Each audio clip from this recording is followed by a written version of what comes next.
Good morning, good morning, good morning. And welcome back to Ninja Bull's Gamesfest. What is it now? Day 21? How many times have I said this? Still not sure what day it is. How you doing today, folks? How's it going? I just posted an incredibly detailed post in the Content Creator Discord for Gina and company to have a look at. Feedback on the Writhing Wall Phase 3. After multiple visits now. So hopefully they'll be able to use that. And thanks for all the suggestions and comments we had over the last couple of days while we were in there. Oh, we've got a message from Maya.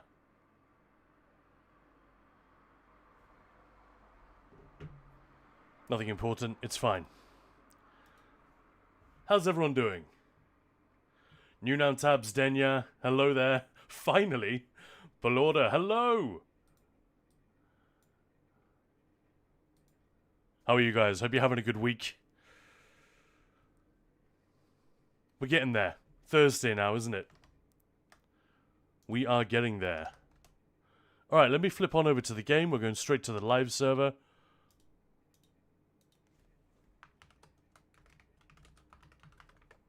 Although we could do some PTS later. That is by no means off the table.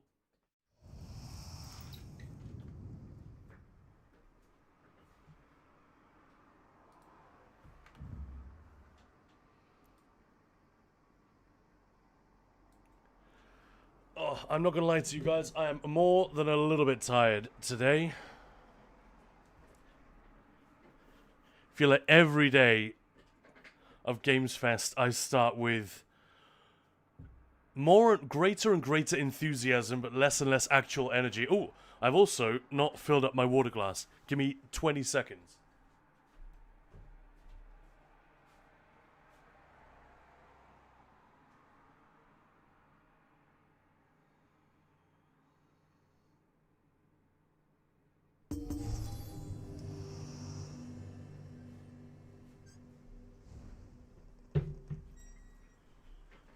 Back. Zdenya, dude, this is such an important part of my day nowadays. I get withdrawal easily, or early. I see. I think I'm gonna suffer from withdrawal as well at the end of September if I stop streaming every day. I mean, I'll have way more energy than I currently do. But, yeah, I'm gonna miss it. It's been really fun, isn't it? And today is going to be a big one. Half-Life 2. It is almost... I've done my best to be like objective and interesting and somewhat informed about these games that we've been playing every day. You know, the way that I try to keep informed about anything to do with ESO that you guys ask me. If it's PvP, then I often will offer some vague advice but direct you guys towards the excellent people in my Discord or other content creators that I know about who have way more expertise and, crucially, experience in that area. Like, I've done loads of PvP, but there are people that I go to for advice, you know? But when it comes to Half-Life 2, which we're going to be playing later today, stay tuned for that, I think I'm going to struggle to be objective. Again, I came quite late to the Half-Life series. I think I played them both a couple of years after Half-Life 2 came out. I think I'd played some of Half-Life, the first one, before the sequel was released. But basically, the bomb didn't go off in my head until I was a little bit late to the party, you know? Steam was already a big thing. For those of you who don't know, Steam obviously launched alongside Half-Life 2. It was a requirement, even for people who bought the game at retail, that they had to download this thing, and there was quite a lot of grumbling about it at the time. Like, oh, why do I have to do this? But Valve got in there first, and then they justified themselves in an interesting way. And, yeah, companies may be kicking themselves. EA may have wished that they'd thought of this. Ubisoft, whatever, but the fact is they didn't think of it. And now, when they try to foist their inferior like the Epic Games Store. They have absolutely nothing to offer. There's no reason for us to have Epic Games Store, and they damn well know it. So all they're doing is bleeding money to try and give us all these free games. And you've got to ask yourself,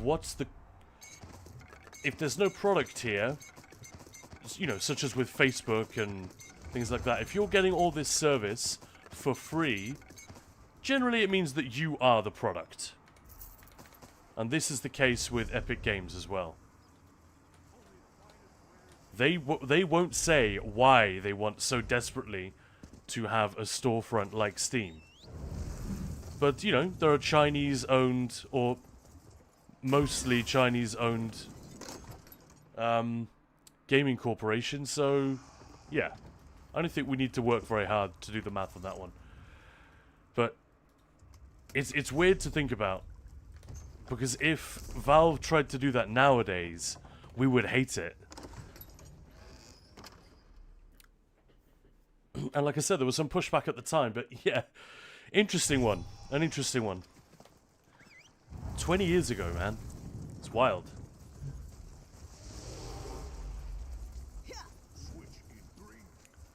Flawless energy is overrated, you think? Fair enough. You answered, yeah, I once had energy, and I wasn't any better off than now. Well, I do my best to project a little bit of energy. And hey, we got a... We have someone on YouTube commenting in chat with the name Gordon Freeman. ... is all they're saying. Famously, Gordon Freeman is a man of few words. Hey Gordon, how's it going? I'm hoping that is one of our regular viewers. Just showing up on YouTube, but that... What a coincidence. I love it. So how you guys doing? Happy Thursday. Happy Thursday. Where was I up to? Oh, yeah. Western Skyrim.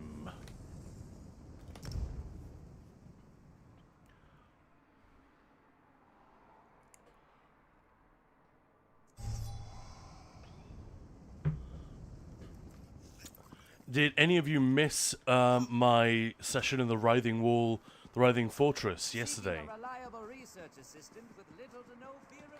Zion. Hello, Khan. Hello, Zion Control. How's it going?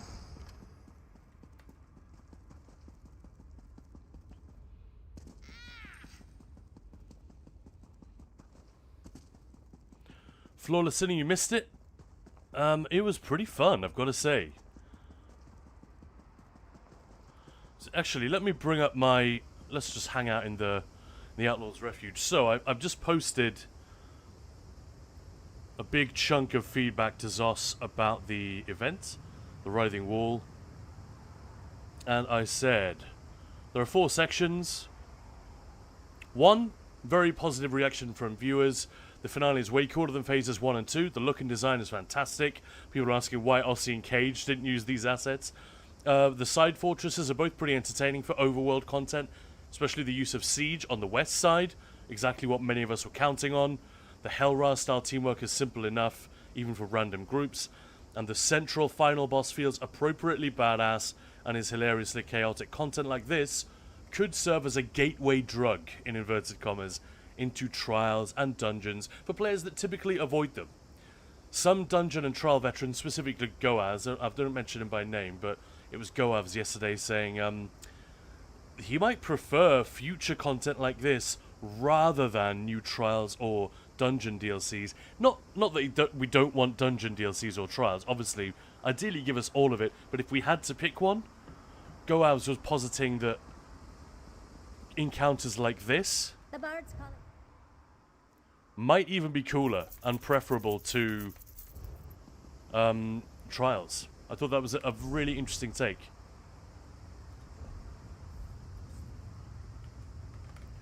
Let me check on my larcenist achievement. How am I doing? Oh, we're nearly there. 2k more, and we're done. These achievements are really important, obviously. I'm not making an effort to get them or anything. It was just when I do have crap to fence, I try to go to the latest Outlaws Refuge where I don't have this achievement. So eventually I'll have most of them. Zion Control, home from work, playing Diablo 2 in hell on my Pally. Game is timeless. Nice. Florida Sinner, you were sick. You didn't get out of bed yesterday. Oh, I'm so sorry to hear that. Well, did the what do you want to call it? Indisposition, did it at least help you recover? Ate pizza with a garlic in it and had a headache. Was super nauseous all day. Yeah, but better now? Okay. Well, that is the main thing. Yeah, that sucks. I'm sorry. But glad you're feeling better and glad you're here with us. So, I'll see if I have time to check out the Writhing Wall a little bit later. That'll be fun. I was pretty impressed with it. Having been... I wasn't, like, particularly negative about phases 1 or 2, but... I don't know, I found it hard to be hyped. It was, calling it meh feels a little unkind, perhaps, but ultimately, there wasn't that much for us to get excited about. The main thing that I was sort of pleased with was how much content Zos were giving to people that hadn't even bought the content pass for this year. Belorda. Finally back at my desk, choosing tea. Took a little bit longer. Such a tea selector. But welcome on in, everybody who's joining us. This is Khan. You're watching Ninja Pulls. Today we are doing... we're continuing with September Gamesfest. It is day 21 out of 34 or whatever. So we are nearing the home stretch. Alatariel, welcome, welcome. Welcome on in. Thank you very much for that blurb. Shaking off the remaining dust in my head and in my ears. It's very loud in my headset when you guys do that. So thank you very much. And yeah, what was I saying? Meow. What was I saying? We're going to be doing some more packed story. We got a lot of story to get through, so I need to smash that. In fact, let's just do Ritz on this guy and then get going. Oh, we'll do Ritz on this Mag Blade and then the Mag Crow, and then we'll get going with her because she's the one doing all the story. She's going to be my first character to complete all of these stories. There are quite a few I've never done before. That's one of the reasons I want to hurry up so that maybe I have time to like sit in some of this story stuff and enjoy it. Zion Control saying content like Infinite Archive, sorry, with options for people to join would be sweet. Up to 4 people doing Archive would be crazy, but fun. I love that Archive was designed for 2 people. It's the only piece of content we've ever had that was designed for that. When you consider how many people, how many couples, how many buddies play you so exactly like that, that's the reason I'm here, ultimately, is it was a thing for me and Maya to play together. I think part of us thought maybe it'll be a bit like Skyrim Online, but I very quickly realized it would be no such thing. Took me a little while longer to realize, oh hey, this is actually an MMO that I kind of like. I'm famously grumpy and difficult to please when it comes to MMOs. I just don't think the format contains a lot of what I look for in games, and it contains a lot of the things that I don't like. But that's just me. Loads of people love MMOs, and they are not wrong. Could be me that's wrong. But it's just... they don't work for me most of the time. And once I realized this one was kind of working for me, I was like, hey, this is cool. We should play this together. So we bought a second copy. We'd done the beta together, but I don't think Maya bought a copy at launch. Yeah, and that's how we got into the game. You know, 2-manning overworld and eventually dungeons, and then once those got a little bit too difficult, we started getting proper groups. So I think a lot of people have had a similar experience. They've approached the game... where am I looking? There she is. There's the lady. The sexy lady. I think a lot of people approach the game like that. So it's very fun that we have a piece of 2-player content. But yeah, being able to bring in more people and just... you know, turn off the scoreboard. Or maybe turn off the rewards as well, or something. It's an interesting idea.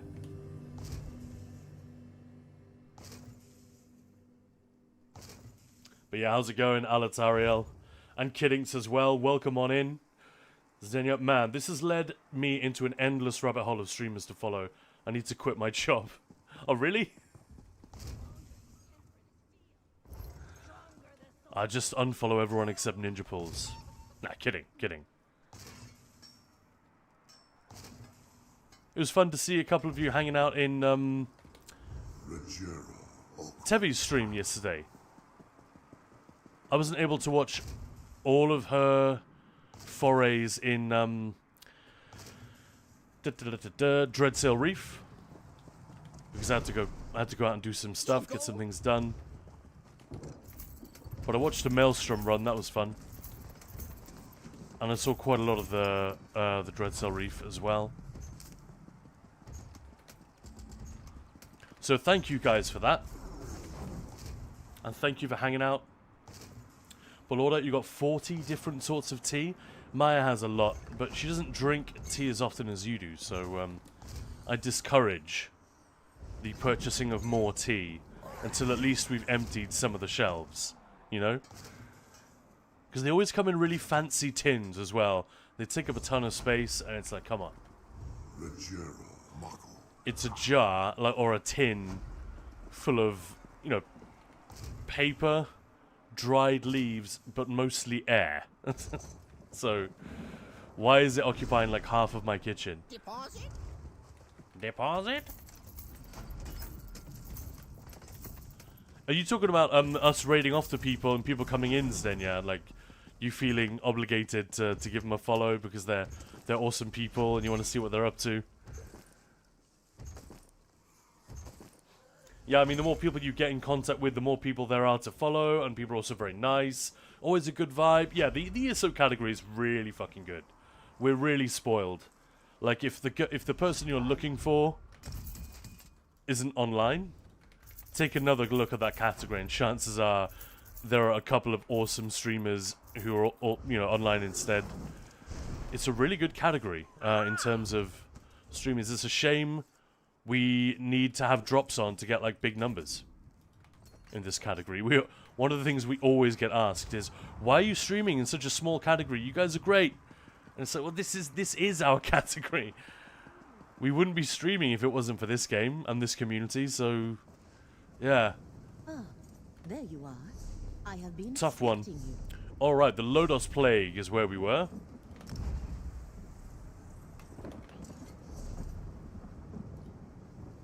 Let's pick up where we left off a couple of days ago. And Guns and Raiders! Howdy, howdy, and thank you for the hydrate. I'm going to do that right now.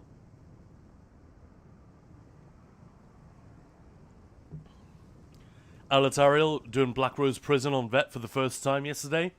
No time to watch... Excuse me. No time to watch a stream on the side. I get that. Absolutely. Like yesterday doing the Writhing Wall event. That's easier than BRP.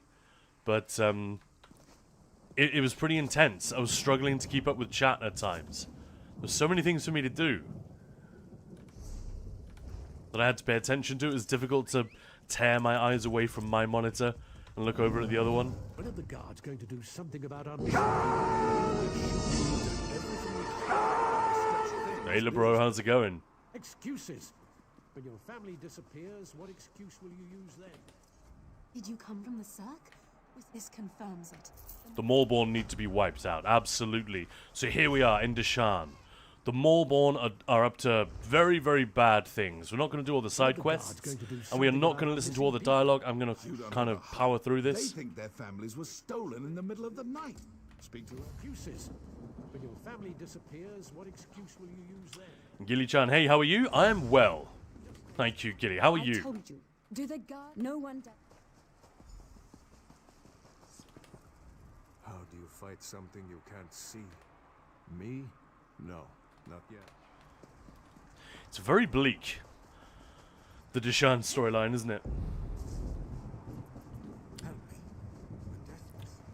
Sending lots of help and so on, just enjoying all of it to the fullest. Yeah, I know what you mean.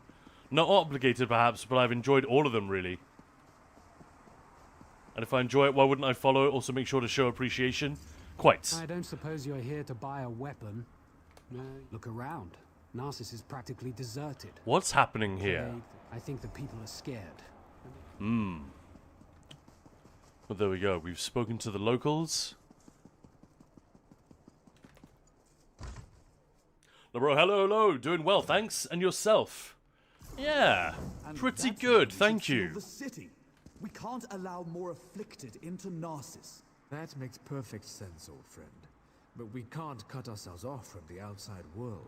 If you Kiddings, truly this is care where I about am in our game people, right we'll now, seal as in Narcissus story. and be done with it. That's We awesome. can't take any more chances. That's fun. Ralden, what's up, my dude? I'm sorry you had to witness that. Great My beard on friend this guy, shows look at great that. concern for Narcissus, sometimes greater than my own. What can I do for you? I'm curious about the rumors. Do people really vanish from the streets of Narcissus? You'd think the entire town had disappeared the way everyone carries on. People are missing, but Giron has guards looking into the matter. For all we know, they fled to avoid the Lotus Plague. Gilly-chan, I'm tired. My cat Zaza likes to walk over me when I'm sleeping. That sounds familiar. I have more issues with the dog. I think the cat has learned to leave me alone. But he hassles Maya quite a lot in the mornings. He'll just like perch on her, and it's quite amazing if I see her like rolling over, you know, tossing and turning. The cat somehow manages to stay on top, you know, like walking on top of a barrel.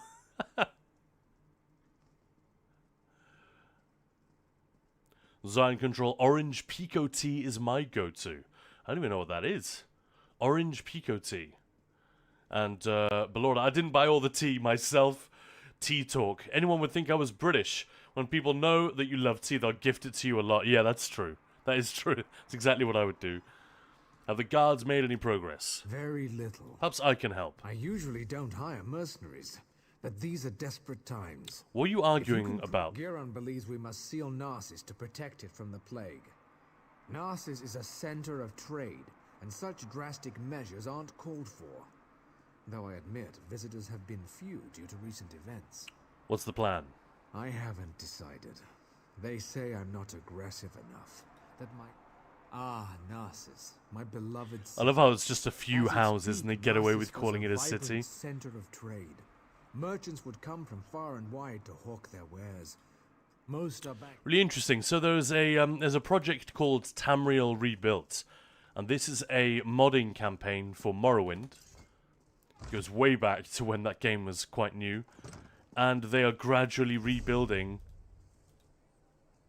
You know, because they've just got Vardenfell to work with, and they've built out a lot of the maps so far. And one of the things they're adding right now is this area. I think it's like this chunk here. So Narcissus is like the big city, and that is... So if you want to visit Narcissus as maybe it ought to look, I'm sure they've taken some inspiration from ESO, but it's like a proper city with real council houses and everything. I haven't checked that out yet, but it's the latest module. Oh no, I've forgotten what it's called. But Tamriel Rebuilt is the name of the whole thing. That's pretty cool, right? Gilly-chan, oh yeah, Zaza started laying in the crook of my leg, which is nice, but makes me feel bad if I want to get up. Alatariel, same goes for wine. I don't get gifted There's wine my that often, husband. I must say. But Whiskey I bet If he's sometimes. drunk and passed out somewhere, I'll leave without him. That no good, useless piece of Kwama cuttle. Everyone knows my husband. Elvis. I thought it was If he Elvis hasn't for a done moment. All right, something where's from your you where's or your dude? finished off- He ships our goods. Shall I look for him? That would be a big help. Let's look for him.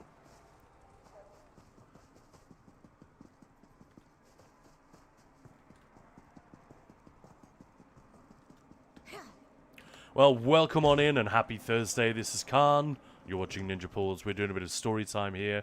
Later on, we'll probably be hitting the PTS. Take another look at this Writhing Wall event, which has made a very good impression so far. At least Phase 3 has. That's what's on PTS right now. That's the big climactic part of it. And, yeah, posted a bunch of feedback to Zos this morning. How could see you what be comes so of that. stupid? Mostly I me told him where to asking deliver the shipment, but them he to make thinks it he knows harder. everything. That's why I think nothing at all. Don't mind me. He's an important person in Narcissus. A writer. How would I know? I sweep. I dust. I don't. Right. Let's find that journal.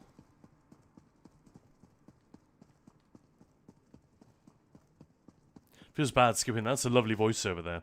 The plague slowly spreading from Quarantine Cirque.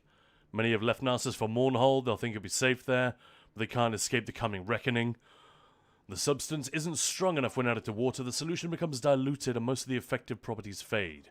So putting in wells won't work. Until we can formulate a stronger version, we need to look for other ways to spread it. Spreading the plague? Like, it's just... I don't know, it's almost too abominable for me to actually believe. Injecting into a corpse's blood and letting it fester. Must be dead blood. We need more bodies. Gross. Who are you looking at? Do you know what I mean? It's like beyond fucked up.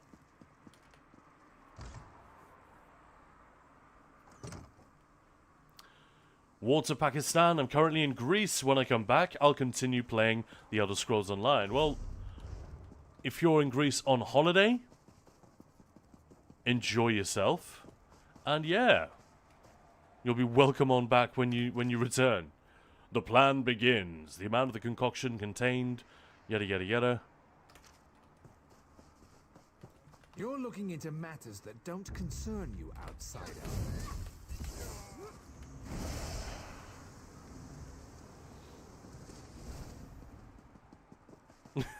Just, I'm not gonna listen to you, asshole.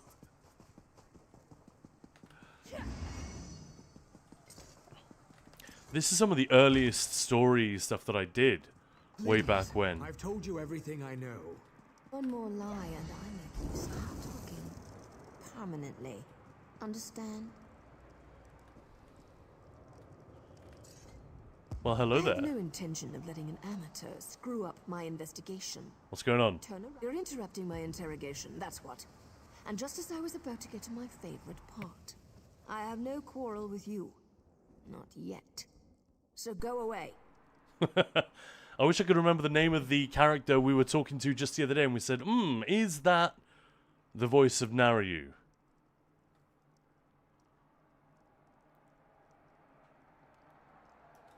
Listen to me closely. You and I are on the same side here. I've been hired to track down the origins of the Lodos Plague. Hired? By whom? It doesn't matter. We've linked strange shipments to this courier. He refuses to talk, but I've never met a man I couldn't break. Take this letter to Councillor Ralden. I guess she's gonna get to break him off screen. That's how it goes. If you don't want your game to get banned.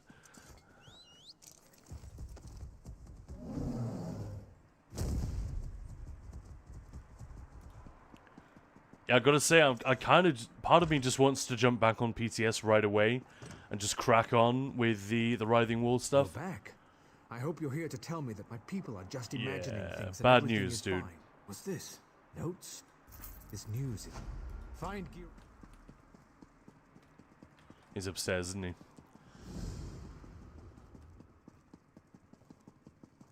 Well, I'm pleased for the dev team so far, you know?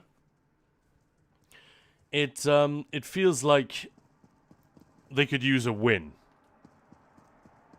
You know, after update 46 it went very well, but you know, there were worries about its long-term viability because it was unbalanced, and now they're sort of getting stuck into the hard work of fixing that, and yeah, they haven't got very much to show for it yet because they say it's going to take longer than perhaps the players anticipated. So yeah, that was not good.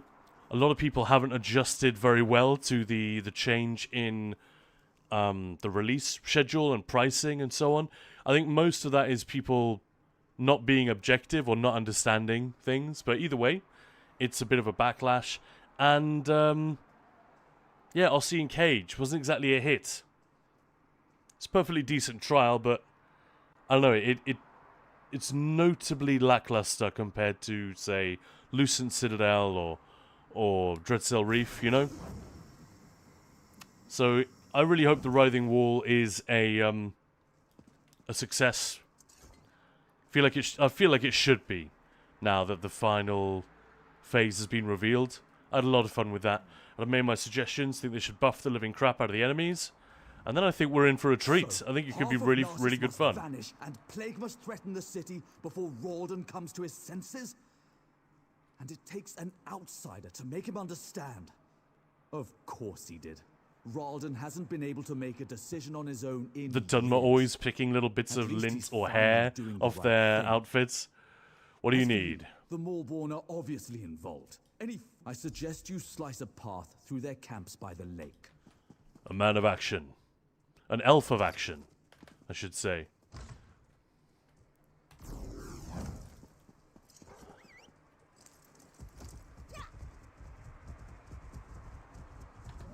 But yeah, I don't know. Don't want to overthink it, but the idea of like deliberately poisoning your own people, I don't know. I'm finding it hard to get with that as an idea.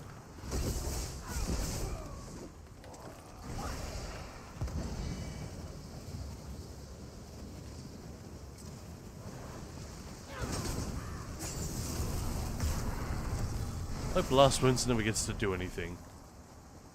Poor Blast Bones. Here we go. Throw him a bone every now and then. See what I did there?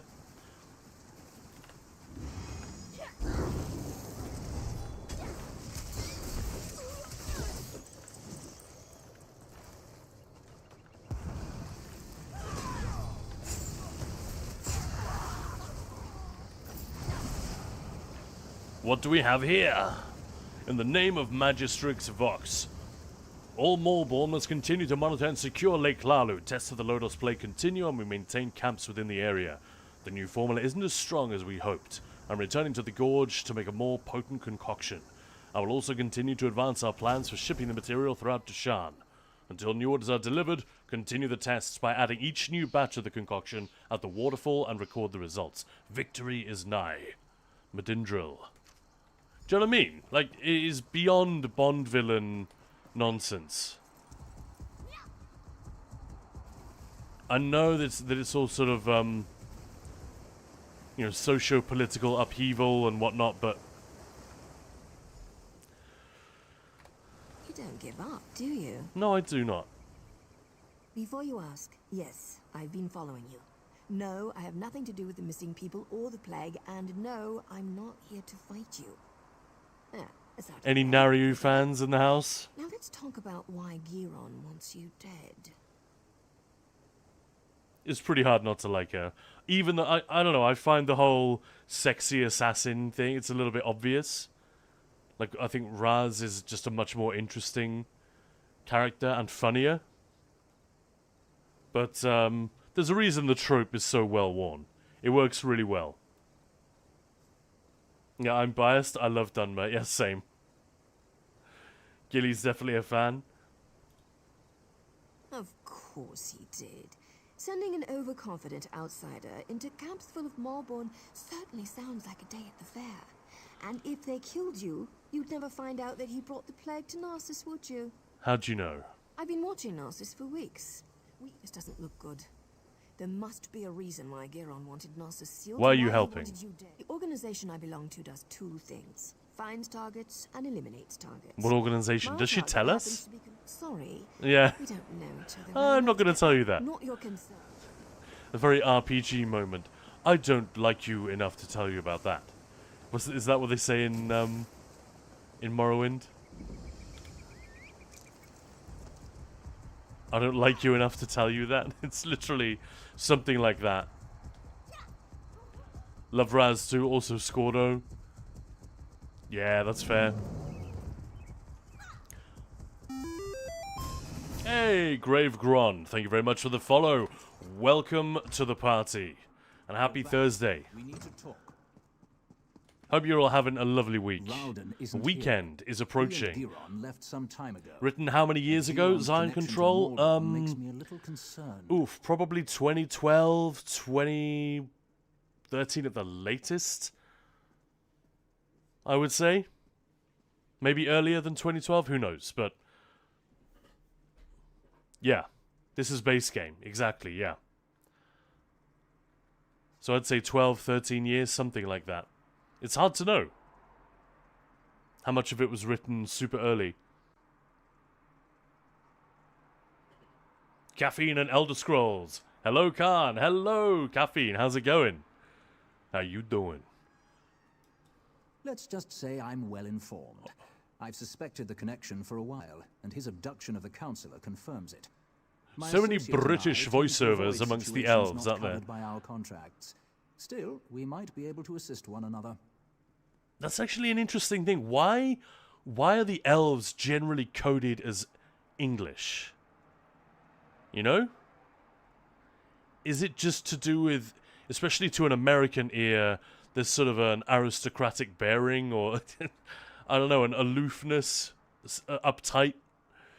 I can say this, I'm not English. I'm a little bit Scottish and mostly Danish, so it's good.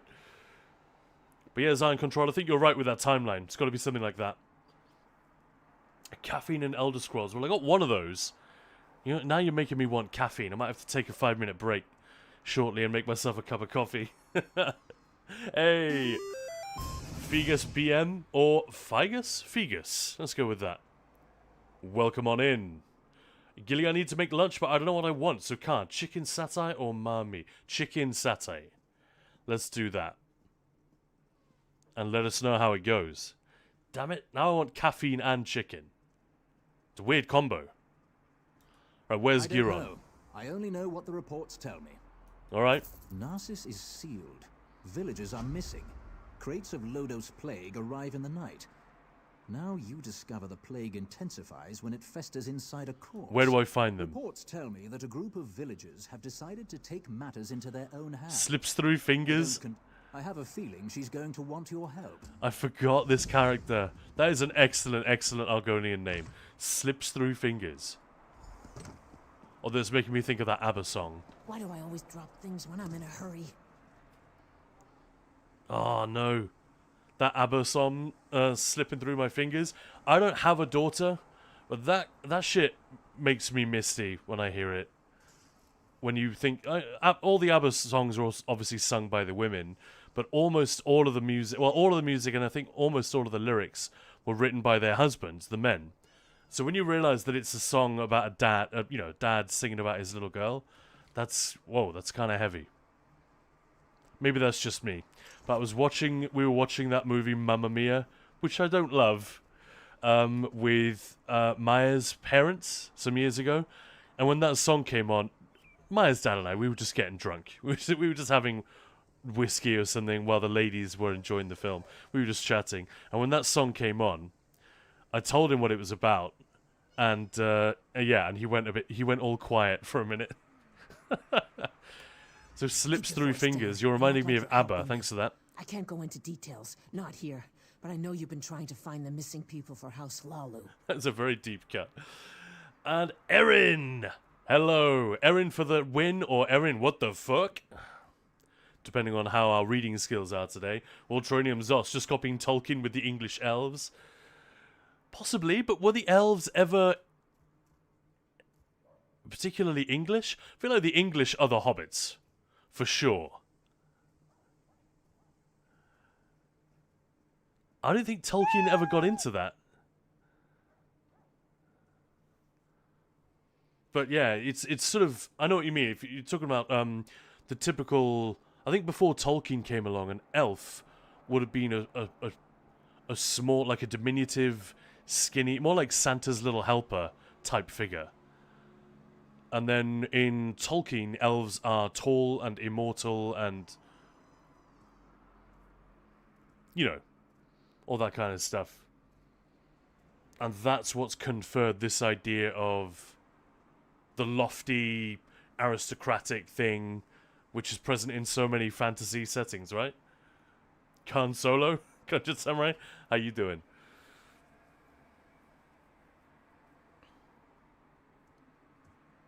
Erin. Hey, Devils Master. Good, Joey, good. You know who I am? Don't ask questions, just listen. We know where our people are being held, including Councillor Ralden. Follow the clues in the pack. I'll see you at the meeting place. Not here. Just look in the pack. We know where the missing villagers are, but we need your help. Due to the lockdown, no one can leave Narcissus except you. Yeah, we know all about the special dispensation. We'd like to speak, but understand we need to keep our presence hidden. We couldn't just leave directions lying around for the house guard to find, so don't look to the sky, follow the star. She provides the key, she will guide your way. Follow these directions and we will meet soon. Hello, Star. Star is a cat. I love that. What? Why do they need to say that? Star is a cat. Oh, that's brilliant. You notice a small silver key hanging around her neck. She seems well trained. Take the key.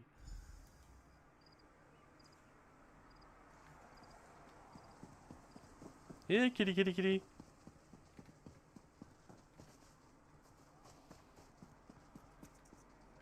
Wow, that is a good kitty. Not even distracted by that giant rat we just ran past.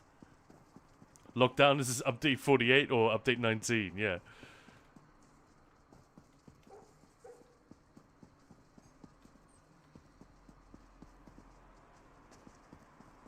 Yeah, it's crazy the impact that the pandemic had on my life and Maya's. It sort of brought part of our business to a standstill, while at the same time throwing us into the deep end with the Elder Scrolls Online. Like we probably wouldn't be playing this game anymore if it hadn't been for the lockdown. We really got into it and into the group content when that hit. We just started playing dungeons and stuff like that in this game, and then suddenly we had a few friends. We had a guild that we were in. And refused to let us act. No more waiting. We'll save them ourselves. We'll bring the abducted. That's Madras Tedas. Slow at words. I just want my family back. Aw. Alright. You found us. I apologize. What's going on? Early. We're tired of waiting for House Lalu to act. We know where our people are. Why is being the held, Starcat but talking in because of the HTML lockdown, tags? we Yeah. can't go get them. And Aaron, the traditional elves that work in Santa's factory are not short. It's just that Santa is a 20-foot tall monstrosity. All right. Thank you for fact-checking me there. And those elves are immortal too. Yeah, it could be. I'm not... But you know what I mean. You know, the sort of the folklore idea of elves is a little bit more in keeping with, you know, gnomes and that kind of stuff. Or at least the elves in Sapkowski's tradition, although those are fairly Tolkien-esque as well. Rodent of unusual size, Zion control. I don't think they exist. Royal and regal, very proper. I watched the Malborn abduct my egg sister. What do we do? I doubt the guards will try to restrain you. You can come. All right. You must be the one Slips told us about. She said an outsider was hired to find our people. He's leading right It's a into the strange microphone, thing isn't for he? an outsider to do. So that's it. Act. I don't want to fight them. They have their orders, but they're wasting time. I know this isn't an easy decision. Let me especially deal for with someone this. We're going to rescue our families, or die trying. Why are we talking to one another like this? Like, very ASMR in his delivery. I think the reason is just that guy voices a lot of the characters in this storyline already. How did you get in there? Madras doesn't So let they need just to anyone just attend modulate his the secret voice a little meetings. bit. Set them Wait, apart. You're the outsider working for Councillor Ralden. Please tell me you haven't bought into Madras's foolishness. Not really. You know Madras. I've been passing information to him. We know where the My villagers mother are being vanished, held, but I but he have my won't tell me orders. where. So what? Madras is going to get those people killed. They're You need to find the missing villagers and get them to safety before Madras leads this group to its doom. I'll find out where Madras Why would we thinks they trust are. her? But first, you have to help me slow Madras down. All right. Cause it. See the rats running around the village? You help me disrupt this meeting and save these people's lives, and I'll find out what Madras knows. Catching A little rats. swi- Seriously?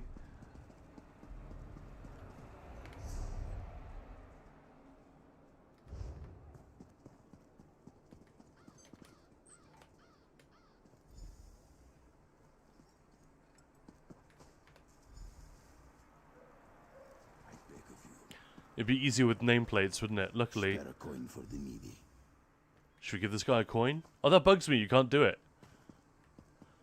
Should we just catch a Bantam Guar as well, just for the hell of it?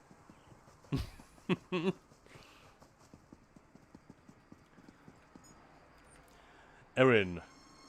Lockdown, what is that?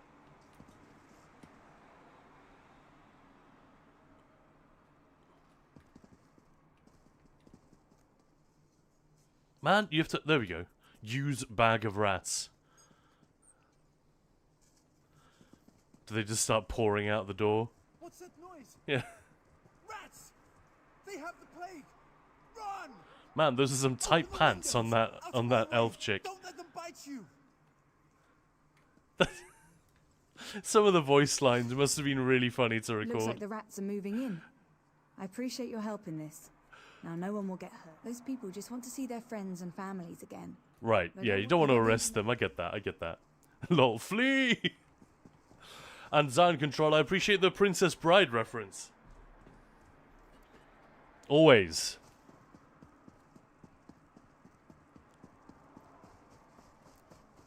Physic, are there rocks ahead? If there are, we'll be dead.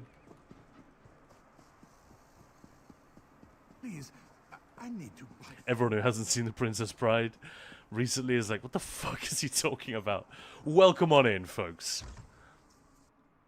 Happy Thursday. Happy Gamesfest Day 21. Hope you're having a great week. The weekend is almost upon us. A couple of days to go, and we're in the clear. It's going to be fun. That's good news. Naryu told me you found a note at the Malborn camp. That might be a link to the creator of the Lodos Plague. This drastically changes our stance on the situation. Erin, Lockdown, what is that? Let's go and invest all our money into real estate. That bubble is never going to burst, right? Ultronium, Kaiju Santa delivering gifts, looking like Godzilla. Man, that is horrifying. That's genuinely horrifying. Oh, dear.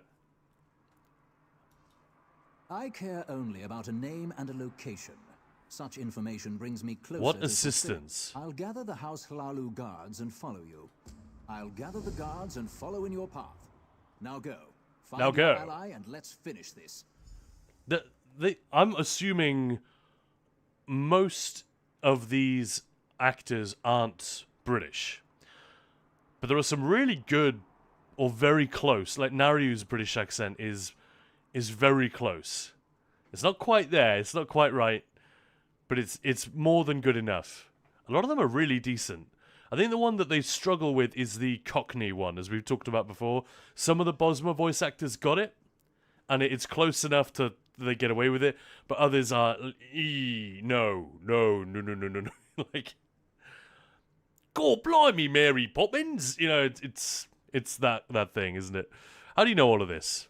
I've been here for weeks, playing the political game. Why didn't you move against Giron earlier? Giron isn't our target. We're after the one who created the Lodos Plague. I decided to reach out to you and provide a reach out aid. to you? That's such a modern management expression. Ugh, I hate to see that in a fantasy. It doesn't matter. It's not bad writing or anything. But, well, maybe. I don't know. Maybe it's a little bit lazy. But reach out? That's just a thing that people say in, like, office speak, isn't it? Gilly, back with food. Awesome. Right now, I'm your very best friend. Work with me, and we'll make sure Narcissus isn't destroyed by the Malborn. Is Naryu in disguise? I've said before, I only listen to Queen Irene. Or Queenie Irene. Well, they're certainly not the altruistic organization they A pretend militaristic cult. It's definitely Who's Vox? No idea. We're still...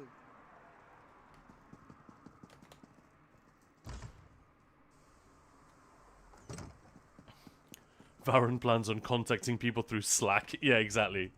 I've got the key and the location you seek, as promised. Our plan might have worked. Ruins beneath. Don't thank It is a very sort of, who do you trust, you know? You're sort of in bed with everybody, no idea who to trust. It's fairly well done, I think. For, you know, for an MMO and for how old it is. But so far, I think our favorite zones, not just mine, but... Oh, crap. Let me just message my... I've just seen that Nightbot is doing stuff. I'll see if she's available to fix it.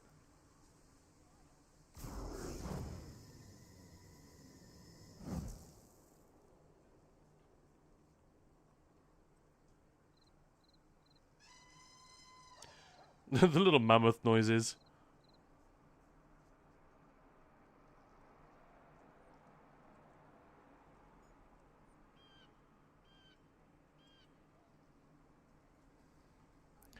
Devil's Master, thank you for the Bamsa gif on Discord. Yeah. Oh, there's also a delivery guy. See if he wants me to come to the door. Guessing I'll just drop it out front.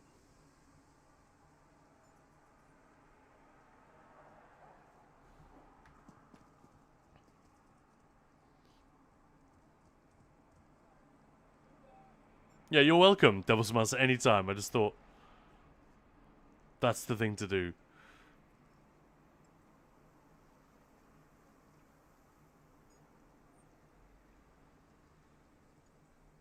Anyway, sorry about that. Back on with the mission. Sound control. Was it set to evil? What exactly do you mean by that? Maybe I'm being slow.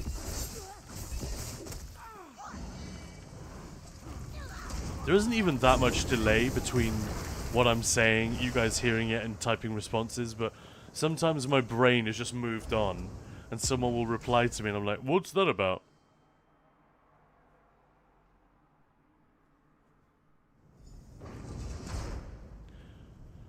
Do you have porch pirates in your area? No, I don't think so. We live very close to a big city, but not in it, so don't tend to get that kind of nonsense. Porch pirates. Don't think I've heard that before. That's good.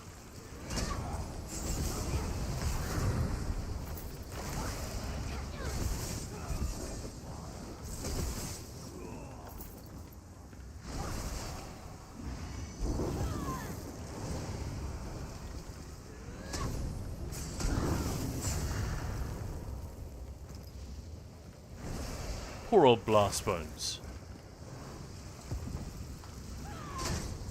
Bonk.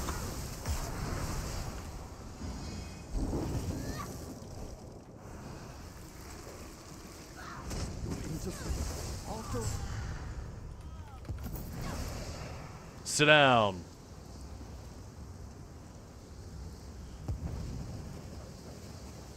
What a sick bastard. Like, I still don't quite get it. How they can justify this to themselves. It seems too far-fetched. It's my main criticism. Like, it's too evil. Oh yeah, the bots. Alright, gotcha, sound control. Context is hard sometimes with how fast subject changes. Also, if I'm rambling, then it doesn't make it easier, does it? Councillor Roldan betrayed me. He killed our people and put Lotus Plague into their bodies. Hang on. It's too late for me, but you must listen. Vox? She's their leader. Narcissus is only the beginning. They're making Lotus Plague in the Gorge. They're going to spread it to more. For a naked gun death there. Curse my lot. Talk, you lowlife scum. Good to see you made it. Caffeine and Elder Scrolls. I thought for a moment that was a V. But it's just a person cheering with a very small head.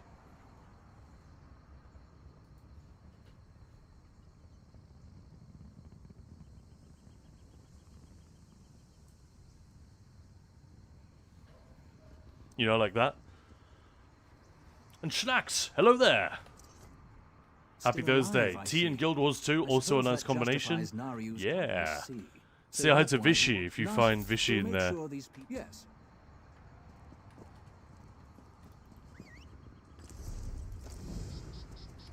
When do we get to go to Mournhold? Come on. Mournhold, Mournhold. Hey, hang on a sec. Let's tweak some settings here. Music on, please. We have settings down to medium for whatever reason.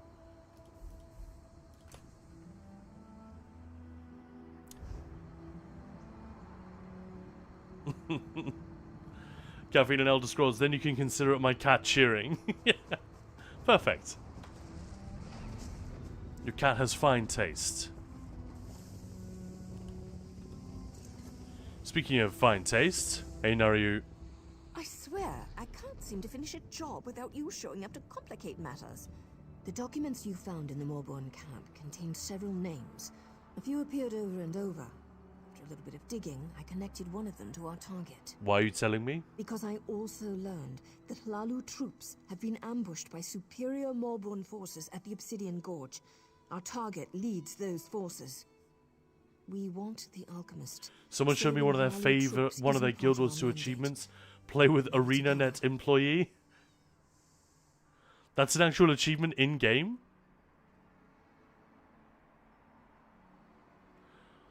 We could accomplish both things, Naryu. Now you've got it. Veron and I will join you shortly. Yeah. That would drive me crazy. There is no cure. I'm not that much of a completionist. She looks a lot like Naryu, actually. No, not quite. It's mostly just the... when they give them the same hairstyle and skin color. Said it before and I'll say it again. I love the way the Dunmer look in this game. They look so good. They did a great job with it.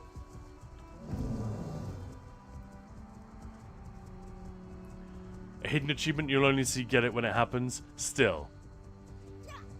How many people are likely to get that? No one goes into the gorge. Got that? Do we say why the pass is closed? Tell them there's death in the pass. Leave it at that. Yes, Commander. Dude, there we go.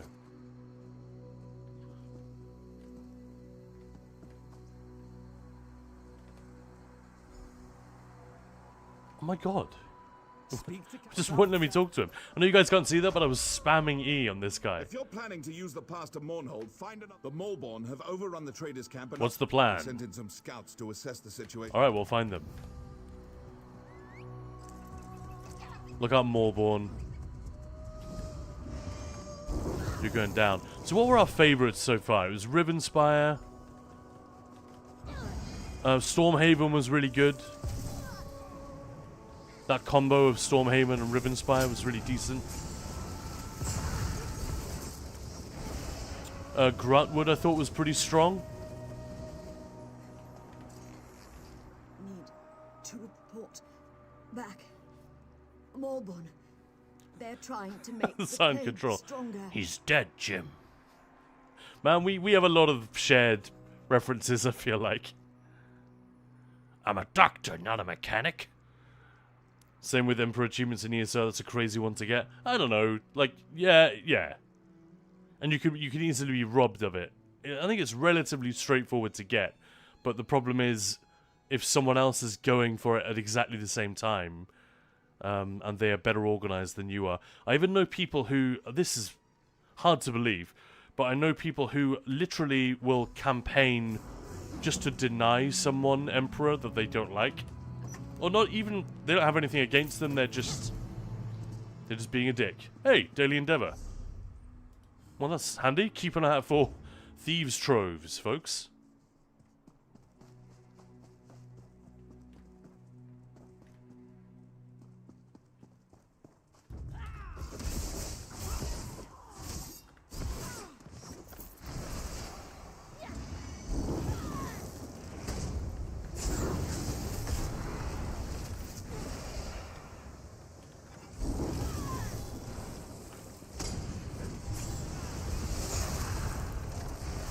Nice.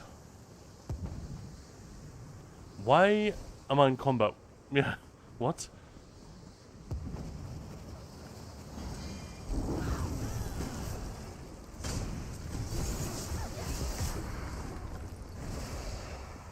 That's it. Aaron and the Dumber look horrible in Skyrim. I like the way they look there, but they don't. They look very different. Sort of off-putting.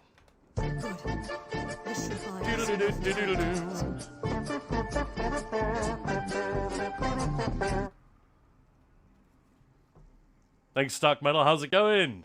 Everybody, give it up for Dark Metal. Good question. I think Welcome on in. Rizo, wait, Hello there. They've done away with classes in ESO? Sort of, yeah. We've got multi-classing, or as the devs insist on calling it, subclassing. It's really multi-classing though. So, yeah, your necromancer. So this is a necro, but it can now access one skill line from other classes. Like I have to keep at least one necro line, and I cannot take more than one from anything else. Like I couldn't have Adric's Spear and Dawn's Wrath, because there are 2 Templar lines, right? I could only have Adric's Spear or Dawn's Wrath or Restoring Light from that same class. So yeah, this is a relatively recent thing. Happened about 6 months ago. And welcome on in, Rizo. Welcome, welcome. But yeah, Aaron, I know what you mean about the Dunmer in Skyrim. Do you think did you actually not like the way they looked? I like the way they look kind of rugged and not to be fucked with, you know? And also because they're voiced by Keith Zarabaika, who's got that amazing deep voice that he does for the Dunmer. He's a very, very difficult man to do an impression of. If I could, I would be a professional voice actor, you know? If I were capable of making that sound. But yeah, next time you guys fire up Skyrim, just let the male Dunmer voices wash over you. Or when you're playing Oblivion Remastered, they added that in, because I think they have the same voice actor, the same performance for Wood Elf males, High Elf males, and Dark Elf males. So they added in 2 new ones. I think the Bosmer is the same as it was, but they definitely changed the Dunmer, and they gave that job to Keith Zarabaika again. Great actor, just a wonderful, wonderful voice. He pops up in all kinds of things, usually playing soldiers or cops or slightly untrustworthy individuals sometimes, you know, like tough men.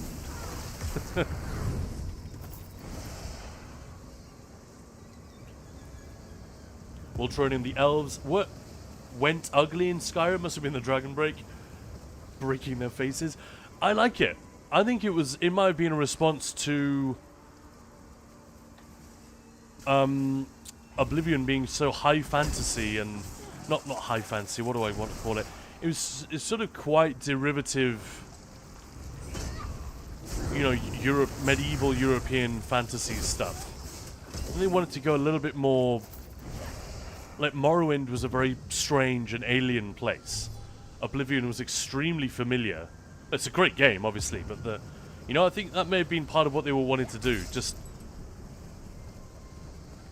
put some rough edges back on the characters, and what better way to hark back to Morrowind in that way than with the Dunmer. That's always my interpretation, but yeah, I know what you mean. They seem like a much more wild. They look like they smell different to people. That's a very weird thing to say, but you know what I mean? There's something slightly animalistic in the faces.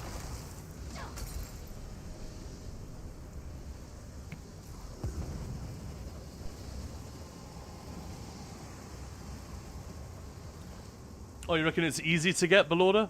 To get that achievement? Then why I thought you were saying someone was flexing it.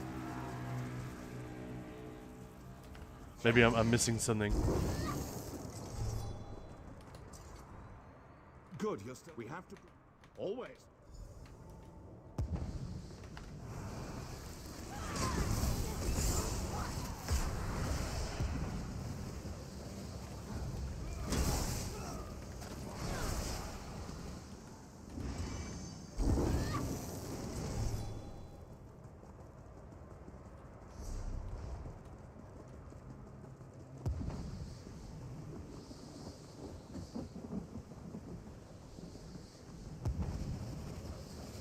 Alright, Naryu, let's go.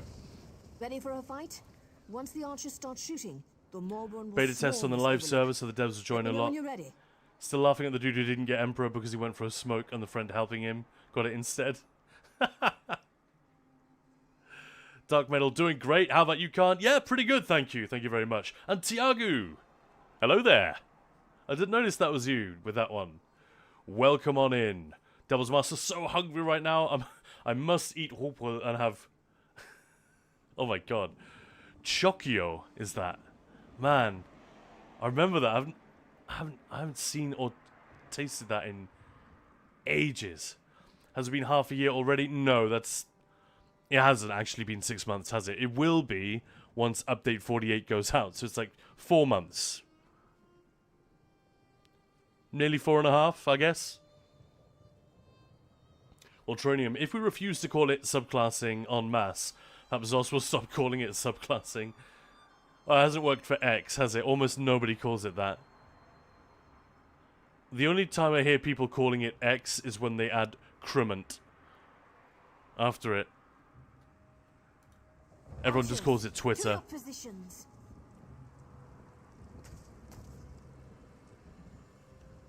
It's Kokio. Yeah, I was never sure. Honestly. They'll be on us in no time. Here they come. But thanks to the pronunciation guide.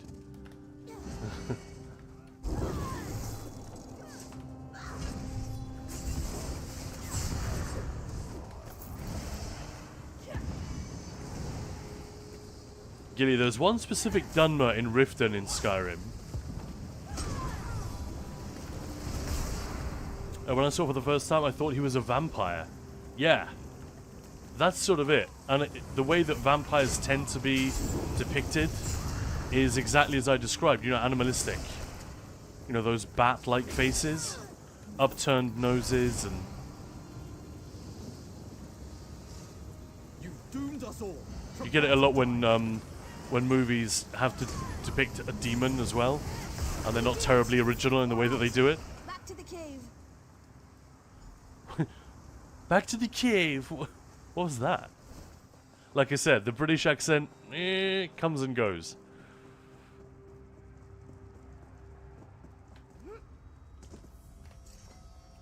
Change of plans. There's crates the archers destroyed. The plague is spreading quicker than dragon's breath. I can't go that way. Documental Oblivion is Middle Earth, but Tamriel, they were definitely inspired by the Lord of the Rings movies. Middle Earth, but Tamriel. Yeah, I guess so. Hey, I'm not an... I warned that fool Derail not to Where go did on Derail ahead. go? He took some troops to the... Don't need to... Alright. I remember this. The name Derail just brings it all back to me. It's been such a long time since I did this last. Well, welcome on in, everybody. Happy Thursday.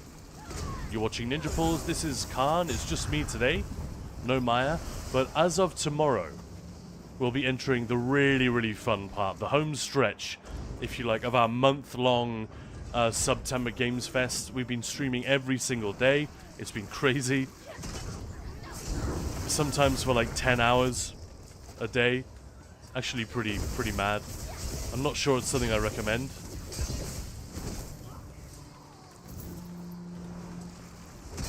But yeah, tomorrow Maya is going to be here for, I think, 8 days on the run.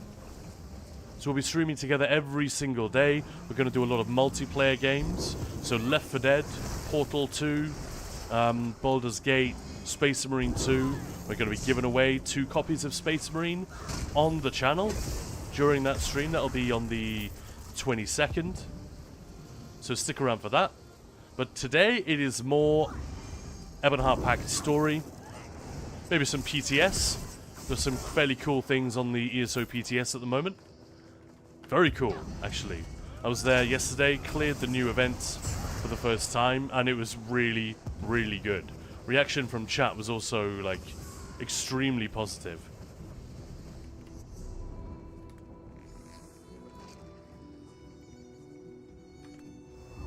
There we go. I think Dunmer's smell of ash. I'm sure that's true. That's a good call. By Aeon, But Lord of guys, being not playing for that long, was surprised the devs actually playing the game with normal players. I see. That's the point you were making.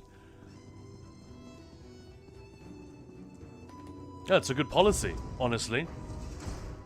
I think there are times when it could be extremely helpful to have that direct perspective if you play with other players. I mean, the devs do play the game. We don't know what's up ahead. Of ESO, that is, but I think it's quite difficult to get the same experience as, say, an organized trial group. That's one of the things that's very difficult to...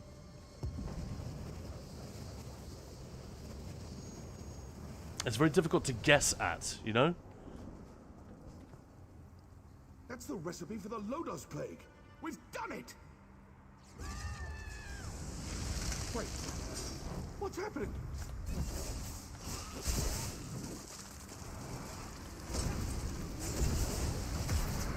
That's a pretty cool transformation. Resist my plague? Let's try a stronger version. No! No, not that! Ah! Aww.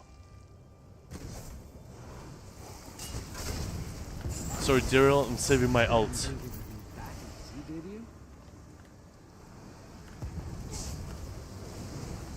I should experiment. Oh, it's funny. Isn't it?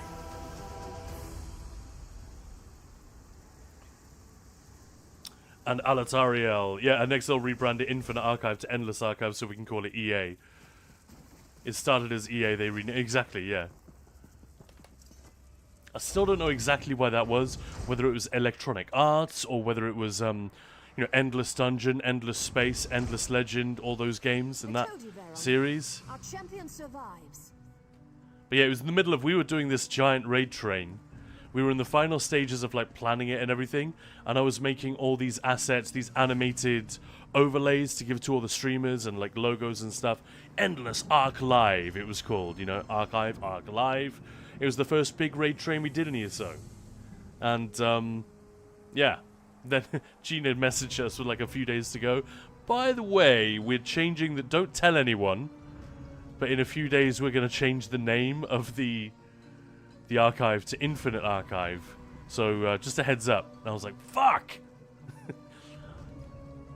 Like, hours of work just to change the logo on all these... Especially the animated stuff. That was a giant pain. But at least she gave us the heads up. They didn't have to do that. Zion Control, you've seen that with the EMP achievement? Yeah.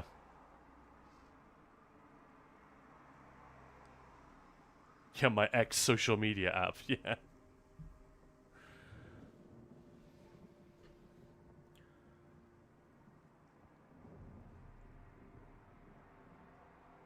And Devil's Master, no worries about bothering with the pronunciation. No, that was a good call.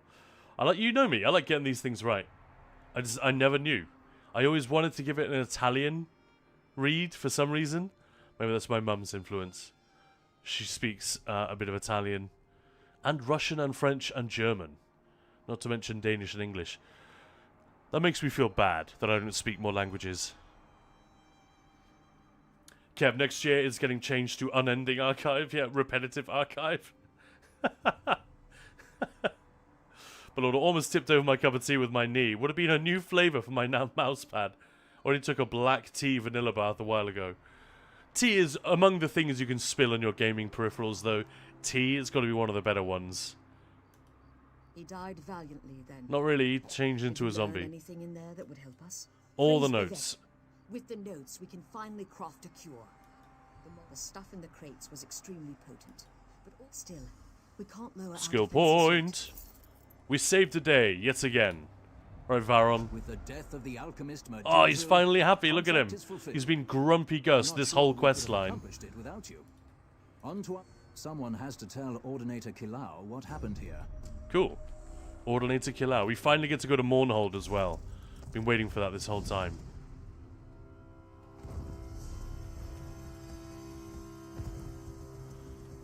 So when I was playing through the story of ESO for the first time, every time there was like every zone I'd go to, I would make that my home zone. You know, I would go back to that city, sell up, repair, craft, you know, all of that sort of daily maintenance stuff. And in fact, you know what? Let's be cool and ride to Mournhold.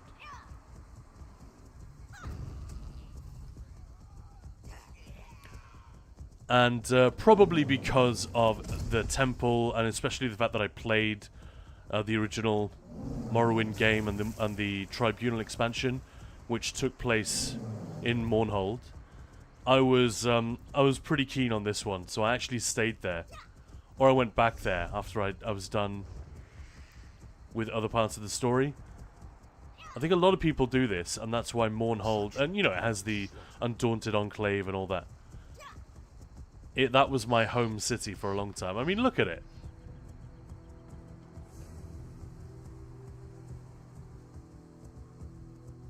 They did such a nice job.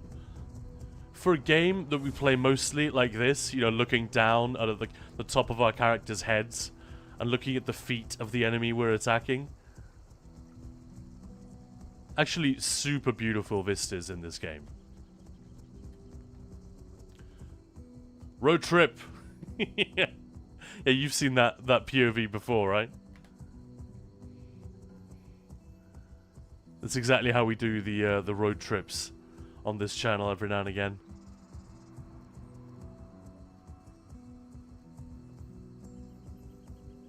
It does look super uncomfortable the way she's sitting. She must be very, very flexible. Or just have very bad hips from all this.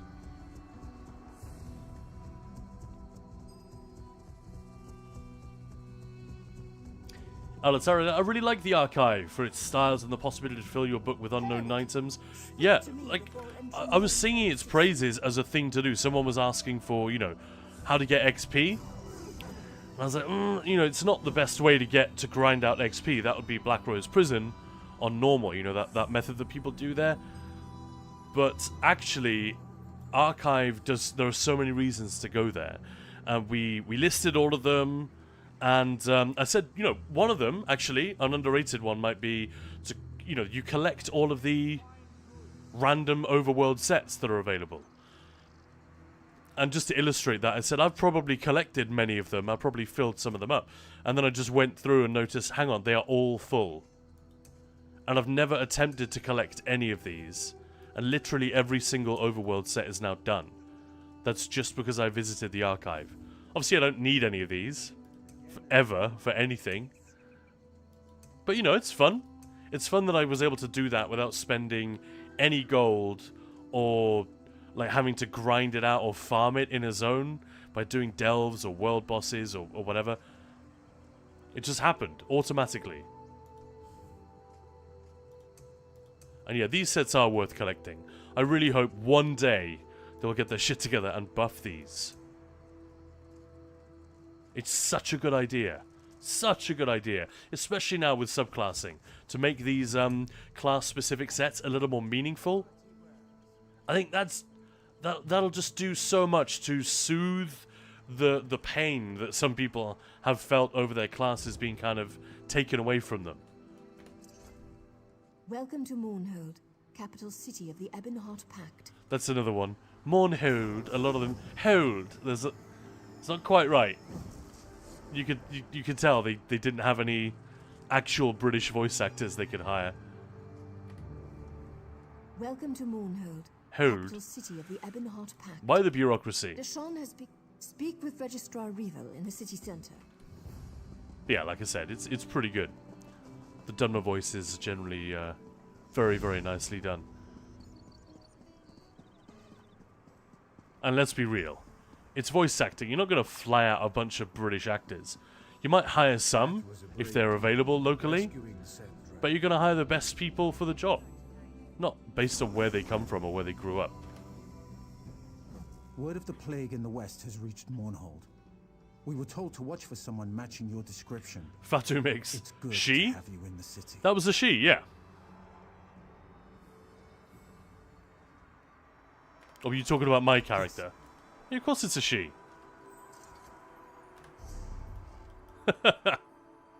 How could you be in any doubt? I mean, it doesn't exactly look like a guy, does it? It's my magic and necromancer. I made her look as weird as possible. I love her. She's great.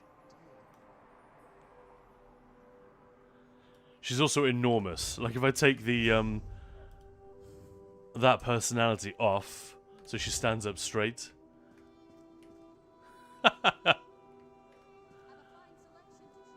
A max height high elf. I think the only way you could get taller is a male Nord at max height. Yeah, the Nords are pretty lofty. Look at this one. She's not far off.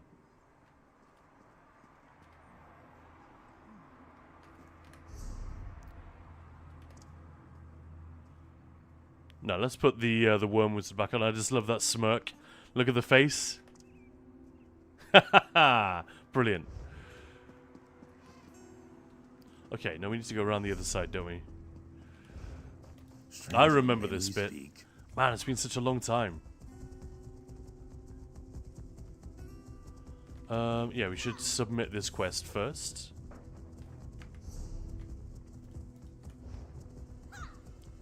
Just get this dealt with. No, message to Mournhold. There it is.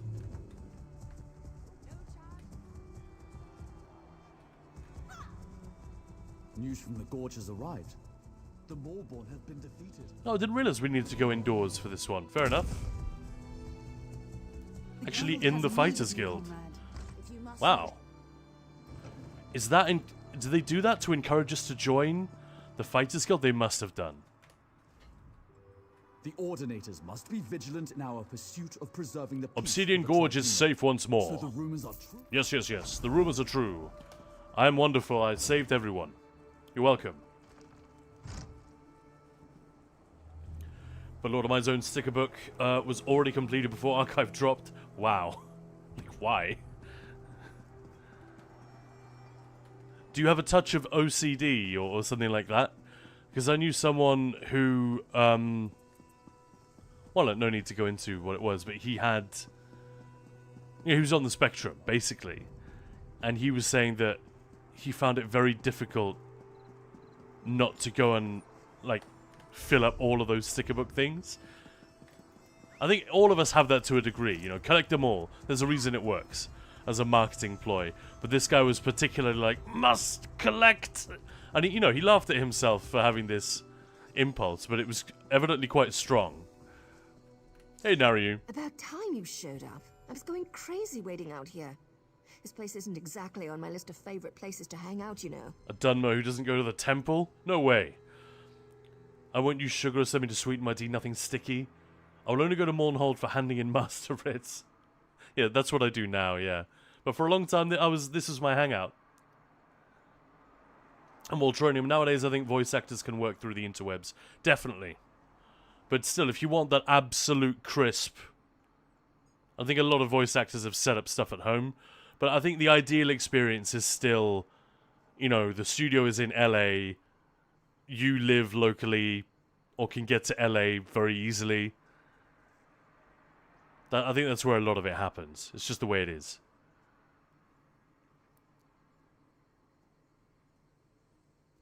And Dark Menel, thank you. Have a nice lurk.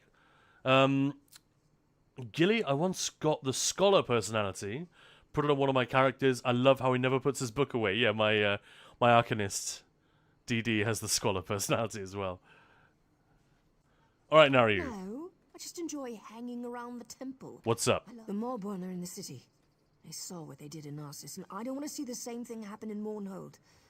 I'm not supposed to care, but I guess I'm getting a little soft. You've got the clout to find someone in power and investigate. Well, Almalexia wants to see her, so that works out. Wait, you got a date with a secret lady? You really are something. Look, tell her about the Maulborn. Alright. And I'll see if I can find out where the Maulborn are hiding. Cool. We go. I don't remember. I seem to remember they sexualized Almalexia pretty heavily. But then again, it's kind of the lore-friendly way to do it. I seem to remember she's practically naked in Morrowind.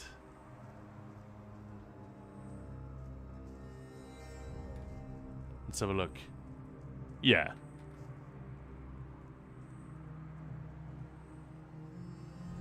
Yeah, she might as well be naked. Honestly. No OCD, but ought to just played every zone many times. I see, yeah. DLC zones got filled during events. Aaron, I'm glad I'm not compulsive on things like sticker book or achievement tracking. Yeah. You know, it works on me a little bit, but there's no compulsion. I just, you know, it's nice to fill that stuff up.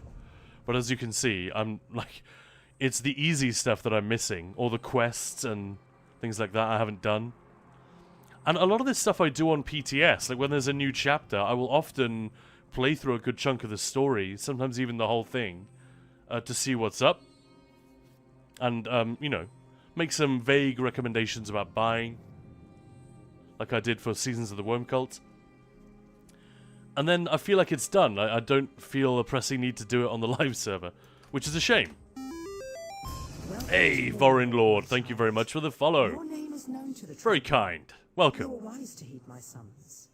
What can I do for Mother Morrowind? You have helped my people, and through your actions you have aided me. I sense that your accomplishments thus far are only the beginning. My registrars have given you access to the city. I feel like she could use a touch-up in terms of the assets they use. Hang on, didn't they give us...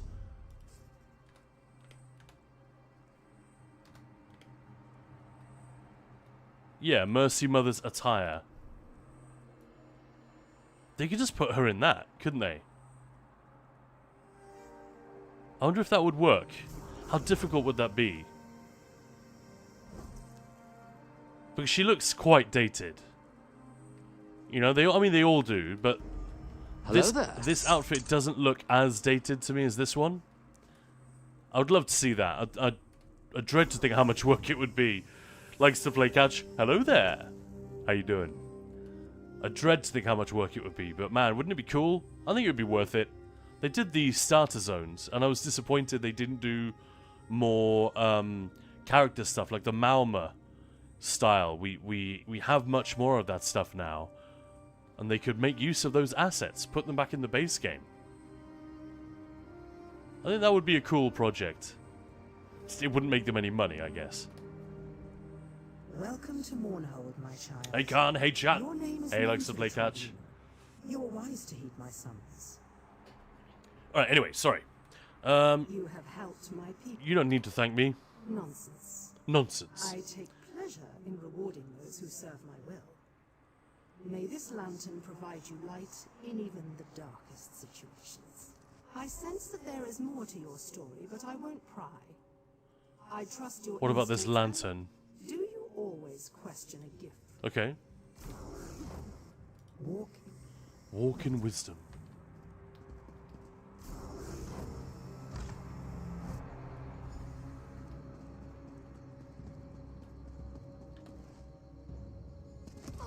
Where's Naryu? Where's she at? Hey, HB. Thank you for the follow. Welcome on in. Hope you're enjoying the stream and your Thursday, everyone. It's about midday here at UK time. But yeah, we have viewers from all over the world. I guess the Americans will start joining us quite soon. Zion Control Stickerbook allows for us console people to theory craft easier. PTS is even better for that. Yeah, I know a lot of people, especially PvPers, who will use PTS outside of the PTS cycle. So it has nothing for them that isn't already on the live server, but they can then test things without having to spend all the transmutes. Exactly. Hello, hero. Good to see you gone out of there in one piece. That's when she starts calling us hero. I understand Alexia can be a little rough on her toys. While you were getting cozy with the goddess, I discovered something interesting. What'd you learn? The house Dresfarm outside the city is on high alert. I saw the guards get violent. How's it going, likes to People play just catch? Walking by. They're using a... You know me, so poison. Don't give me that look. It's You're not clever. really You must have a more poison. effective way to But get the just put key. them in a knife. You had to go and sweet talk me, didn't you? Fine. Go downstairs and borrow a bottle of wine for me. I'll do the rest.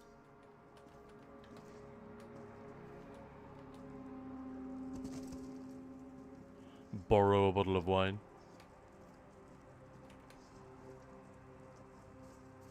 Yoink. That's funny. Someone dressed as Naryu, basically.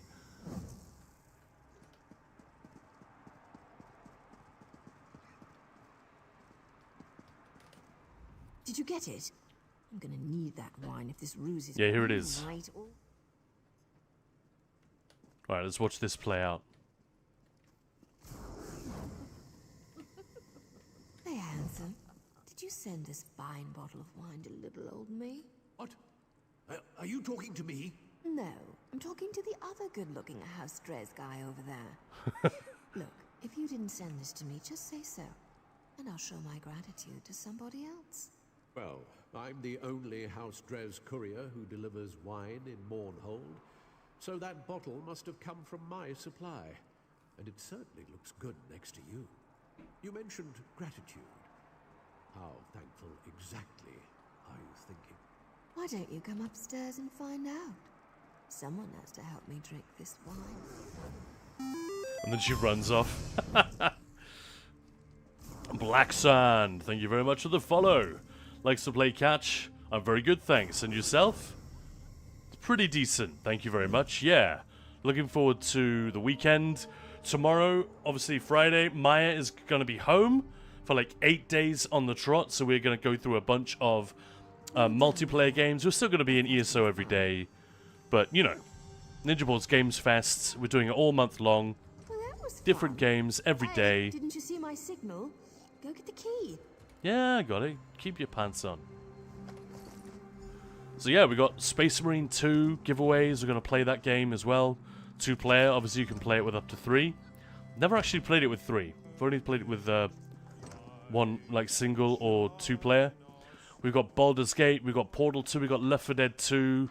What else? Oh, we've just got a bunch of multiplayer stuff coming up now. Like, really, really great games that work better with 2 people or more. 2-player Left 4 Dead is going to be fun. I wonder how hard we're going to crank up the difficulty. I think it might be fun to like turn it all the way up and see how we do. Because the bots in that game are pretty rubbish. It's like the one thing I would say. Unmodded, the bots are fairly useless. You can make them a little more effective if you mod the game, which I've done. Yeah. Gilly-chan, I use Naryu's clothes on my main most of the time. It's a really cool costume, yeah. Let's have a look. Should look good on this character. Not all of the outfits and costumes look that good on, like, on females. So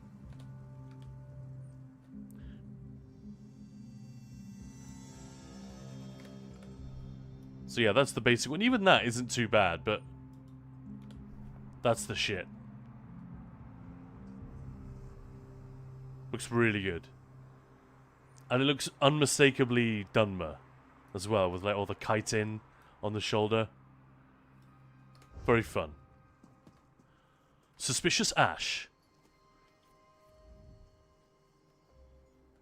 But yeah, thank you very much for joining us today, everyone. So we've got Half-Life 2 later today. That's going to be awesome. We're going to talk about why the game is so good. Like fun memories of playing it. And, yeah, we got a few more Valve games coming up. Portal 2, like I said, Left 4 Dead 2. The games that would never have existed if they made Half-Life Episode 3 like everyone wanted them to.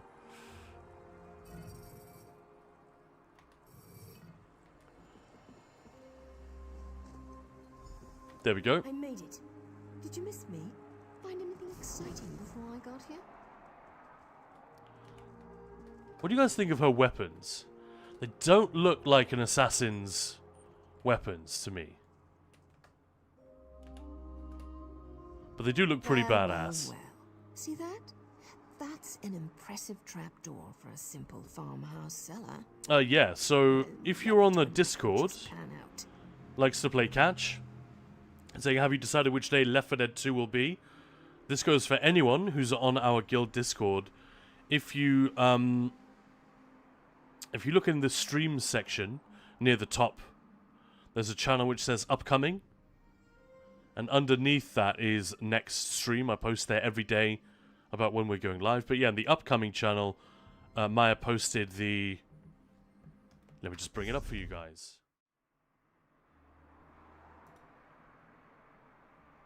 I can actually show you on screen instead of just talking about it.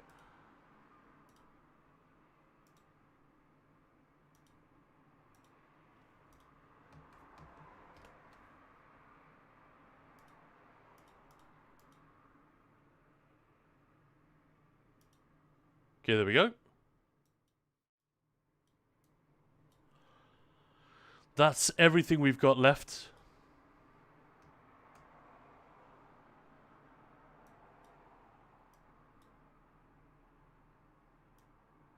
So, yeah, where are we? Half-Life 2, the 18th. Left 4 Dead 2 is tomorrow, then Portal 2, then we got Enshrouded. Eggbirds is going to be with us for that one. And then we're into Space Marine 2, Dawn of War, absolute classic. Oh my god, such a great game. Vampire Survivors, quite a recent one, but, you know, kind of took the internet by storm, didn't it? Kingdom Come Deliverance 2, Baldur's Gate 3, Dragon's Dogma 2, which I've actually never played. Maya's played it a little bit. And Maya wanted Hellblade in there because it's such a little bit like when we showed Planescape and Disco Elysium. You know, they, especially Disco, it does things very differently. Hellblade is similarly celebrated for breaking the mold. Heretic, because, you know, old school, basically Doom, but swords and sorcery. Amazing, a classic. And we still haven't decided if this is going to be Shadows or Black Flag. But it's going to be Assassin's Creed either way, because Assassin's Creed, not my favorite gaming franchise, but, like, its impact has been undeniable, right? And we still haven't done this. We'll probably be voting on that tomorrow or the day after. You guys are going to pick which game we play on the 1st. That is the last day of September. So we really want to get the support, keep the support going until then. And then as a final thank you, we're going to do a Split Fiction session on stream. So that's it. Loads more giveaways coming. We've got a whole raid train coming up in October as well. It's going to be crazy. But yeah, speaking of September then, I know many of you may be stopping by for the first time, so I'm not addressing you so much with this one. But if you have been enjoying the month, if you have been enjoying the streams, you know, September is a great chance for... I'm going the wrong way. It's a great opportunity for audiences to support their streamers for a little less and maybe sub for a few months in advance. Save some money. You know, if you feel like you're going to sub to this channel anyway in the coming months, why not grab a 3-month subscription or 6 months while the price is still reduced throughout September? That's kind of the deal, so. It's a thing I don't really mention often enough. I need to do it a few times a day, because ultimately this is why the channel exists. Ninja Pulls is an extremely demanding thing. Keeping the Discord going, making the guides, updating the website, which I have started doing. Now that I know update 48 is going to be a little bit lighter, I feel like there's actually a reason for me to update the website.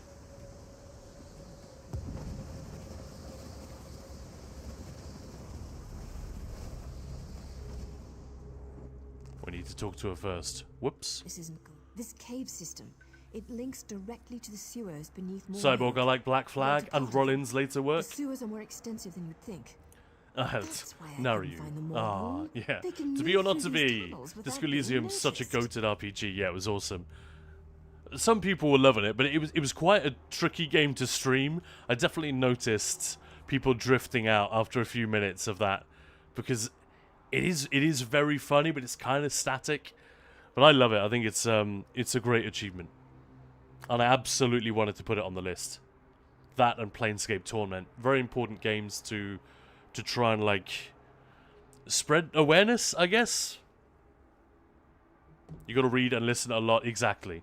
It's not really why anyone goes to Twitch to follow along with a complicated text and voice-based plot like that.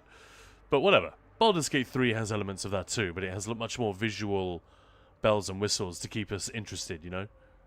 And sexy characters. Likes to play catch Black Flag. Can't wait for the remastered drop. Yeah. To be, people would probably watch streams for the random outcomes that can happen. That's true, yeah. Yeah, but it's been really fun just doing a bit of everything this month. It's been really good fun. It's been really hard for me to keep up. I'm absolutely exhausted already. We still have well over a week to go. We've got nearly 2 weeks to go. Jeez. Alright. You seem to know a lot about these tunnels, Naryu. Let's just say I've spent more than my share of time sneaking around beneath cities. If you've seen one sewer, you've seen them all. I'm sure that's true. Protections were placed down here to hide people.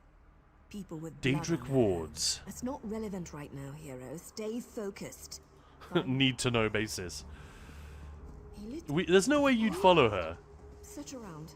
There should be a door somewhere nearby. I'll keep an eye out. Let me guess. The door won't open? There's got to be something controlling it. Look around a bit.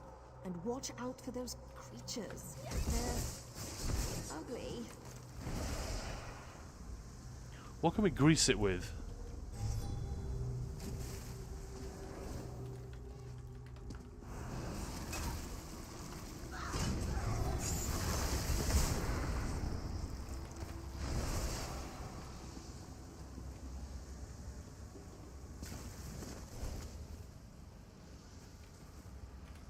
Oh, there we go.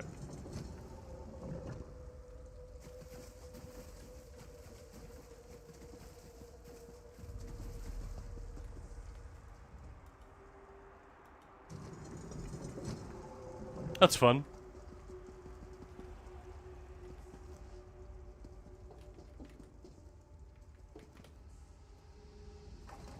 I wish they'd implemented climbing. They just have to give us like a fade out and fade back in. You could do it. Meet me inside. To be or not to be, I died from trying to grab the necktie in the first room and loved the game afterwards, yeah. I didn't die to it, but I went for it, and the guy almost had a heart attack. There's something about Naryu likes to play catch. Isn't that a movie? Not gonna lie, she's definitely a favorite character of mine. There's a lot in the voiceover. They're active. That's impossible. No one outside my organization should have been able to activate them. If the Maulborn are using this base, the entire city is in danger. The voiceover is terrific. You know? She manages to put across quite a lot more than most of the NPCs typically do. Maybe because it's a jazzy character, she's got a lovely voice as well. Also, it's a tropey, you know, the sexy assassin thing, like we were saying. It's a trope for a reason. And finally, they made the Dunmer look just so great in this game. Like, look at just the eyes. Male Dunmer, and particularly the female Dunmer in ESO, they might be the best looking race overall. I don't just mean in like being attractive, but just coolest looking.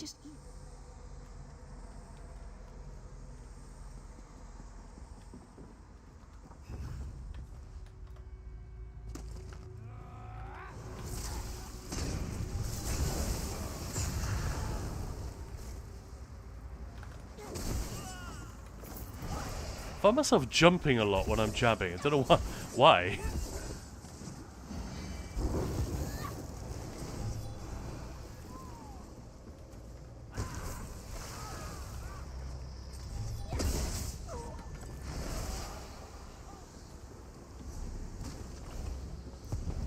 Did I go the wrong way? Oops.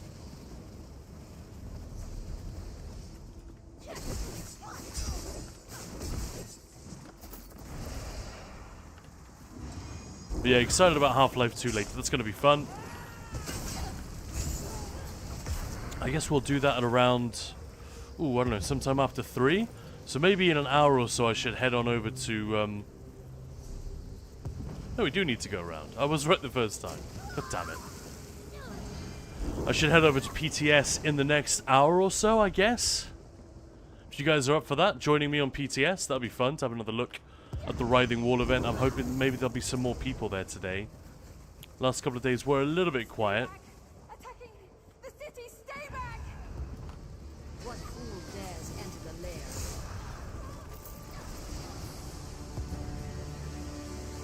Oh, whoopee-doo. An altar is now available to scry.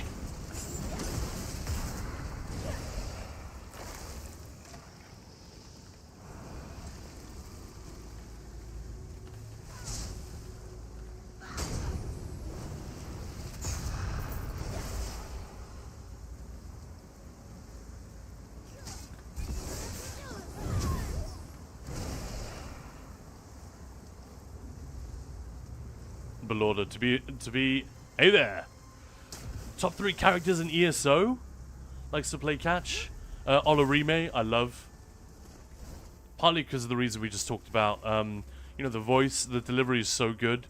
She's my favorite trial NPC that calls out mechanics. But also there is My people shall not be harmed. there's a really fun interaction you can have with her outside after you've done Cloud Rest. I think especially if you've had the good ending, you know, you've cleared +3. Doesn't have to be on vet, just normal. You can find her sitting outside of Shimmerine, drinking wine and preparing to petition the local councillors for more funding to rebuild Cloud Rest. She's just there like sipping on wine and says, "Hello, friend." Oh, it's so great. It's a really nice touch. And she makes a crack about if the funds aren't forthcoming, she'll just return with her griffin to renegotiate.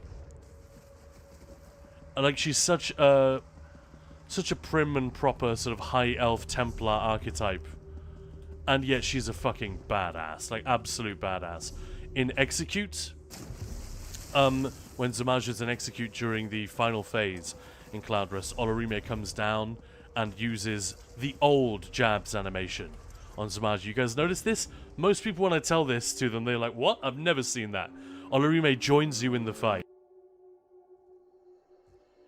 She probably doesn't do much damage, but it's...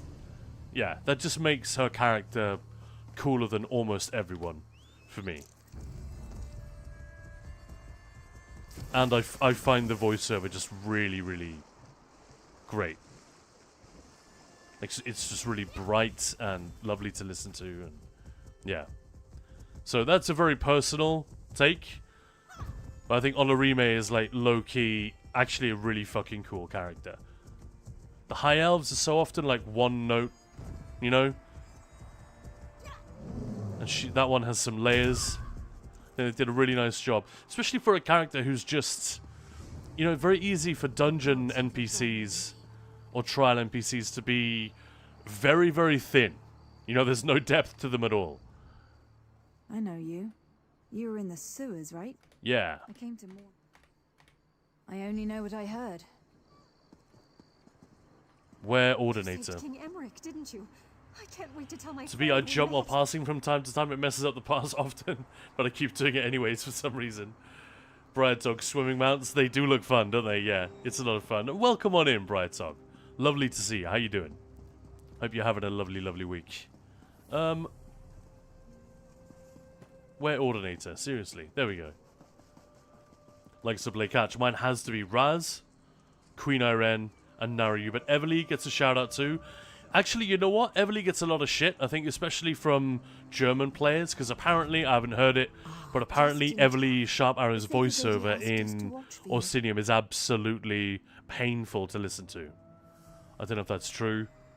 I think the character can be quite grating, but the reason she's there, or what they use her for, is to be our proxy in the world. You know, in the same way that, in a lot of ways, Luke Skywalker doesn't have that much depth to his character in the first Star Wars movie, because he's kind of the proxy for the audience. You know?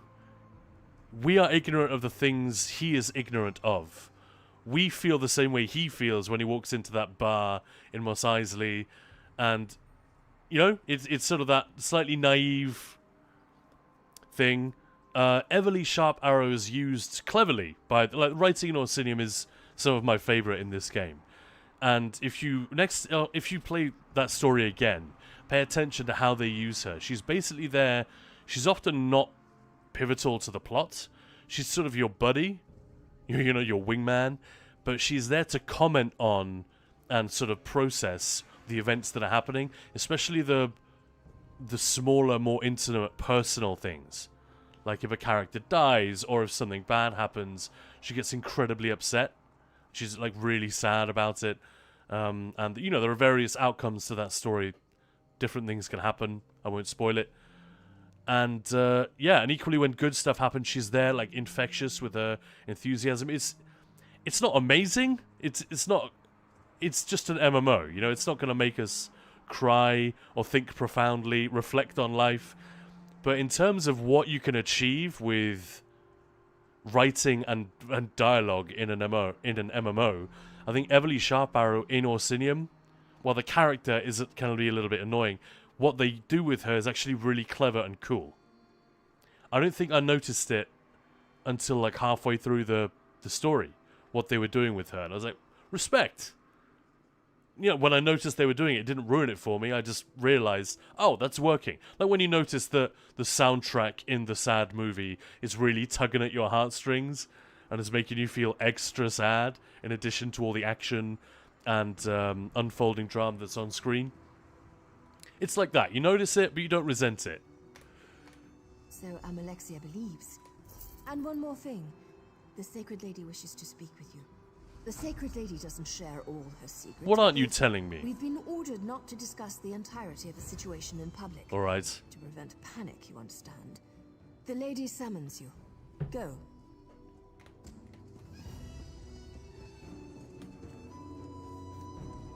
Right, dog, eating lunch macaroni with lots of veggies and cheese. High five. That sounds great. Like, never stop, guys, but I'm gonna bitch a little bit. You're making me hungry. With your chicken satay, Gilly, and your, well, almost always jealous of Balorda's tea. Various fun teas that are described in chat. Oh, she's outside. What's up? Some of my own children have... Is it a dick move to always appear floating?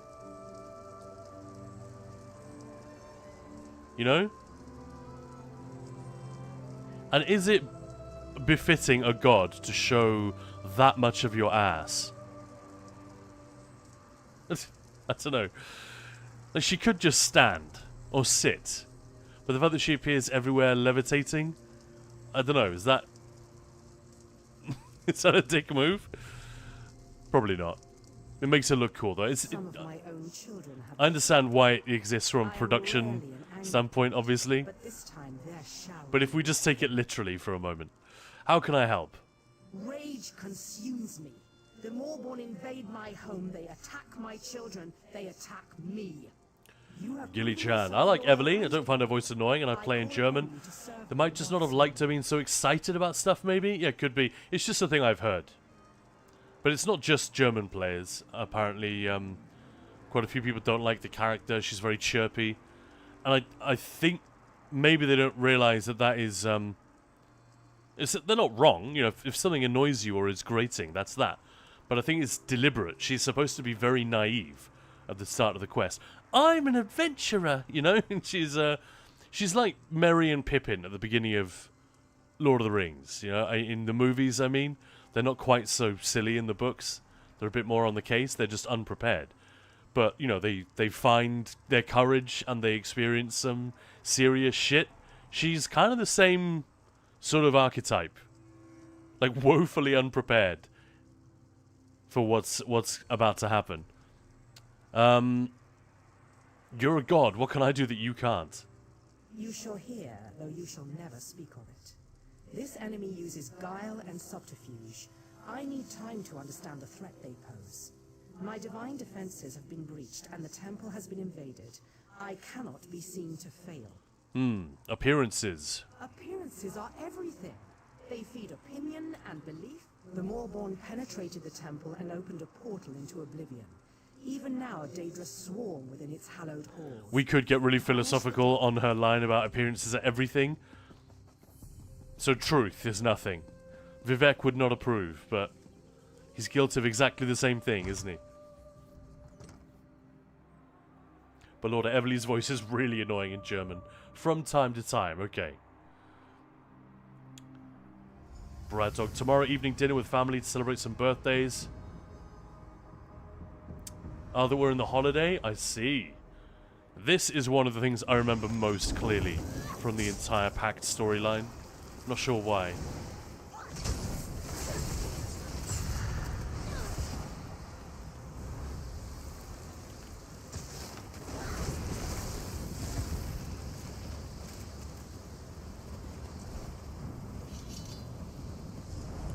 Her leg muscles are probably atrophied already. So that's the kind of chat I love. I love taking things literally and sort of asking why they are the way they are. Like, we all know that the reason she's floating is just to make her stand out in the video game. It's a production decision, right? But I love the humor that you can get out of taking those production decisions literally and at face value. So why does the world have to be like this, the game world? It's silly, but it amuses me. This is a really cool location, by the way.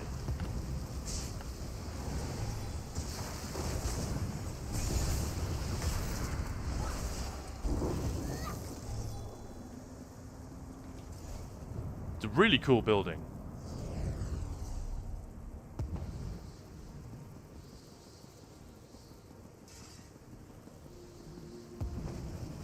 Where altar? There we go. Let us pray.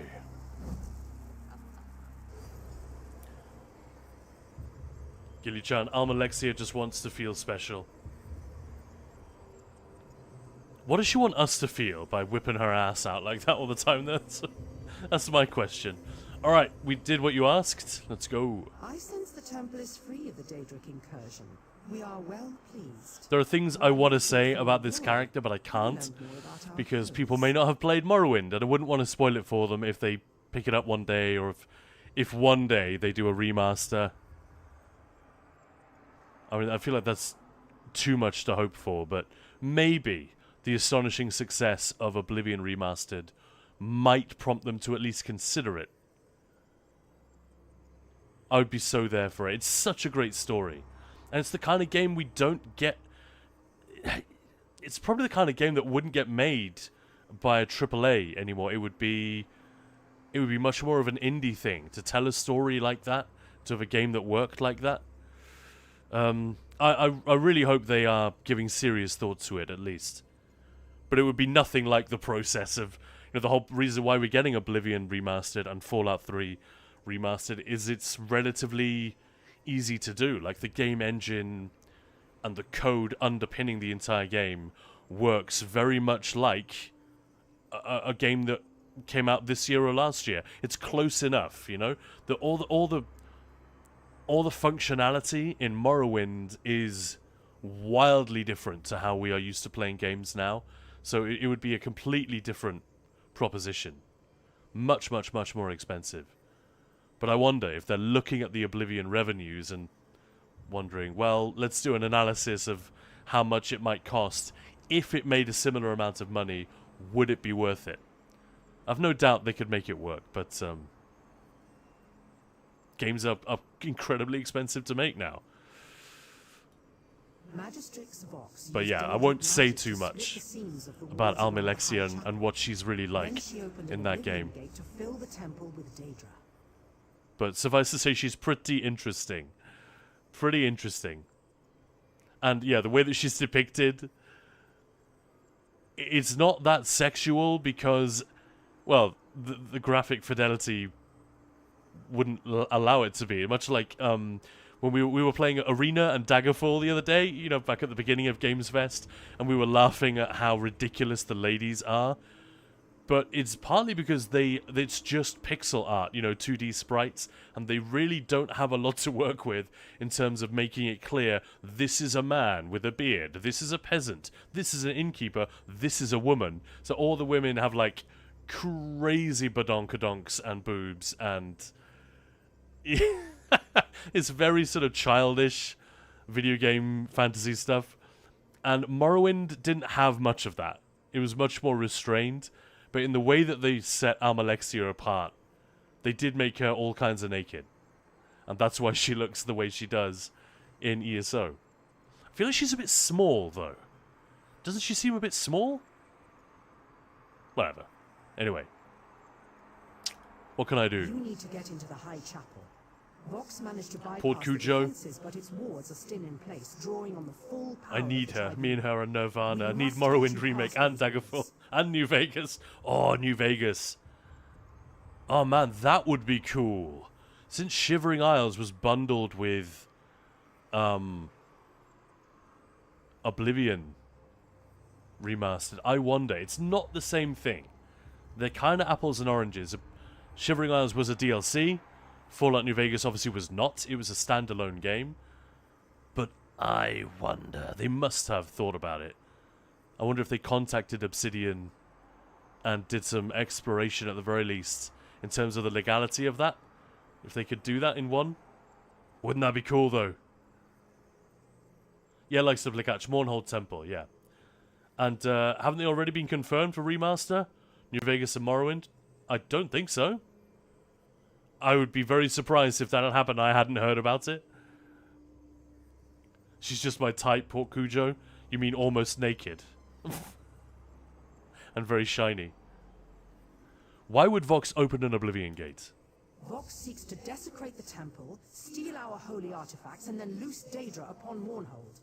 If she succeeds, a great many of my children will die, and my people may lose confidence in the Tribunal.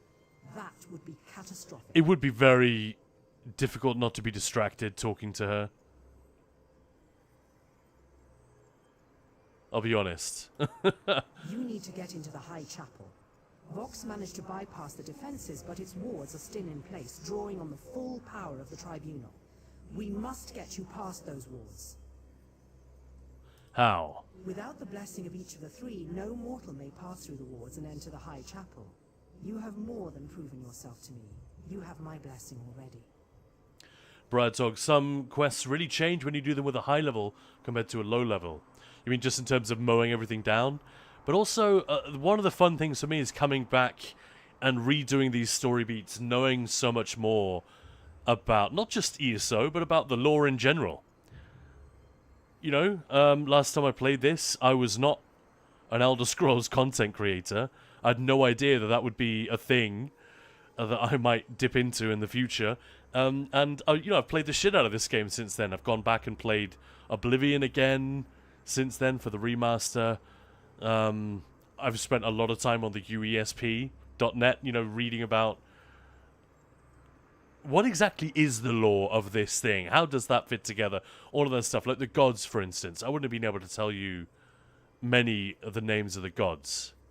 I would have been able to name some of the Daedra. So, with all that context in my head, going back and redoing these quests, a lot of it is way more interesting than I gave it credit for at the time. Can I get in the same way Magistrix Vox did? You would compound the sacrilege that has already been wrought upon our temple? No, that is unacceptable. If you will aid us, you will do it with our blessings, or not at all. How do I get the blessings? Go to the cloisters of Vivec and sow the seal. My companion gods are absent, but they left trials I can activate to grant their All the blessings. Morrowind fans get Pass like the really trials, disappointed at and this you will be moment. blessed. Oh, we're gonna get to meet Vivek? Oh, you will, just have to wait a few years.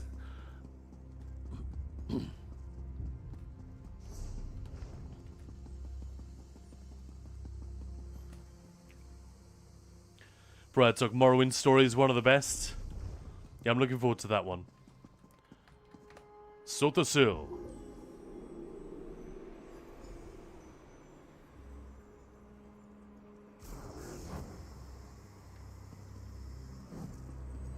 There we are.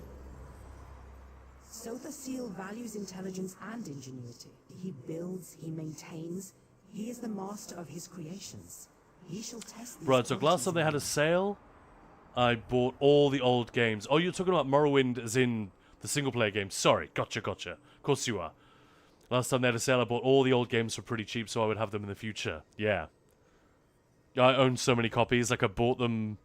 I have a boxed set, a copy of Daggerfall, Morrowind, Oblivion, and obviously Skyrim. I have the crazy version with the giant Alduin statue. That's actually sitting next to Maya's desk.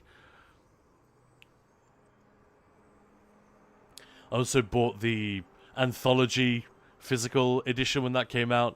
I have them all digitally. Yeah, it's silly. So many different versions. The chessboard skirts, yeah. And like Split Catch, I'm pretty sure about New Vegas. Well, that would be cool. It hadn't occurred to me until you just said it, that obviously if they're doing Fallout 3, they really ought to do New Vegas as well. But it's a different studio. You know, Obsidian made that one. It wasn't Bethesda. But obviously it was done in partnership, so who knows about the legal agreements, legal status of that game in terms of a remake or remaster, how any of that would work. But yeah, I mean, they'd be crazy not to. At least look at it. But it's one of those things. It can happen. There's just a licensing thing, and it becomes too much hassle for everyone to sort of make it happen. Or somebody gets greedy and sees an opportunity to say, well, you can't get this made without my agreement. Hello there. So, you know, a little bit like New Line Cinema did with The Hobbit.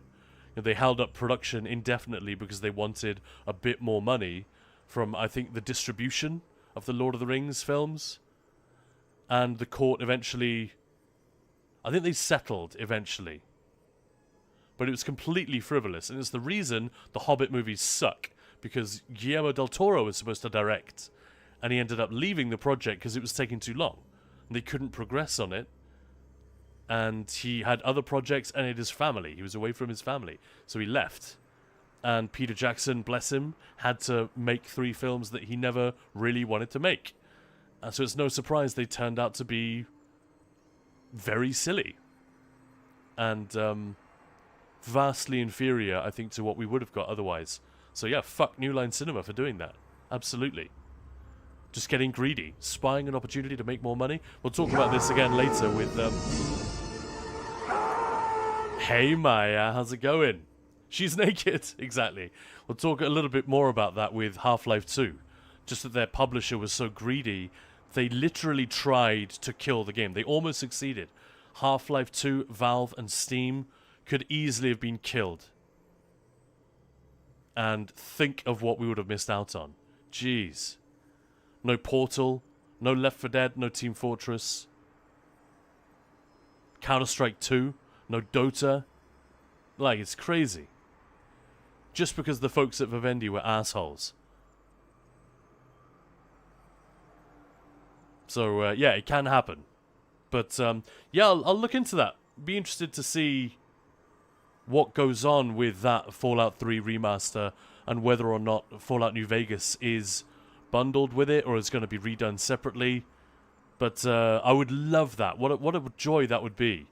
Hey, Maya, so we're just talking about whether or not the remaster of Fallout 3 might include Fallout New Vegas, which is, of course, a separate game, but is built in exactly the same engine and everything.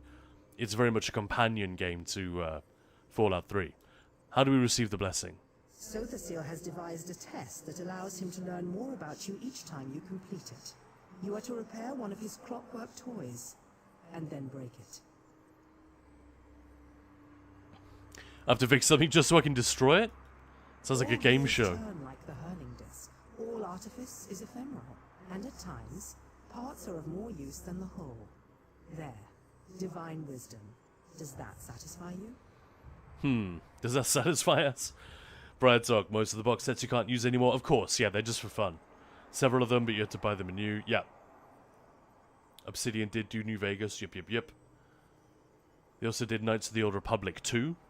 So they went through a real phase where they were doing these kind of, you know, a big successful RPG. They would then make a sort of sequel. on top of it without having to develop all the tools by themselves. They would just create the assets and do the storytelling and the designing and all that stuff. Very, very interesting. I'd love to see more of that. You know, because so much of the expense of making a game is the building blocks, all the programming. And of course, there's still plenty of that when you do something like Obsidian did with Fallout New Vegas. But it's a little bit like making an expansion for ESO versus making ESO. You know, it's a hugely different proposition. I'd love to see more of that. I think we could get a lot of value in terms of stories and experiences if that was more common practice at the moment, but I feel like it's pretty rare. It's just a matter of getting engines licensed. But how's it going, Maya?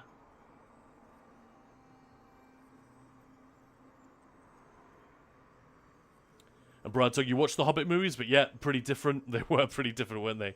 Glad the New Line didn't succeed. Yeah, same here.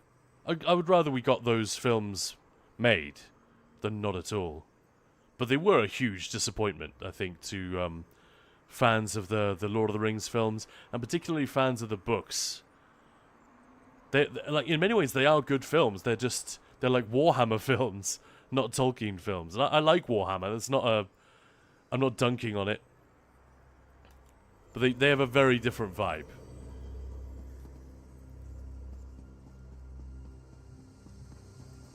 Anyway, here we go.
A master creates the perfect, that which sparks numbers the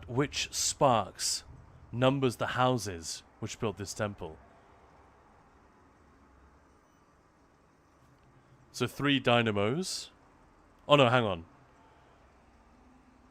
The houses that built this temple, that which spins numbers my closest companions of myself. So 3 gears and how many houses would that be? Is that 5? I should know this, shouldn't I? 1, 2, 3, 4, 5. Yeah.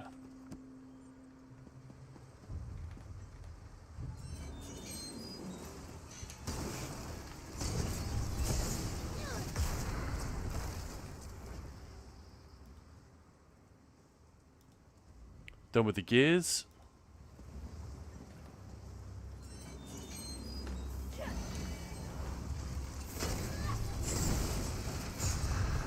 And that should be enough.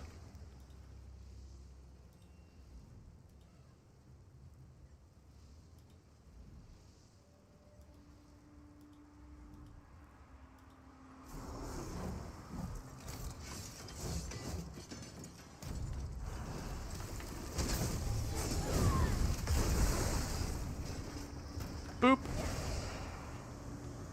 I have a feeling that took a long time the first time I did it. Luckily, I was paying attention, so I could get it done quickly. In doing so, doing great, Maya. Awesome. To us. You do not fully comprehend. Such is your imperfection. So they didn't cast Sothasil yet. We are the imperfection of Sothasil, excised from his being, yet never truly apart. We measure the Oh, you looked it up online, Brightsong? Fair enough. I'm sure plenty of people did that. Welcome on in, by the way, everybody. If you just joined us, this is Khan. You're watching Ninja Pulls. We are on day 21 of our September Gamesfest. If you want to support the channel during September, we massively appreciate that. That's what we need to keep doing what we do. But yeah, we're also putting on a special show every day this month. I've streamed 21 days on the trot now. Crazy. And we're playing a different game. Obviously, we're playing ESO, but in addition to that, we're doing a different game on stream every single day. If you weren't aware of that, this is your first hang during Gamesfest. You joined on a great day. It's Half-Life 2. Today we did Half-Life yesterday. And yeah, we're going to be talking about that. We're also going to check out the PTS in a little while. See if we can clear the new Writhing Wall event a second time. Constantly degrading mechanism against this unknowable goal, you reveal the imperfections of your own device. Can you accept this So not that long ago I did a Fallout 3 playthrough again. How'd you find it? I haven't gone back to it. I only played it once, but I loved it. I don't know, I found it way more compelling than Fallout 4. I'm not sure why. Fallout 4 was a much brighter, much more complicated. It should have been a much more interesting game, but it didn't have the same effect on me. I don't know why. Still pretty good. Awesome. I don't think I'll do another playthrough though, since we know we're getting this remaster. Vivek's trial will measure your clarity of judgment. He saw our blessed people through vexing times. His wisdom reveals the secrets others keep. So shall yours be put to the test. How do I receive Vivek's blessing? Vivek's teachings often take the form of allegories and tales. His lessons are learned by listening and then acting. His challenge exemplifies that approach. You must listen, then act. A temple worker named Varman dueled Belronan Telvanni, slaying him before witnesses. But Varman was a loyal spy. To incite such discord was against his nature. As Vivek did, speak with Varman. Determine who truly slew the Telvanni. Okay.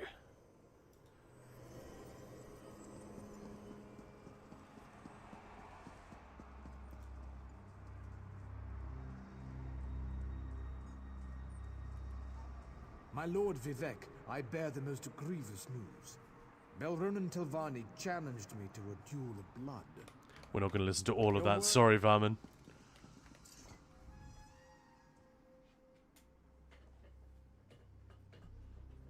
Sorry, cat on desk. Having to de-cat myself. Yeah, Brightsong. So you finished the Lord of the Rings books before you went to see the movies. Nice. Yeah, I read them when I was a kid. Which was still a few years before. I guess, when did I finish them? I was like 9 or something like that. Maybe even younger the first time I read them. But I think I read them a second time when the movies were coming out.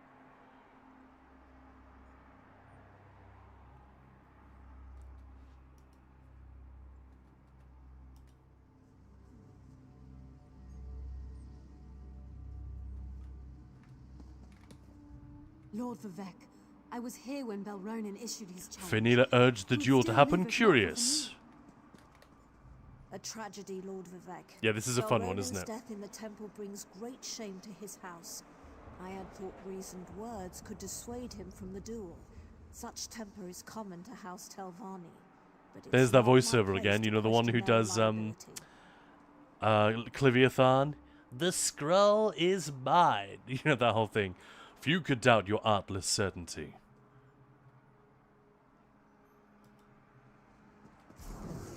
Talnus. Fenila lent Belronan her blade before the duel. I insisted Varman and Belronan. Brightsong, I read Lord of the Rings when I was young, but got distracted halfway through book 5. Yeah, there are 6, yeah. Now I have a book that has all of them, and in English, because I prefer reading English. I read the Lord of the Rings in English first, yeah. But, like I said, I was a little bit young to properly grok all of the stuff. And Tolkien uses quite an archaic turn of phrase. sometimes when he wants to.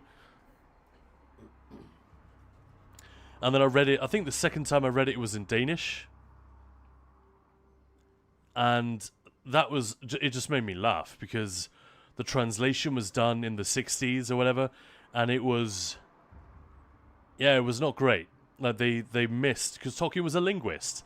You had a lot of fun in naming things and coming up with cool stuff. So it's already very, very difficult to translate that. Especially into a language which doesn't have the vocabulary that English does. Danish, German, Swedish, and Norwegian, we don't have anywhere near, I mean, very few languages do, don't have anywhere near that vocab to draw from. But also the translation, you know, it wasn't,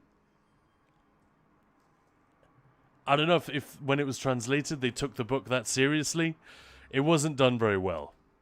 So a lot of the names were just dumb or silly.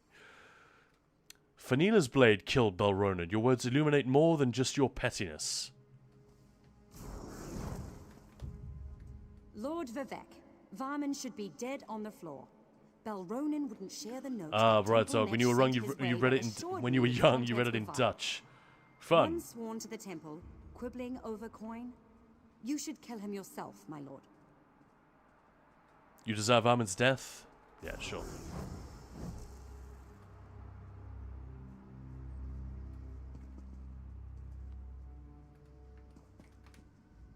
Lord Vivek, Varman should be dead on the floor. Morami sold, my lord. The life of one such as Varman bears no comparison to Belronan Tilvani. Yes, I see. You walked in our skin and wrought our judgment. It's David Shaughnessy. The lie at the core of all truth. I imagine if he'd voiced Vivek. This may be we are echoes of Vivek. Both. Neither. We, through your wisdom and judgment, you have earned Vivek's favor. Nice. We're done. Our blessing. All right. Well, we're pressing on. Vox has the artifact. The judgment of Veloth is hers. Pressing on with the story. I'll tell you what, when we're done with this, let's hop on over to Vivek and remind ourselves what Vivek, the character, actually sounds like, the voiceover. I may fall, but you were too late to stop Magistrate's Vox. She will just... No, Vox ain't gonna do shit. You're all a bunch of fools. As I've said several times now, and also unbelievably evil. Tiago. Vivek! By the way, Tiago, I already messaged you on Discord, but thanks very much for your message. Though you weren't going to be around as much in-game. No worries at all, at all. But yes, it's awesome when people let us know. Brad Talk, is it a hard fight if you're low level? I mean, everything's going to be more difficult, isn't it? I think it's more to do with people being new to the game when they do a lot of this stuff. So they're not aware of where the power comes from, how you can leverage it. And of course, they don't have all the things that, you know, a player like me has collected over the years. I felt a burst of power from the temple and ventured within, fearing the worst. But you prevailed. The Maulborn sacrificed their own troops so Vox could escape with the judgment of Veloth. I will discover what powers the judgment of Veloth possesses and why Vox has stolen it. As Vox fled Mournhold, she went east. Nice. To the east? To the east, to Morrowind. Fear not, for I am watchful. Right? Huh?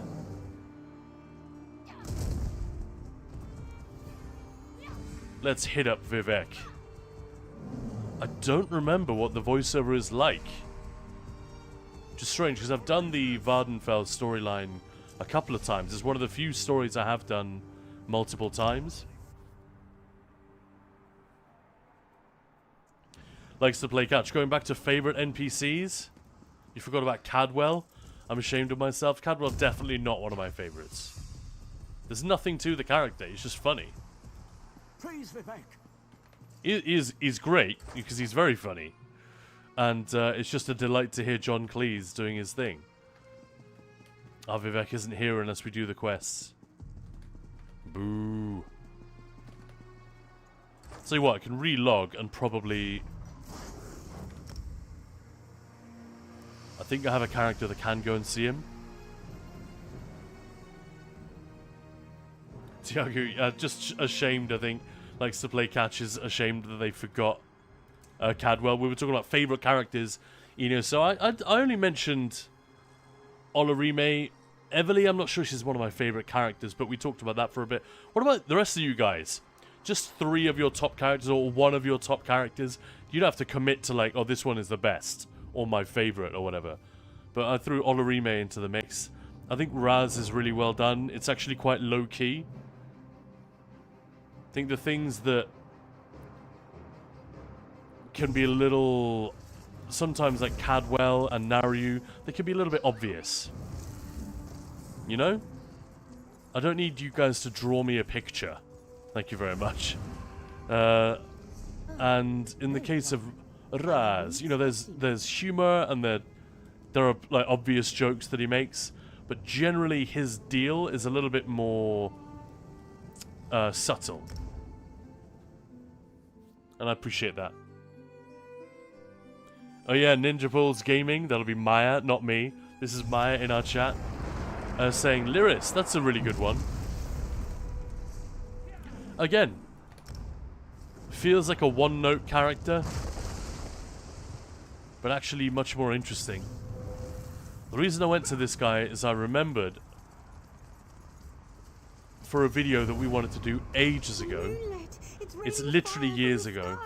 We wanted this footage. Lord Vivek, save us! Of the moonlit crashing towards the city and the temple. And yeah, so I played through the whole quest and stopped it here. And this guy has been... It's been years. And the moonlight's been falling from the sky every time this character goes to Vivek City ever since.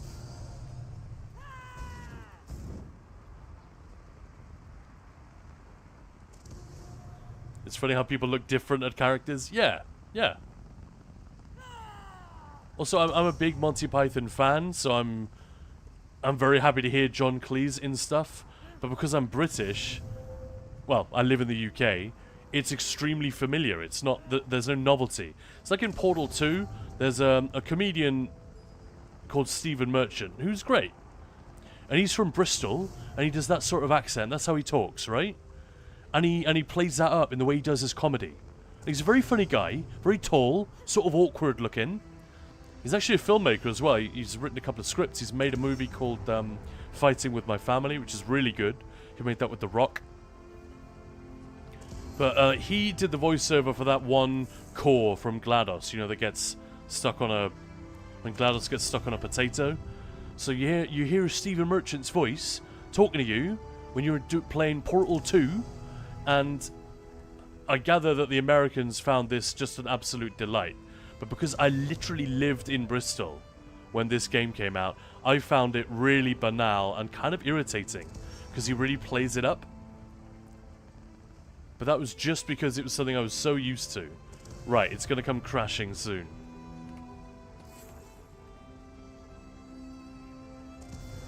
So yeah, context is everything. You're absolutely right, Brightsong. Do you guys remember that? Stephen Merchant? Caffeine and Elder Scrolls Queen Chimera is a great one. I particularly love the voiceover. Right, it's definitely coming any second. I can't remember how many of these pushbacks there are, but it gets pushed back like 14, 16 times, and then it comes rushing forward again because the spell like breaks.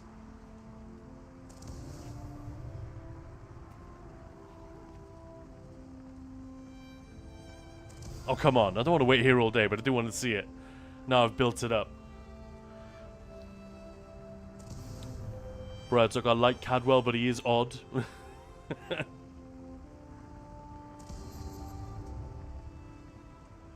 Raz, I like Darian and the Queen. Here we go. That's a genuinely freaky thing. It's really well animated. Dig it.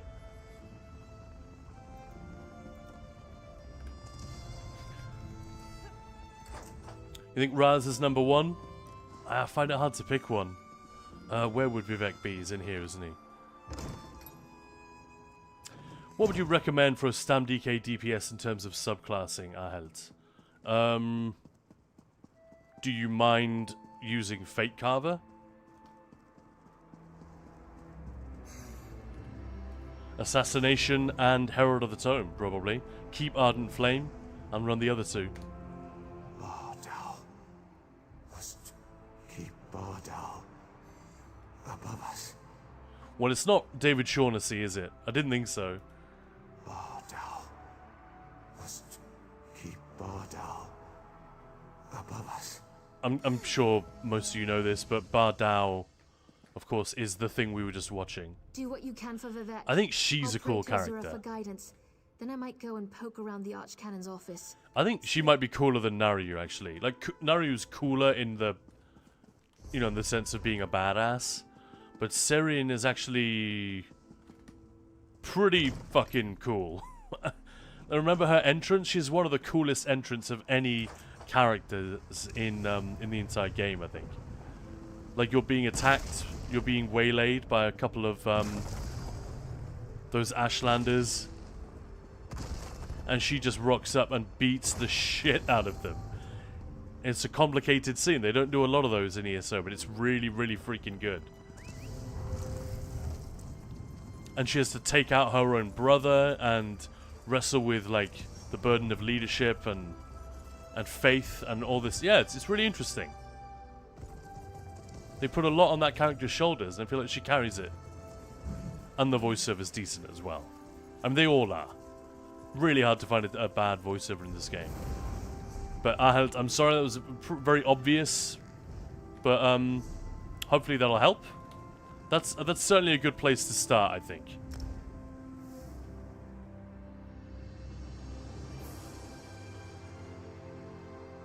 Zaji, he's such a dork, Sword and Snail.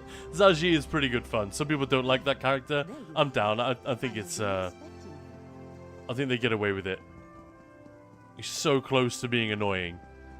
But because it's deliberate and he's funny and lovable in other ways and relatable, right? Every now and again he lets the mask slip and he kind of does something a bit more real.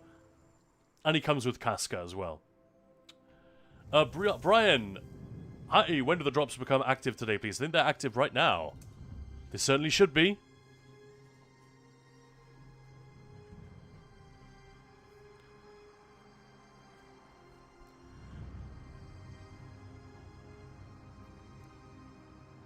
There's a chance that the campaign is finished by now, but I really don't think so. It's supposed to be on for a few days.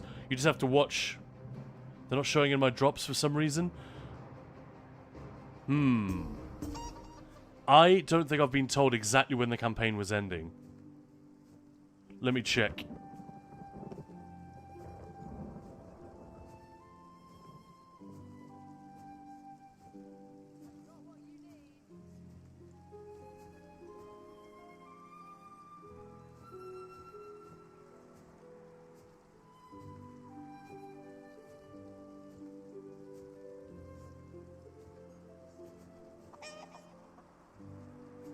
Alright, I'm checking the calendar now. The drops calendar. It's taking forever to load. Sorry about that.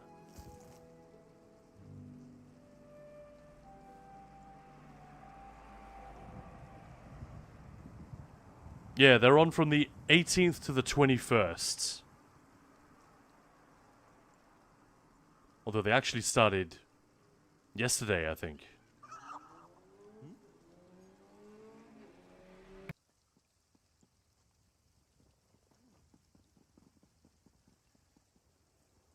So yeah, hit refresh, all that usual stuff. Sorry, that's the wrong character I loaded in with.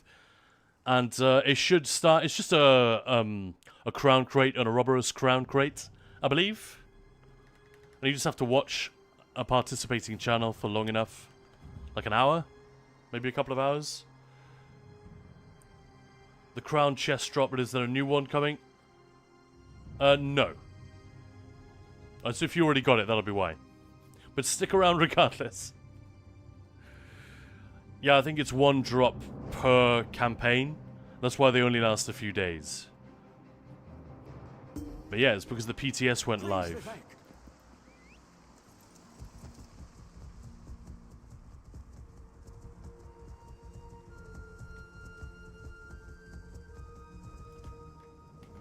Right, where were we? We were in Mournhold.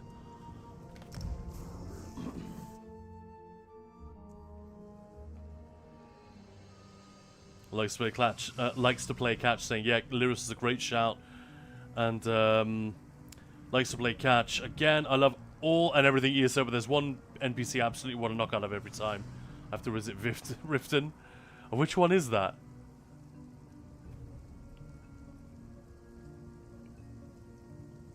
Jakob saying, how DK heavy did you want to go? Quite common to see Ardent Flame, Assassination Herald. Exactly what I said, yep. As a Rusty player, hasn't really played in years. I'm looking to get back into the game. Always played as a tank, still going to do that, but wanted to have a DPS build. Then just do exactly what Jakob and I are saying. Yep. Exactly. Belorda, it was a stream team campaign. They're mostly only for 1 day. Yeah, I'm just looking at the calendar. That one may have been stream team only, and then it's for everyone else from the 18th. But I think it got pushed back a day, even, because PTS actually didn't go up on the day that it was supposed to. They were struggling with it, so they had to put it up the following day.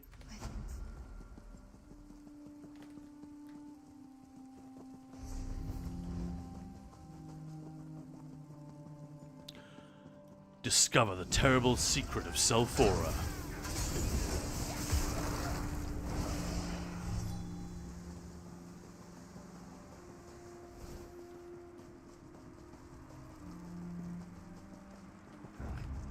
I remember this quest. I don't want to spend too much time on this one.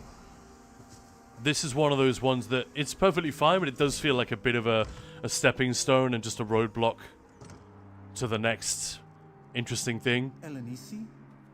Thank the three you made it. Brian J. Yeah, I thought there was a new one coming with the Undaunted content today. My bad. Not your bad at all. Like, I'm supposed to know how these things are working, but even the calendar is kind of misleading, so don't worry about it. But you always hit refresh a couple of times if it's not coming up, and if it's still not there, well. A new friend is powerful. I've seen what the Traveler can do.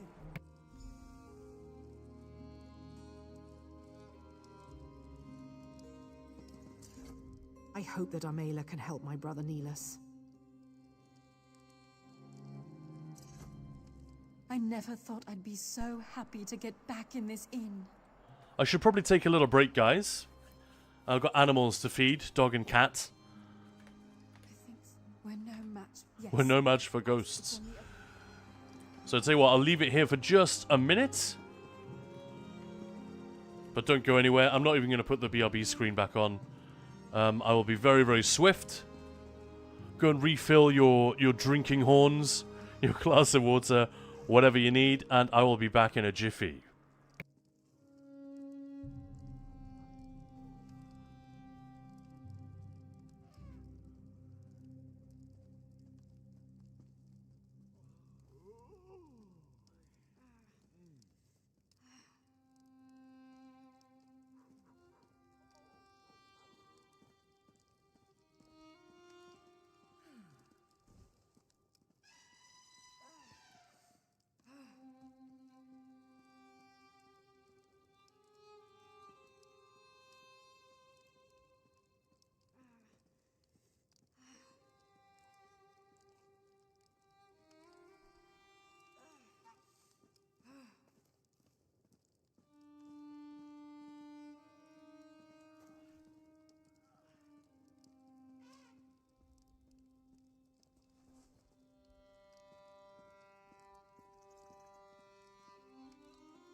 Okay, we're back.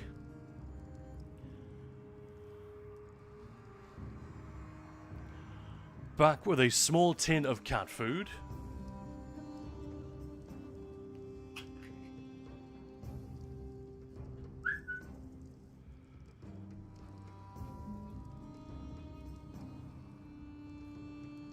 Let's see if the cat actually eats it. He's getting old. He's 18. I don't know if you can hear him. He's meowing at me in the background, but sometimes can be a real dick, like a real fusspot when it comes to the food. Meow.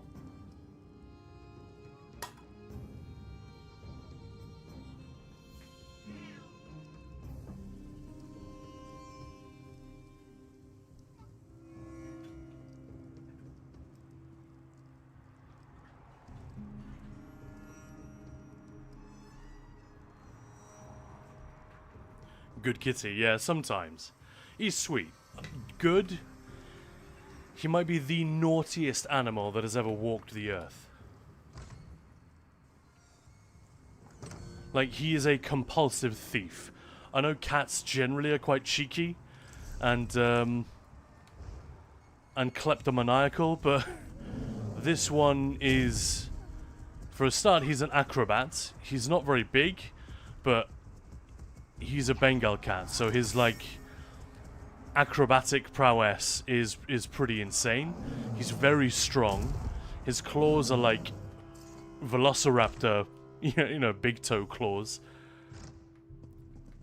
So his ability to climb is like, it's like cat times 2. He's just harder, faster, louder in every way. It also makes it more entertaining, but also more hard work. But yeah, he's mellowing a little bit now he's getting older. I mean, our other cat only made it to 14 years, I think. The Holy Water Decanter. That's like the Holy Hand Grenade of Antioch. It's a slightly ridiculous holy relic.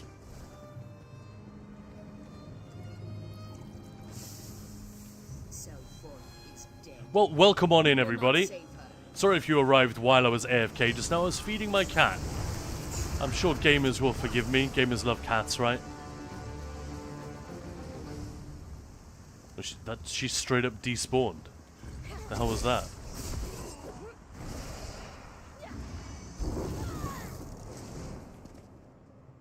It's interesting that we can still siphon ghosts, isn't it? Let me just read the... Violently drain the last spark of life from a corpse. But if it's a ghost, how do we accomplish that? What are the law implications of this? Praise to the 3 Magistrix Vox. Always good kitty. Alright, fair enough, I held. Behold, I bear the hammer of Veloth, priest. I have come to rally my people. Likes to play catch, yeah, I think I know the one you mean. Halt! I was sent for you. Have you gone mad? Mad? You want to see mad? Let me show you true madness. Uh-oh. I have shown you everything I can remember. I remember my death, but that is the past now. You have more pressing matters to deal with than to listen to a ghost's stories. You have the decanter now.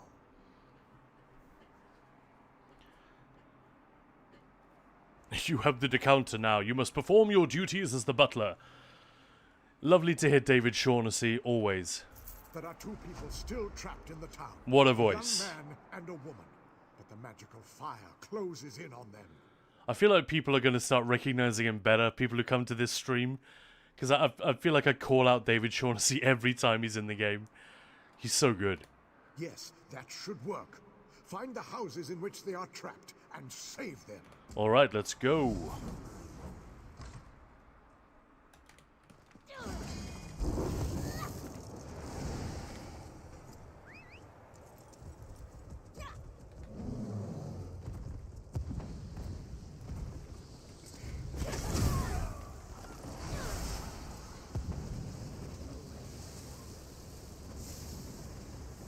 Yeah, definitely not the strongest quest in the packed storyline, I think.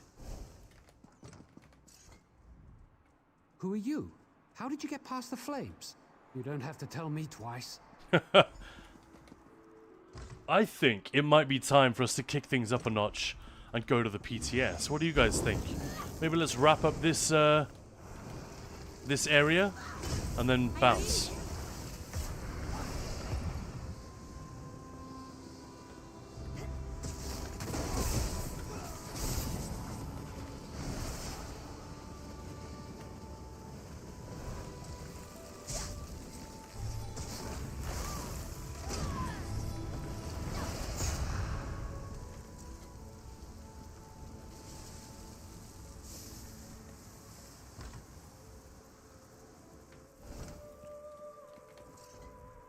I knew someone would come.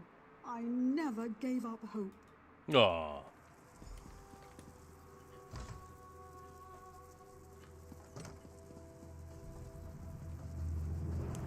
Alright. So if you weren't here yesterday, guys, and you didn't see me mucking around in the PTS, we're going to be doing that shortly. Writhing Wall event Phase 3. I was pretty impressed with it. I know other people are really... I don't know, they seem to be incapable of finding anything good to say about the game or the studio. I'm a little bit puzzled by that. I don't quite... Like, I have plenty of criticism for the game and for ZOS. Generally for the game. Because I know a lot about that. I don't know so much about the inner workings of the company and what the individual people are doing and how good they are at their jobs or whatever. So I tend not to make grand pronouncements on things I don't understand. It's not a good look. But yeah, there's a little bit of frustration with the game at the moment because Update 46 was, in my opinion and the opinion of many others, unfinished. No, subclassing wasn't quite complete. Depending on where you're at in the game and what you tend to spend most of your time on, that may or may not be a problem for you. Most people didn't have a problem with it in Update 46, but now that they are sort of taking tentative steps to begin fixing it, people don't like that. Not happy with the direction of those changes, but they're also not happy that we're going to have to wait until 2026 to get the proper set of fixes for Update 46. And honestly, who knows if they'll even do a good job. It's perfectly possible that it would be a bad patch. So we wait all that time for nothing. I'd be very disappointed if that were true, but either way, it is nice to have something more positive to say about the game and what's coming. Come forth, vile parasites. Face your How dare you summon me, Tina? You shall suffer for this outrage. Done. You did it! We did it! With Vox's echo gone, I am free. May you find peace. Tell my family I love them. Tell them to carry on. Alright, there we go.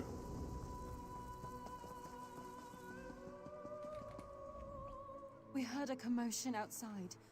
What happened? Bad news. Oh, no. Is it about Father? He wouldn't submit to Vox, but his spirit helped me save Selphora. He never abandoned his principles. Oh, Father. Oh, Father. Oh, lovely. It is an important quest. It like gives you the lowdown on what's up with Vox, like what her problem is. So I understand why it's there, and it's not too long. But you know what I mean? It feels very much like a stop along the road. A Saint Asunder. So part of me just wants to wrap up the Deshawn story now. But another part of me wants to move on. I don't know, what do you guys think? Should we do a little bit more in the pack storyline? Or do you guys want to hit the PTS?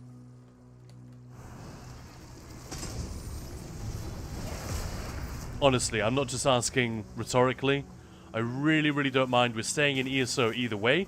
We will be going over to Half-Life 2 later to celebrate what a great game that is. Swap some stories and memories and, I don't know, maybe showcase how fun it is from some people who haven't played it before. It is 23 years old. No, sorry, 21 years old. Old enough to drink in the US. But yeah, what do you guys want? What would you prefer? Please voice thy opinion in chat. Shall I stay and do story? You guys seem to be happy with that. Or should we go and muck around on PTS, see a little bit more action, get a sense of what the new event is going to be like, send Zos some more feedback.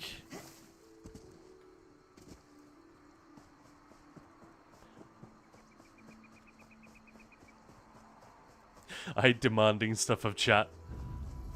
But come on, guys. Let me know.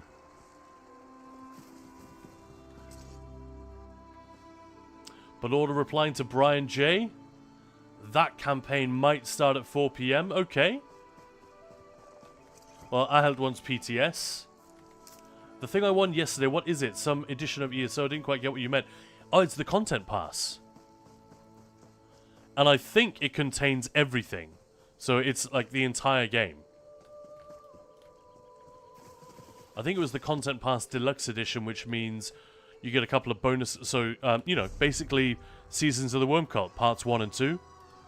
So Western Solstice, Eastern Solstice, the Wall event, both the dungeon packs for this year. And I believe it was the Deluxe Edition. So it contains everything else. All of the DLC zones up to now. I think that's it. My bro wants PTS. That's 2 votes for PTS.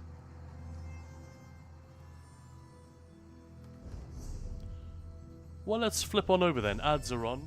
So, good time to switch.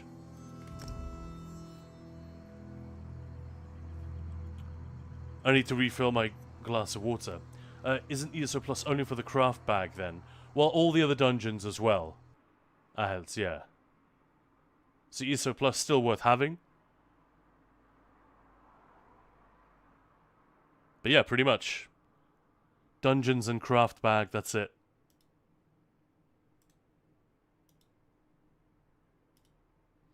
Alright, firing up the PTS, and while that is loading, I'm going to go and refill my glass of water. I'll be right back.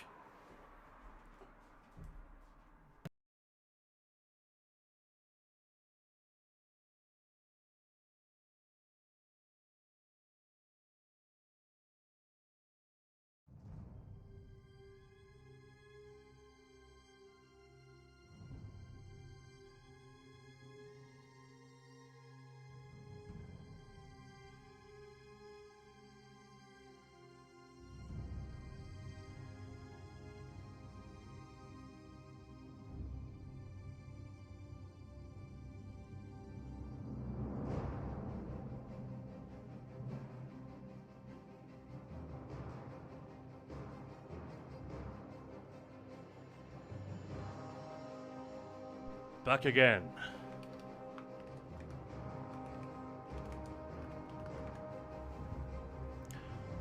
Right, this is the PTS we're firing up now. Thank you for sitting through ads. Really appreciate it. I went AFK for a moment, so you guys didn't really miss anything, which is cool.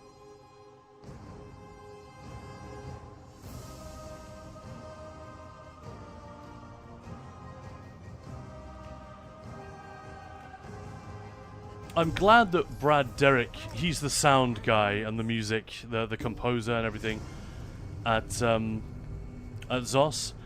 I'm glad he seems to have stepped away a little bit from the main ESO theme. You know, the Elder Scrolls theme. You know, the original Morrowind theme. I feel like they have used it just by default for a long time now, and it's such a beautiful theme. I don't want to get bored of it. So yeah, even by the time Skyrim came along, I thought maybe it's time for a new theme. But you know, the shouty Nord choir was so good that they sort of got away with it. But all the different variations we've had over the years in ESO, yeah. We must break that Oh wow, no one's here. pylons on top of the Shoot. tower appear to power. Maybe let's get out and see if we can get into a new instance. Maybe that would help.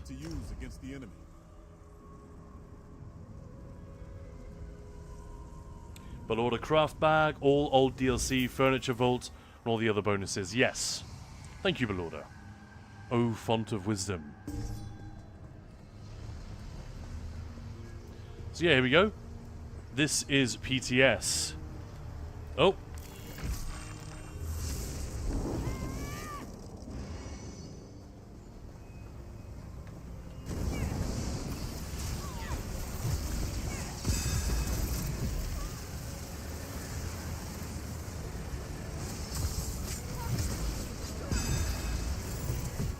Definitely beefed up these siege camp encounters, which is exactly what I asked them to do. I'm sure I wasn't the only one, but these guys can actually hurt now, as I'm demonstrating. Wow.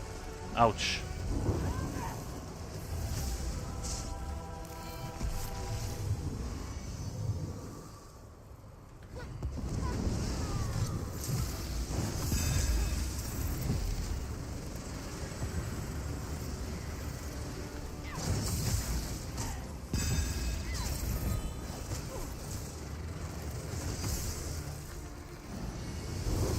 So this is what Phase 1, this is pretty much the most exciting thing you get in Phase 1, is this. You know, defending the camps. There are a bunch of other dailies that you can do whether or not you have Solstice and Seasons of the Worm Cults. But yeah, this will be the main exciting thing in Phase 1. And it is cool. It just isn't anywhere near as fun as the last bit. But yeah, this is like the main thing.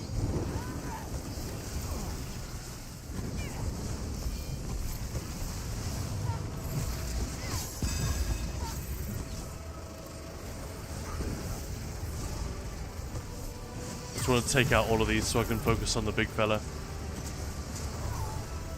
He won't kill me.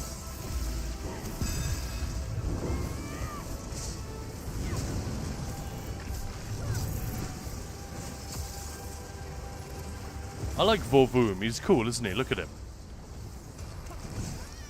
That's the most dangerous thing he does, if you stand too close to him. Oh, shit. Yeah, that move there. If you get hit, if you stand too close, you'll get hit by multiple of those AoEs. Uh-oh. Looks like we're getting booted. It's a little bit unkind.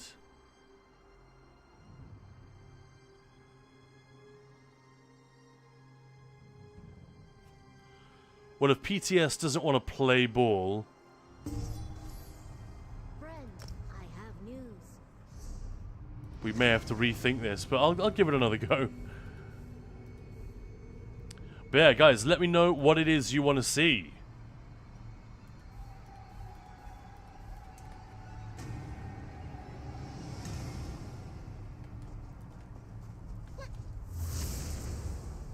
I'll see how far I can get with the siege side. Let's try that.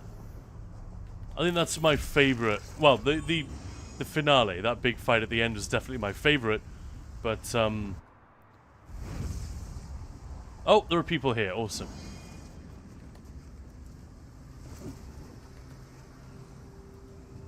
So there are two facets to this, really.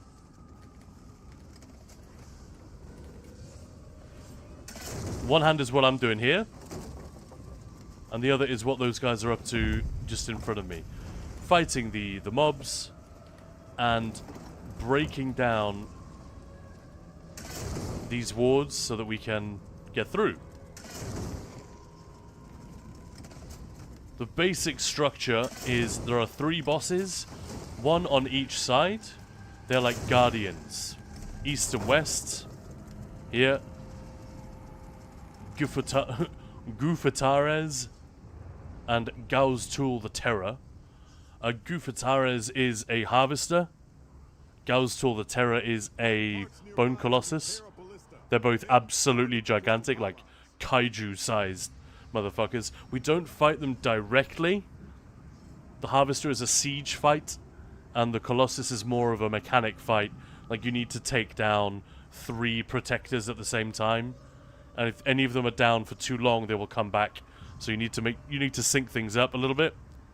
But it's fairly forgiving. And then once we're in, we fight Zyzax, who is a giant Daedric Titan. Real big fella.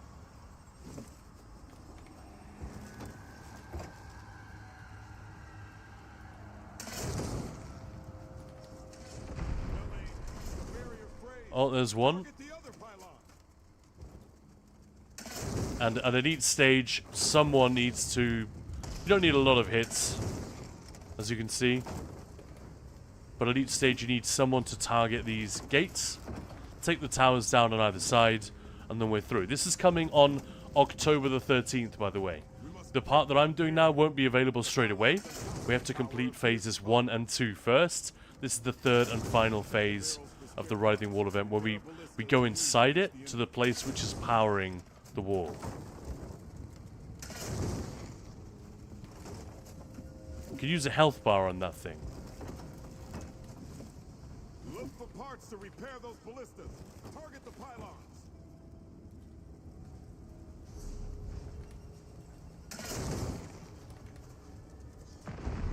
Well, we're done. Show these Daedra our strength. So you see, it's pretty easy. I have asked if I've actually asked Zos, look, is this what it's going to be like, or is it going to like scale up the more people are in here, or is it just easy mode on PTS? Ambush! Take cover from its blasts. Another barrier blocks that Infernium. You can repair the ballistas with parts nearby. The cultists have some too. What was that? Scordo kind of checked himself. You can. Scordo remix. What do you guys think? I'm in the middle of providing feedback to Zos with this, so do tell me what it looks like, whether you're excited, whether you're just not bothered about this at all. I know a lot of people weren't that interested in the Writhing Wall based on what we saw in the last PTS cycle.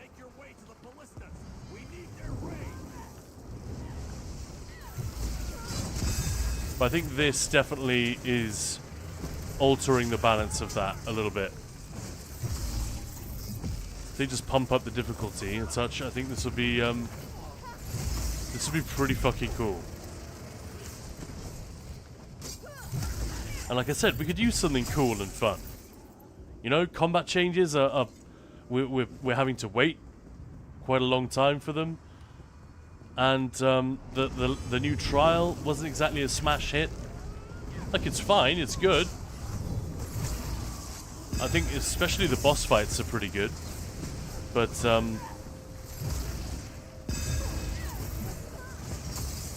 yeah, they need to do better next time.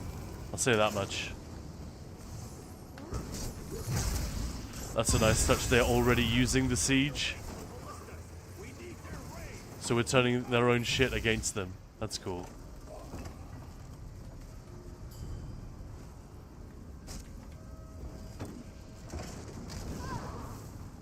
Alright.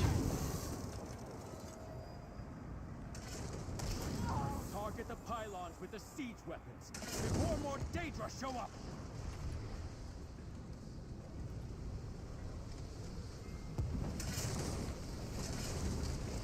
These assholes are shooting at me, you see that? Get beamed. So bro, I'm super excited. Awesome. New zones, quests, events, but they will need to wait until October. Yeah, I mean, that's... We need to get past that wall. Use the barrel scraps to repair the ballistas. The barrel scraps. My only worry so far is that A, it's going to take a couple of weeks, probably at least, to get to... Is there a barrel up here? Do I need to get down? It's going to take a couple of weeks to get to this point, you know, phase 3. So probably we won't see this until late October. I don't know. That's one of the things I'm asking Zos for more guidance on.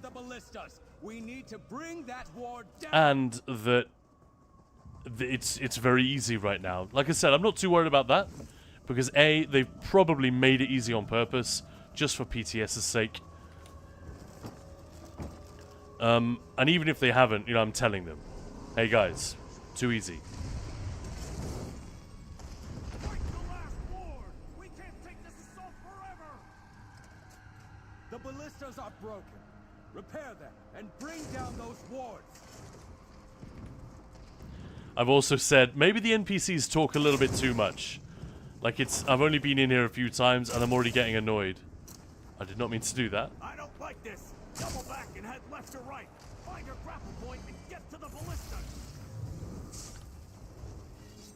Well, Tronium, I have doubts if these events require some sort of organization of players. It's very minimal. You don't need to be that organized. You just have to have a brain. And yeah, I know, very easy to make jokes about ESO players. They do behave hilariously strangely sometimes and fail to understand the basic things. But I think when you're surrounded by players who are doing it right, it's that much easier to see what you need to do. Hey, we're in. So that Infernium was there holding us back, like beaming all the way down that corridor. And at some point, I haven't done this before, I've always missed this bit and joined after it's already happened. But at some point we capture that Infernium and turn it again, use it against the enemy. These green AoEs, in case anyone's wondering, they're not healing, they drop Must stop that blasted Infernium. The path splits. Scordo, take some allies right and clear the path. Come with me. sorry, they drop repair parts for the ballista. That's why I'm picking them up. You know, the little ballista backpack that you get.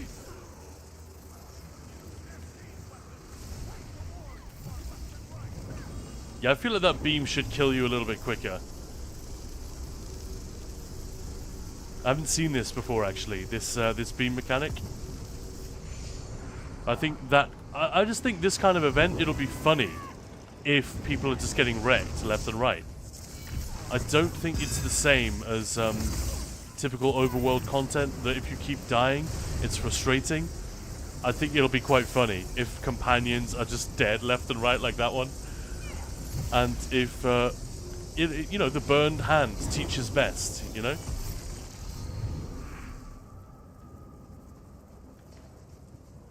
That grapple point is not... It's not available.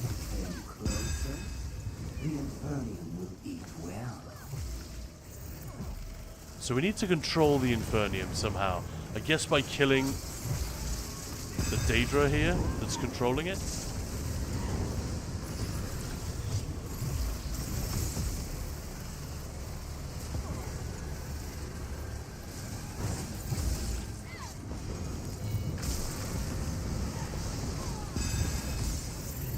I don't know. What are their names? I can't actually see. The hitbox of that Infernium is ridiculous.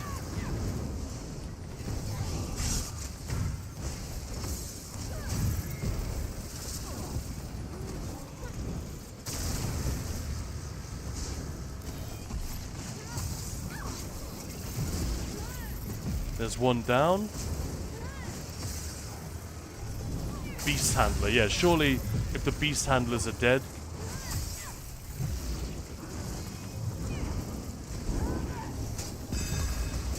That's what we gotta do.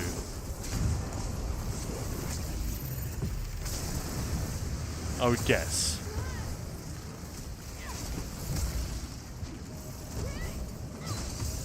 I'm gonna have to turn the banner off.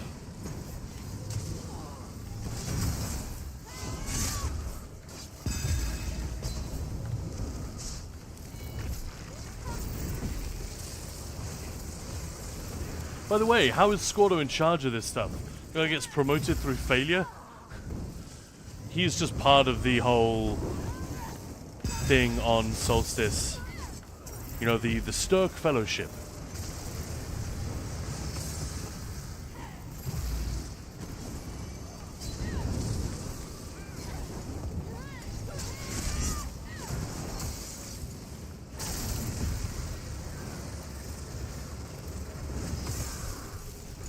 But yeah, you know what I mean? That, like, this is fun for me. It's a challenge. Oh, what? A new one? Almost got it. I'm guessing we just have to get all of these dead at once.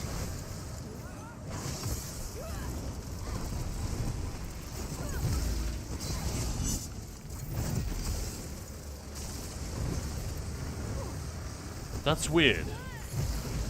Why are so many of them spawning? Is this just impossible to do? Or is there an interrupt that I'm missing? Maybe I'm just wrong. And we need to kill the Infernium.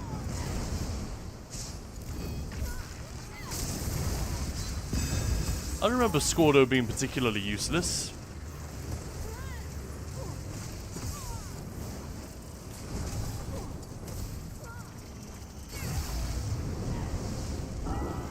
There we go. Controller attuned to this Infernium. This will do quite nicely. But yeah, it's fun, right? So now we get to use it. And we get to use that beam to blast through their defenses. That's how it's going to work. And now that grapple point is also open. Time for the banner again.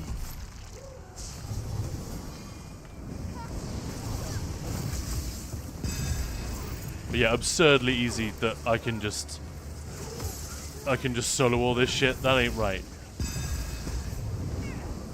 And that is the thing I've already made clear, so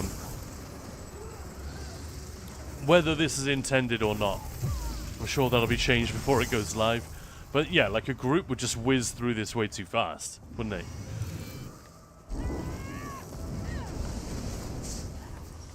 Not everyone wants the same level of challenge, obviously. But I do... What do you guys think? Do you think I'm right that players dying left and right the way they did when Elsewhere Dragons first appeared? You know, sometimes they're just AoEs that will wreck you. It doesn't matter. Enough players survive. There's no failure. It's just funny when a lot of people die, right? And thank you very much for the follow, Murloc. How you doing? Welcome on in, everybody, if you just joined us. This is Khan, of course. You're watching Ninja Pulls. We're on PTS, doing the brand new Phase 3 of the Writhing Wall event. I'm getting CC'd by everything, because I'm by myself. You're not supposed to solo this place, but like I said, I think they turned the difficulty down for PTS so that we can test a bit more easily. But yeah, I'm very interested to know, like, if you guys think it would be discouraging if things like that corridor AoE we just saw, if that's like super lethal and people die to it, will that like piss them off and they'll just stop trying? I think they'll just laugh it off and continue. And, you know, they'll get a little bit better at the game as a result. It's not like it's a failure but not a meaningful one. Like, you don't lose any progress or anything like that. This Infernium is our key to victory. Help me. Akara Morris, welcome on in. Thanks for that email. What a lovely one. How you doing? Welcome to chat. Welcome to Ninja Pulls. I'm just one half of Ninja Pulls. My name's Khan. Normally, on a good day, it's me and Maya. That's the wife.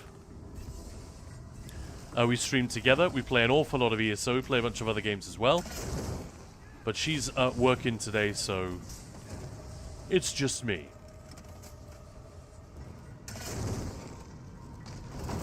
Vishy, hello again.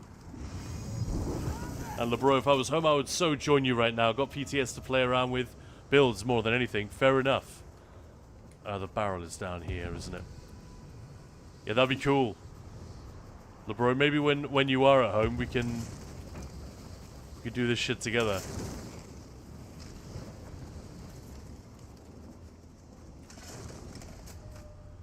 And we'll train him. Doesn't Scordo fail as a bodyguard like 2 to 3 times? Yeah, I don't know. Maybe he does. I can't remember.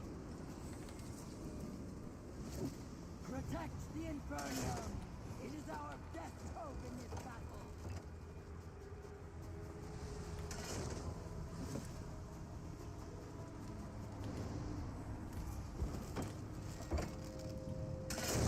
So we're nearly done with that one.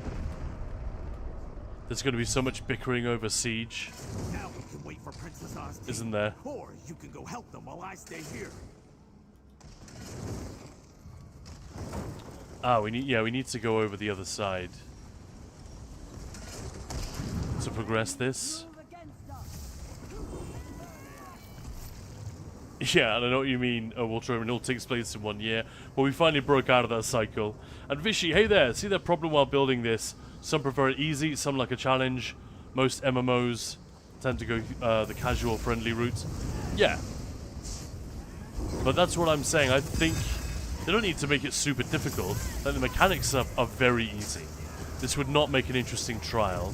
The mechanics are way too simple. But,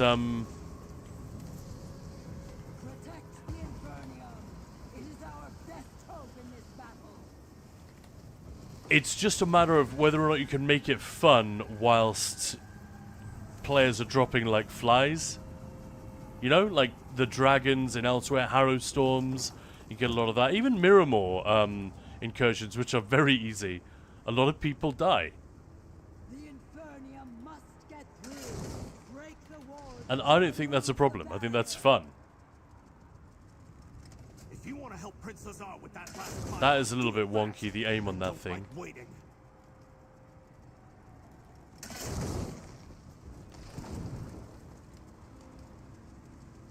Yeah, that's weird. The way it, like,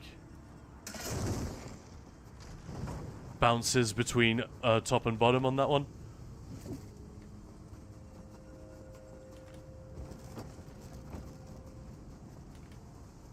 And Vishy, after playing ESO, Guild Wars 2 is a different game. I can't face tank stuff anymore. I have to watch and dodge the mechanics. Yeah, tanking in ESO used to be so much more difficult than it is. If you want to help Princess Oz with that last pylon, do it fast. I don't like waiting. I tried, like a friend of mine was really into Guild Wars 2 and really wanted me and Maya to play it, and we gave it a go, but we just couldn't.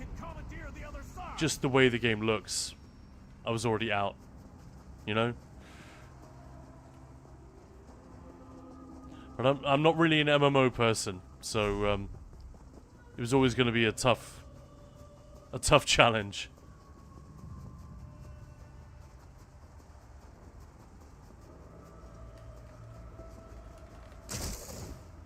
But yeah, speaking of challenge, one thing, personally, I know not everyone agrees with this, I wish ESO was more difficult. Like, it's a very easy game to play. The problem is, there's this persistent myth that it is really hard. So, people go around believing it, and they get very angry if they hear me saying, people like me suggesting that it should become more difficult, and you get accusations of gatekeeping and elitism and all that stuff. And ZOS don't really know what to do about it. And if they have a bunch of players who believe the game is hard, it doesn't really matter whether they're right or not. It's as a developer, you're going to struggle to make the case that you need to make your game more difficult.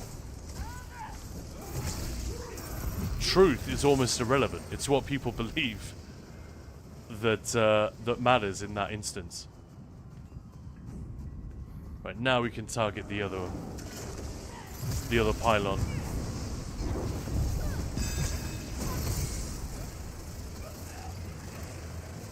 Well, Tronium, I would say start the difficulty a little harder for the first few weeks.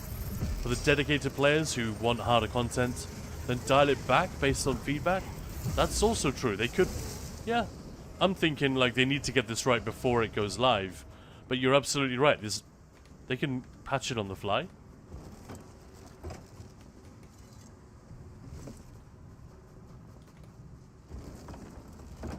wish these people would stop taking my ballista. Go get your own. Can I use these two? I mean, it's obviously better. It's a better look and a better experience if it is consistent from day one. But you're absolutely right. There's no reason they couldn't do that. No, God damn it. Why are they using my stuff? I just want a pair. It's nice to have 2 ballistas so that you can fire one while the other's on cooldown. I think we only need 2 more shots now, so we should be good.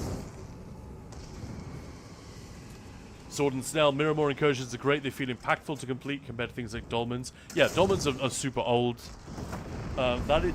They were much more difficult, obviously, when they launched than they are now.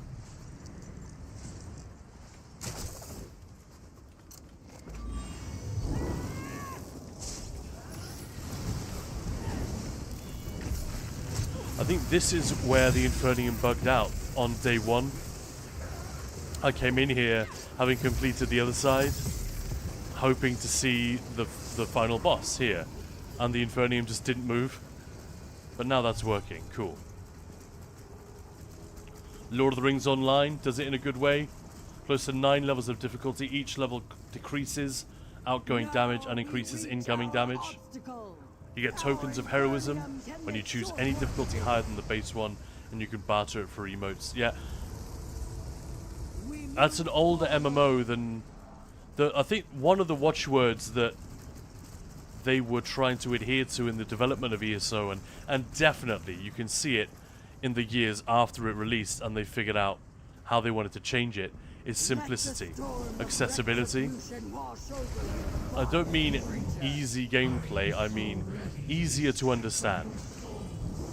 And frankly, they could have done a bit more of that because the game is quite difficult to understand for a lot of people. That's the real thing that holds them back. They think they're bad players, or that the ESO has a very high skill requirement, because no one's explained to them, the game hasn't explained to them that that's not the case. That's where this myth comes from, that the game is super hard, and we desperately need things like Open Soul and whatever to make the game playable for normals, and yeah, it's wrong. But ZOS have not done a great job of articulating an alternative. Thanks very much for the follow. Bilix, how you doing?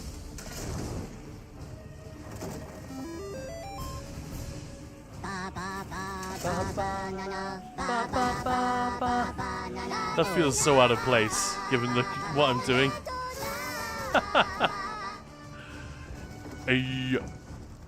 So what you need to do here, I'm guessing the other player doesn't know. You shoot with a flame ballista when it's orange, then it will turn blue. See, it's smaller and bluer. You can barely see it. That's another piece of feedback I should make. It's just 2 hits on each one. Flame first, and then cold fire afterwards. And then all the wards are down. And then she'll summon her minions. Oh, come on. Oh, it's broken. Shit. And that really hurts, the thing that she throws at you. And then we have a limited time to actually damage her. And it's like 1% with each ballista hit. It's kind of crazy.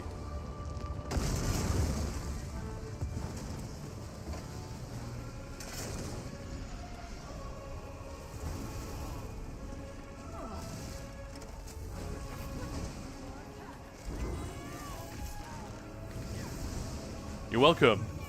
Not bad at all, Billix. Excellent. Happy Thursday. The weekend is coming. It's coming. Not that it matters. I'm barely aware of what day it is. For those of you who don't know me, my name's Khan. I'm one half of Ninja Pulls. Maya, my wife, is the other half. We've been doing a crazy thing all through September or September on Twitch, which is streaming every day and streaming a different game on top of ESO every single day. It's been quite the countdown. Not Pure! Hello, we just got a raid on YouTube. Ain't up, yo, how's it going? Aw, thanks so much for the raid. If you guys aren't already following Not Pure, specifically on YouTube, you want to remedy that. How you doing, my friend? We're on PTS, as you may have noticed.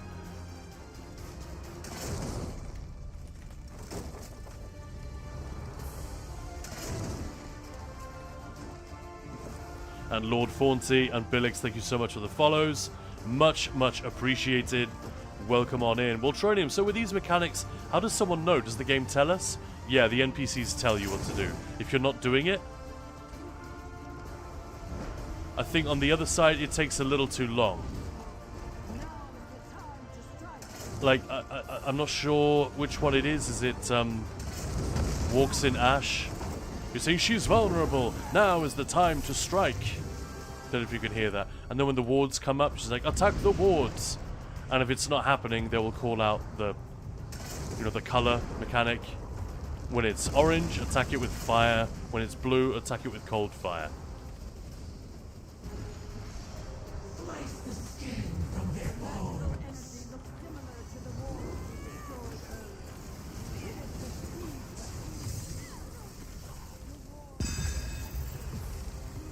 But yeah, let's just take a break for a minute and look. So the way this is going to work, I'm guessing this player down here doesn't know what the deal is, and or maybe they left. Yeah, so it's Walks in Ash. She's right here, doing call-outs and kicking ass and taking names. But yeah, so there's a scrum down here. I think the problem with it is that you can basically ignore it. Like, they can come up the stairs and get you, but they don't seem to. Like, yesterday it barely happened. But the real idea is we take her down. And then we've completed the western fortress. There are 3 bits. Western, eastern, and then, like, the rear. You know, the this area at the back, at the top.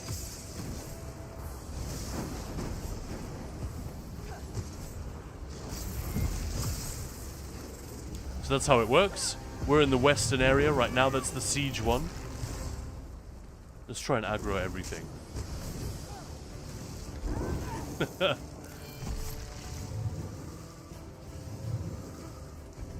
yeah, you can see like all these galleries are filled with siege weapons.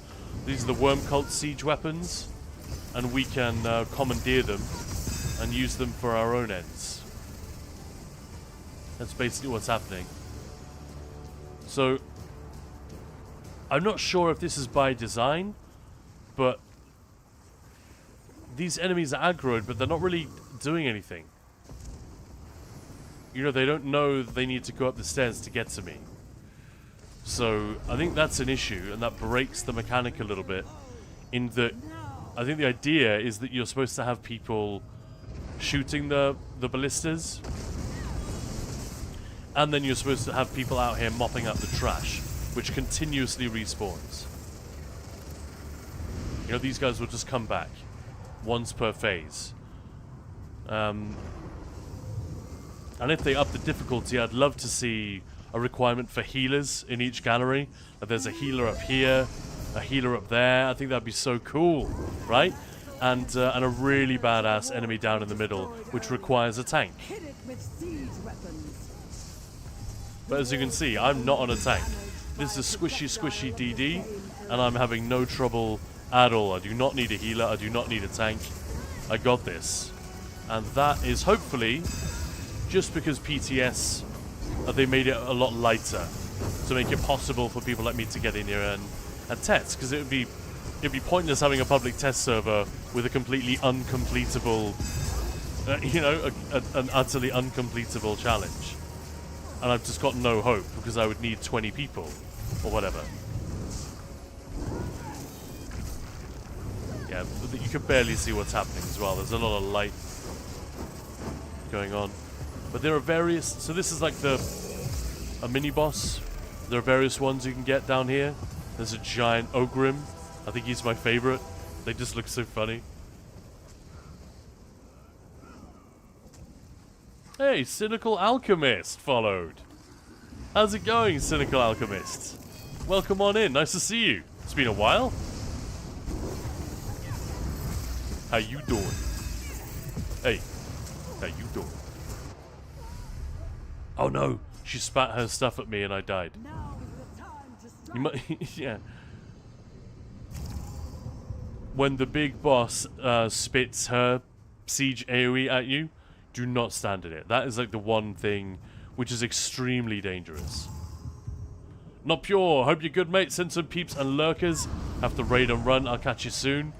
Yeah, no worries. Nice to see you, man. Thanks. And have a lovely, lovely weekend. Do us a favor and take care of yourself, you know?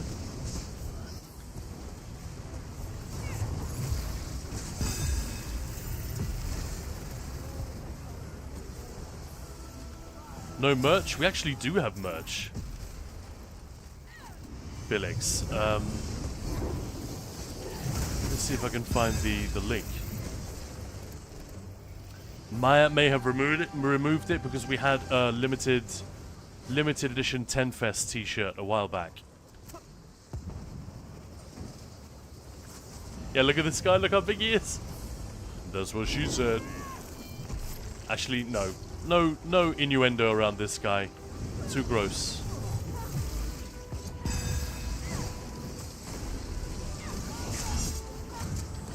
That in-cap strike, where did it even go? It basically got him in the dick. Because he's so tall.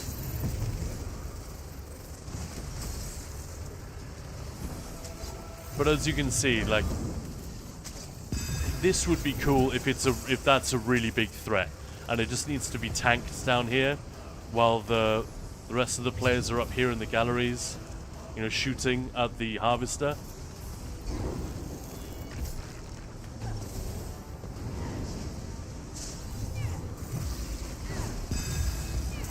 But I understand they can't make it too difficult, otherwise if, you know, someone's in an instance that just doesn't have a tank, it might be difficult to clear, and if it's late at night or none of those people are in guilds where they can ask.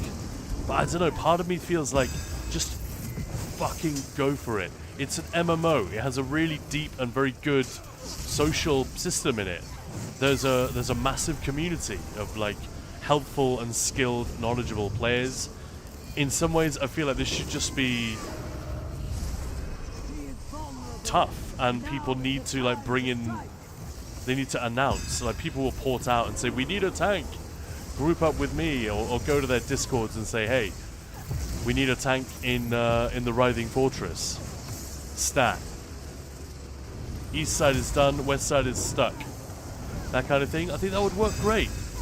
But unfortunately, because accessibility and keeping it mainstream is very much the way game developers think these days, you know, broadest appeal possible, and the fact that people are regularly on the forums shit-talking the game and Zos for doing anything that encourages group content. You know, literally, we've got an Undaunted celebration and Golden Pursuits, which are all about, you know, dungeons, and Moose has been telling me that people are taking to the forums to complain. They're forcing me to do group content. It's a very, very strange attitude, but if you're Zos, you can't just ignore it, really. Even if it's silly, and you don't particularly agree that you should base your development decisions around these people, you can't just ignore them. That's not good.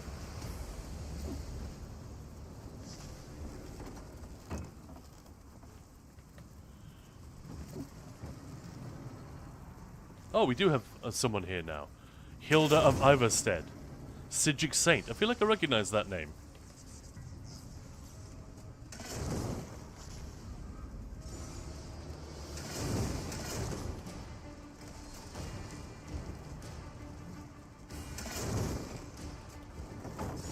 You see it change? That's the mechanic. That's the thing people are going to be raging about. You know, so they're going to be people who don't know it. Like, I think this person doesn't know.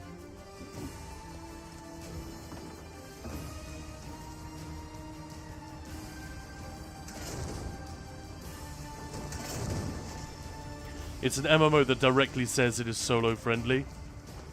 But not everything in the game needs to be solo friendly. And where does it say that? I've played the game for God knows how long. I've never seen anything like that. Is that really a thing?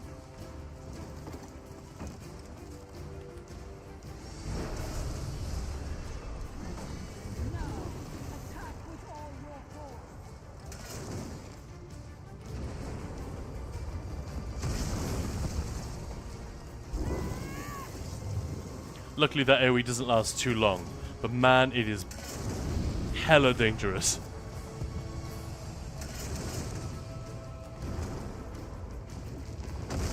But yeah, that's fair enough, Ultronium. And it needs to be, but this clearly can't, this is not a solo thing. It's just a question of where exactly do you pitch it in terms of difficulty. I think, personally, the devs will never do this, and I'm not saying that they should, but my preference would be make it really hard. Or make it, you know, so that you need a tank, you need healers, you need the things. You need to approach it correctly, or you will not clear.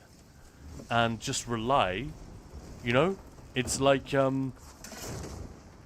it's kind of like economics.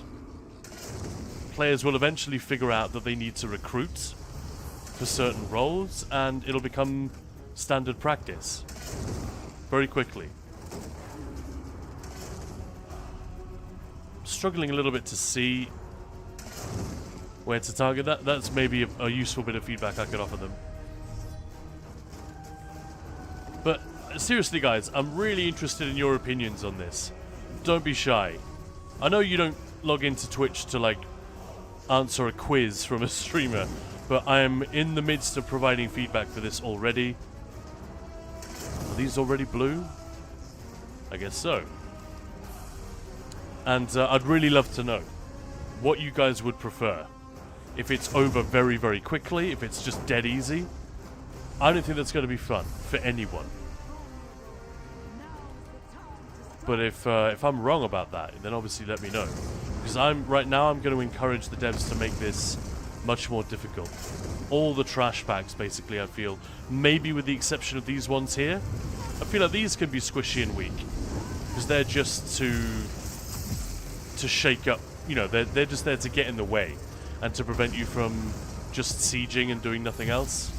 That'd be boring. So it's cool that the ads come in and they don't need to be difficult.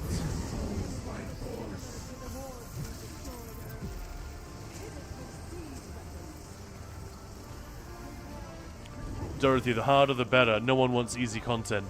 I mean, you say that. I think a lot of people think they want easy content, and they're mistaken. I think other people might genuinely prefer easy content, but yeah, I stand by the idea that it's not going to be it's going to be a more fulfilling event and experience if it requires a little bit of effort, you know?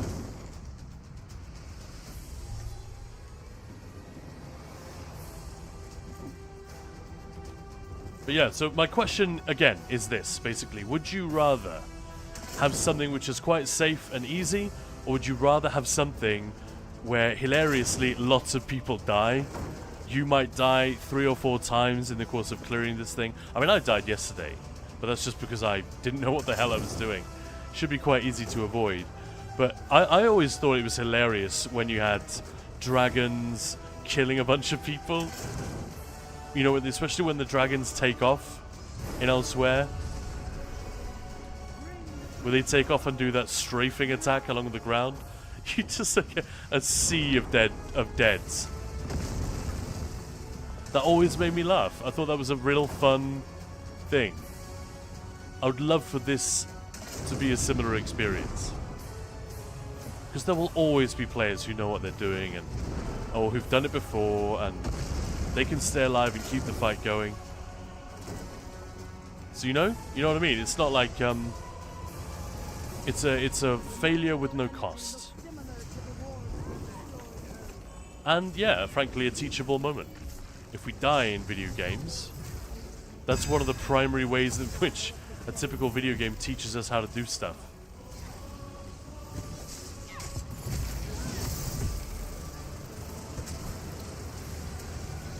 Oh, hello. You see what I mean? They do come up the stairs sometimes. That's fucking terrifying. I think the visuals are already a huge win, like the scale of everything. It doesn't bother me at all that they're all, like, none of these enemies are new. The worm cult isn't a new enemy.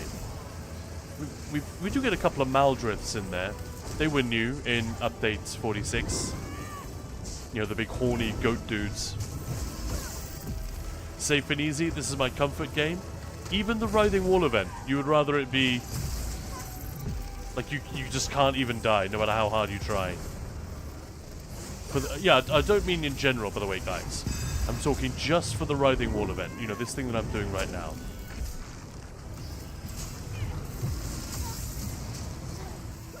But thanks, Wunderbrats. Appreciate that. Appreciate the insight. Anyone else agree with that? There's no, like, wrong opinion, just to be clear. I'm not looking to ask so that I can argue with people or debate whether or not they're correct.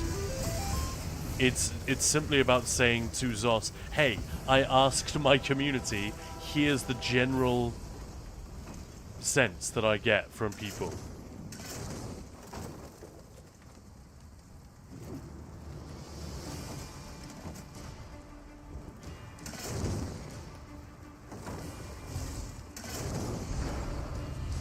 And Wunderbra, thank you very much for the follow. Yeah, see, we didn't actually take out all of those wards. I don't know what the deal is there.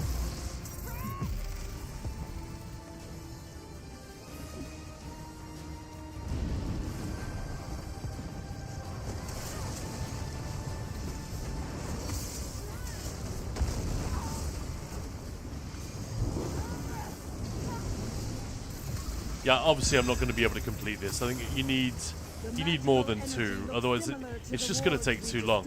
But the fact that I can solo this boss, I think the last boss might be soloable as well. That would be really difficult.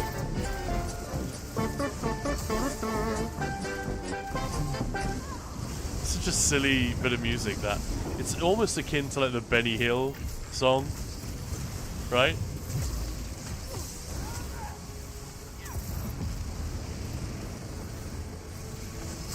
I wonder why they're coming up now. Is it because not enough NPCs are down there fighting with them? That could be it.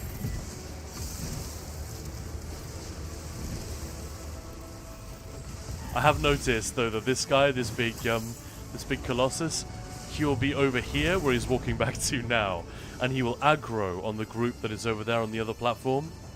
So he then comes, oh, I'm coming to fight you.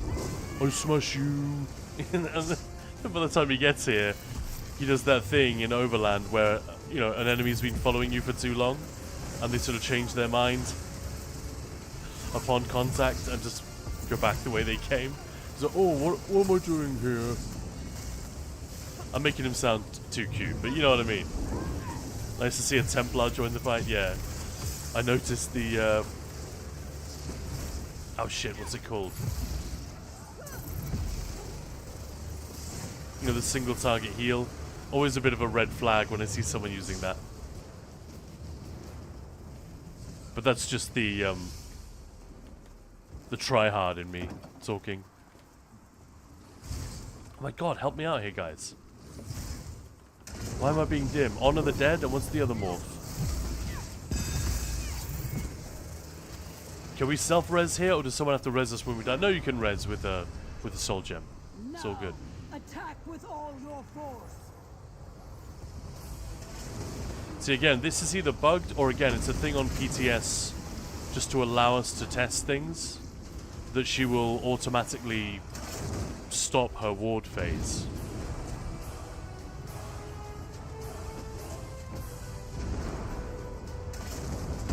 Breath of Life, thank you, Valorda. I knew it was an obvious one, like, why am I not remembering this? But yeah, for so many years, it was the sign of a healer who didn't know what they were doing. Hit it with siege weapons. Obviously, this is not a dungeon group, so it doesn't really have that stigma. But it's funny how that sticks. Like, a lot of people still think if they see somebody using Reliquien, it's a player who doesn't know what they're doing, because it used to be regarded as one of those sets. You use it on the dummy or for single target bosses, but for most trials, don't use it. Of course, that's not true. There are plenty of fights where you can use it very well, but yeah, it's the same kind of thing, right?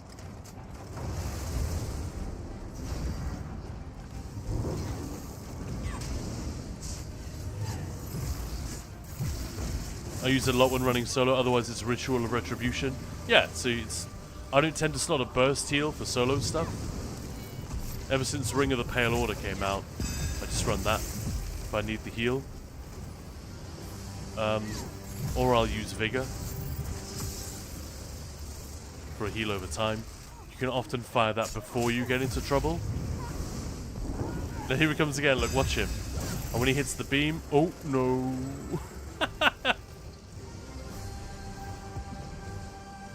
Somehow it's funny when it's a really big enemy like that. Just makes me laugh. Anyway. But you get the idea. So, with a large group of people, like I think we had 3 yesterday and we took down the Harvester pretty quickly. Took like 5-6 minutes. I've been in the fight for 16 minutes now. And we're at 80%. I'm not really doing the mechanics. I'm just kind of chatting to you guys and messing around. There he goes again. No.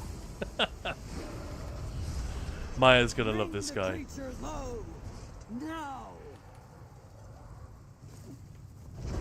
Yeah, should we not have more people on PTS?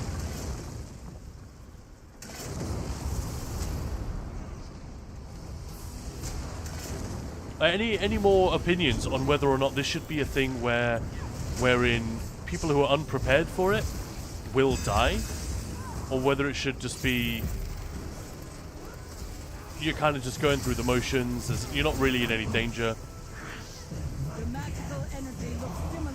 We've had 1 vote in each direction, I guess, so far.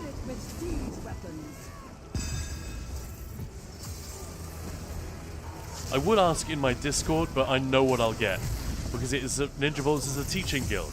We do a lot of trials, so there are lots of those people there, and they will, of course, all unanimously say, no, we want difficult, the harder the better. Unprepared people should absolutely die. Need to have 50% less ballista. I'm making it look like it's just a long, tedious siege fest. It really isn't. Once we have a lot of people here, it won't be like that. It'll be about, like, this will be the thing. Get rid of these things as quick as you can. And I'll tell you what, let me check something. When we get her down, I will go downstairs and see if I can actually damage her. Because the last boss, you can just damage directly. Let's have a look. Bonk.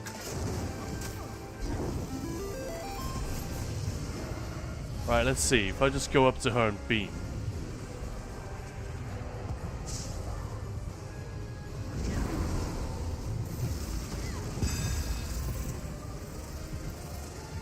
$78.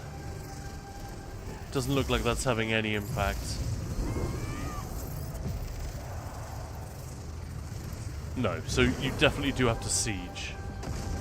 That's what I thought. Worth confirming, though. Look at her. She's kind of magnificent. Look at those teeth.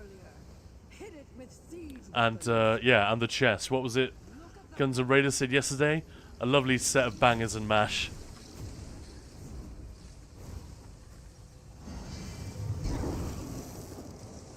A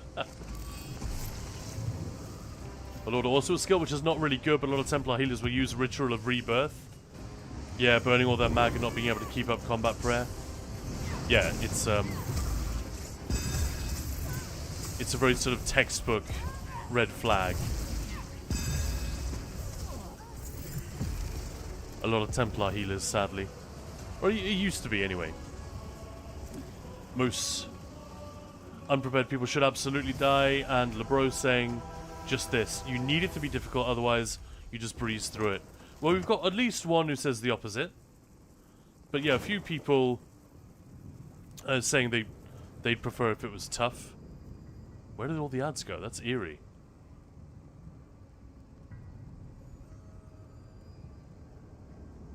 That's really eerie, isn't it? They just despawned.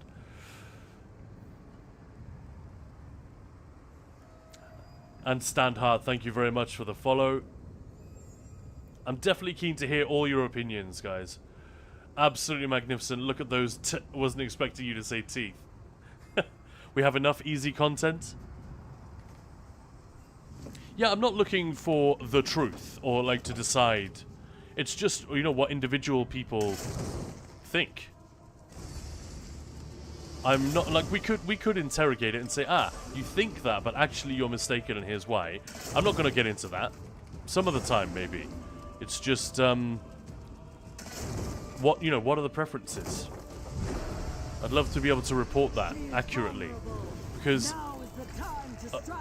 a thing a lot of content creators do is to claim that they speak for the majority, or they speak for the average player or the casual player. And I'm sorry, most of the time it's bullshit. We're just guessing. We have a vague impression of what players around us might think, but mostly we're expressing our view on the way things should go. And I try to avoid this, but there are content creators who do it more than I do. Most do not, because they know damn well that it just makes us look silly.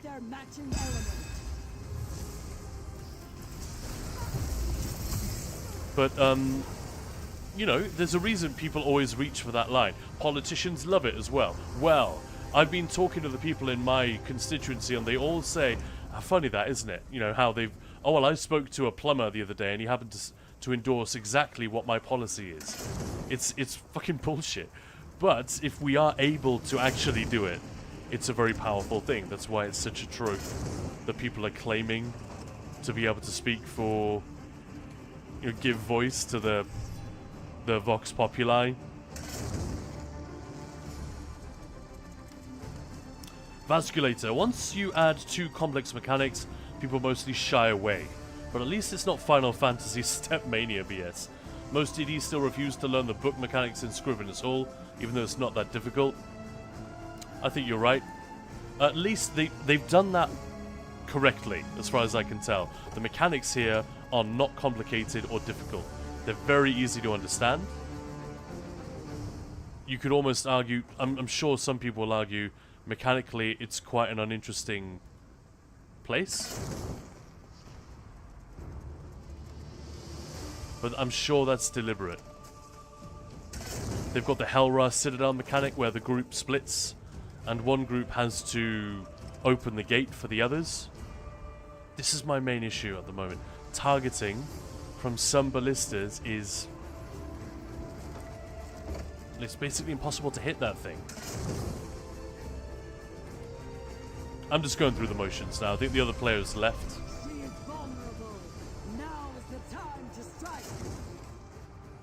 Maybe not.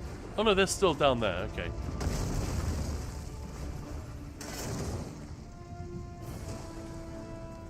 But yeah, Vasculator, thanks for that comment.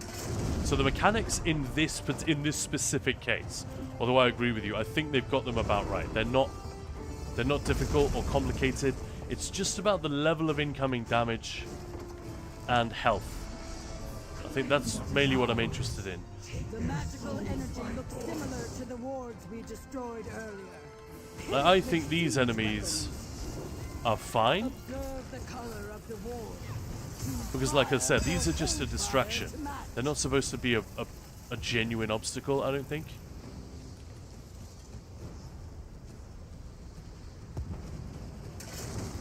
However, the trash throughout the rest of the Writhing Fortress, I think, is way too easy. It's not fun to cruise through them so easily. Not for me. Hello, mate.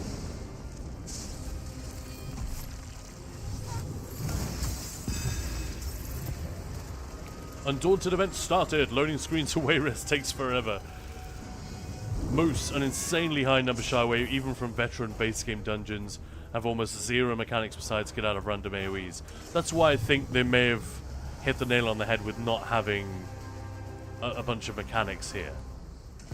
It's just, you know, show up and do the thing. And there are some very obvious mechanics which are easy to follow. But yeah, more opinions, please. Please, please, please. Don't be shy. No one will challenge you. If they do, I'll tell them to shut up. I just want to know how many people think it is fun to have content like this where the incoming damage is high enough that you are going to die to it, probably. Especially if you're just bringing your overland setup and you haven't like prepared particularly. And I use the example of the dungeons, the dragons and elsewhere, who would often leave just a trail of bodies in their wake. I always thought that was hilarious. And I'm not laughing at people, I'm laughing at myself when I die. It's funny when other people die to it as well. You can tease your friends about it if you're with them. Oh, imagine dying to this. I think that is more fun. But I'm not gonna like go and tell Zos that that's the way it needs to be. I want to make sure that people agree or not, or...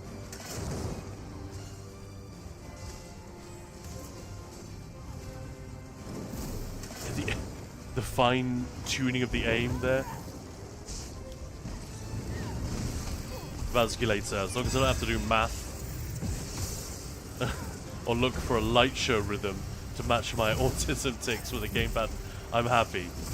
Gotcha. Reminds me of Gunship ICC.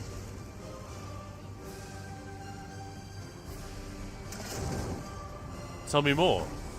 I'm not sure I get the reference. Maybe I'm just being... Maybe I'm being slow.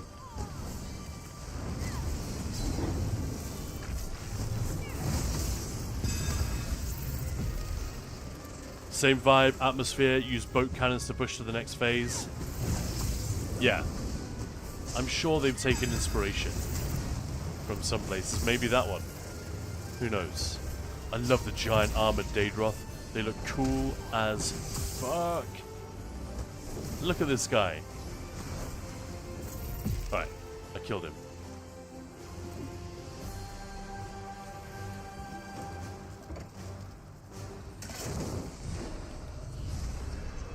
The wards are down. Resume the attack. Yeah, I don't think it's mechanics that keep people away. Yeah, but it doesn't help. I see what you're saying, yeah. Like, yeah, not knowing what to do. KWTD.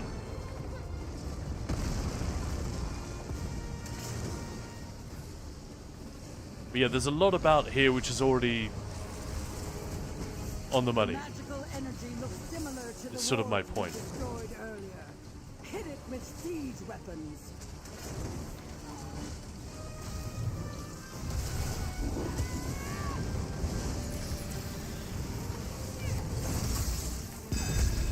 Man, it is getting crowded up in here. Let's just thin out the the herd a little bit.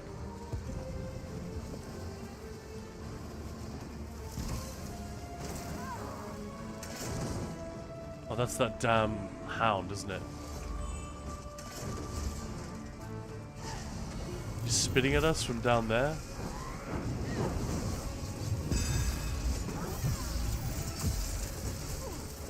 Yeah, so get the enemies to come up from the middle.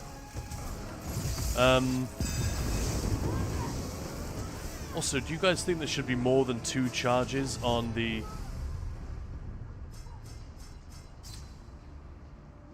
That's just light attacks finished me off, alright. Do you guys think there should be more charges on the ballista? Maybe 3 instead of 2? I don't know, 2 feels a little bit stingy, but then again, when there are loads of people, I think it's going to be about right.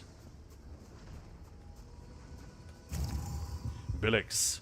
This game has really changed so much the dynamics and everything since I started playing on day one. Man, yeah, it's changed a ton. Mostly for the better. There are some complaints I have, obviously. Tell you what, let's go and show you guys the other side. Sorry to the person who's stuck here. I think they should label these portals telling us where they're going. Just portal, that's not helpful. You know?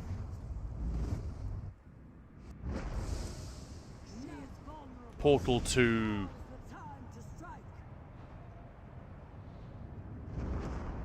I don't know. Portal to...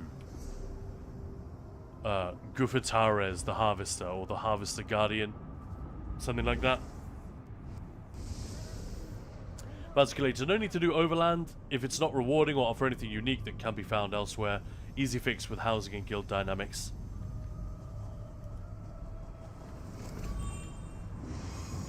But yeah, that's the idea. For those of you who didn't see it yesterday, I really like that. I think, like, I probably made it look a little bit boring just there. Do not be discouraged. Even with just 4 people, 3-4 people, it was already a ton of fun. I just think make those ads in the middle more of a threat, you know, make them actually come to us, and make the maybe just make the big guy, you know, whatever the dominant boss is at the time, double the health, maybe triple the damage output, you know, so if there's no tank, that thing is just gonna stomp around one-shotting players. I think that's really cool, just like the dragons do in Elsewhere. You know, I'm not arguing for anything without precedent here. What did we see yesterday? Oh, just this. But I cleared it. I cleared both sides. There were about 4 of us. And then by the time we got to the last boss, there were maybe 6-7 people. Not a ton. The last boss was also pretty easy. So what we just saw was the siege side, the west side. We're now on the east. And this one's different. There's no siege here. What it is, it's like Helra's Citadel, in that one group goes up along the cliffs, and one group goes through the water, or the azure plasm, which kills you, by the way. Hit this orb to protect yourself from the plasm. And it's like Vadashran, as Squirdo said. The azure plasm will kill you. Oh, it's not Squirdo, but whatever. So you take that thing, and then you're immune. For a while.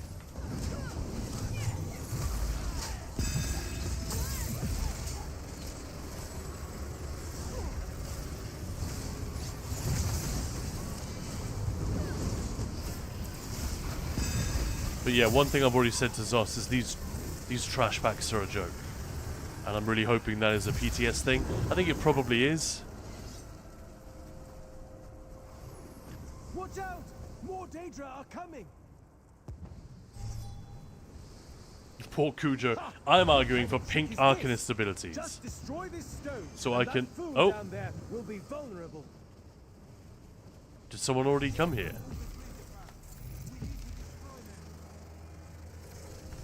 Looks like someone already did this. So you have to take out that crystal, and then these guys, these guardians, these ones here, they become vulnerable.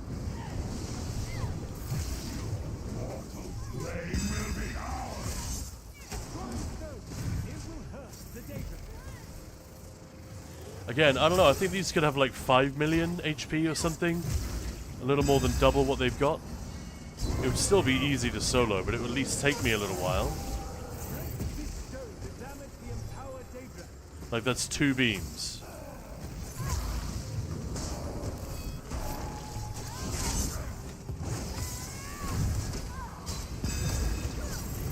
Three beams. And he's dead. You know what I mean? That's not enough. I think he needs to last a bit longer, and I think he needs to be a bit more scary. Like a tank above, a tank below. I don't know. I don't know, I'm not a game developer. But it just doesn't feel right for it to be this easy. Poor Cujo. So pink Arcanist ability so I can be Gambit. Basically, so tank kites them out of the water for random pug group, cheese it down with... You don't even need to take them out of the water. If people just grab the orb, like for a start, you can survive for a little while. But if people just take this...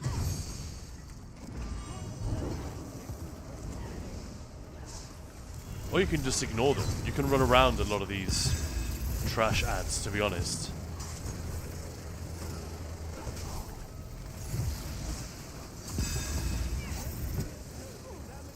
But yeah, the idea is that there are bridges and barriers throughout. So, there's a bridge there. The team up on the cliffs goes this way. They run along there.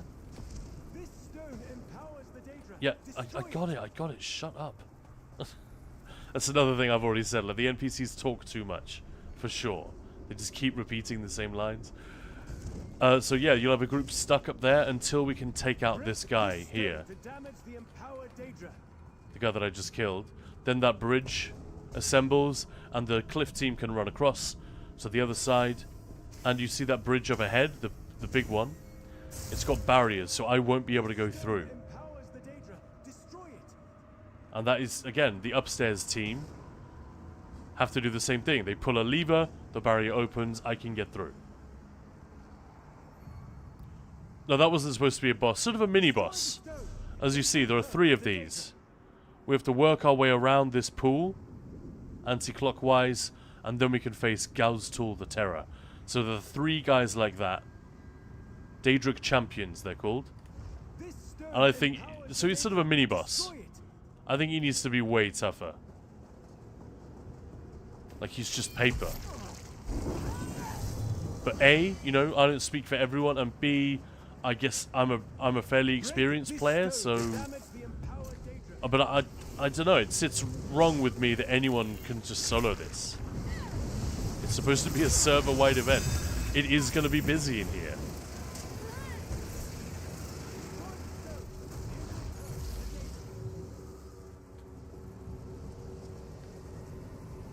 Another beam color has been data mined, but it is not pink. And we'll get all the colors of the rainbow eventually, won't we?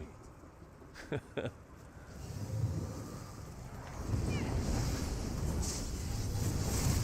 yeah, welcome on in if you just joined. This is Khan, you're watching Ninja Balls. We're on PTS in the Elder Scrolls Online, looking at the Writhing Wall event, which is coming to the live server on October the 13th. This is the 3rd and final stage, so we probably won't see it until a week, 2 weeks after the event goes live. Yeah, so again, we need to pull the lever, Kronk. So this isn't a boss, but it's sort of a mini boss fight. Again, the trash is just gone. Remember, I'm by myself. There's no one else here.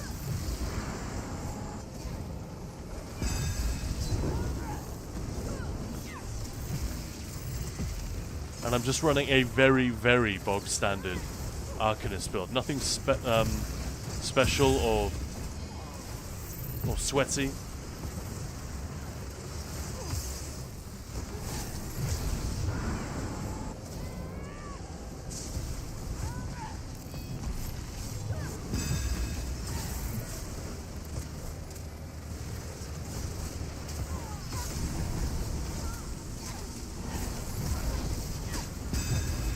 Right, let's ult. So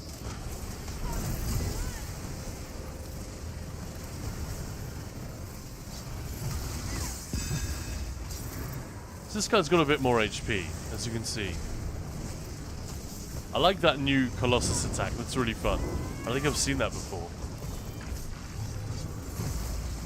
That's not in Naj Kaldish, is it? Right, so everything but the 2 big liches spawn.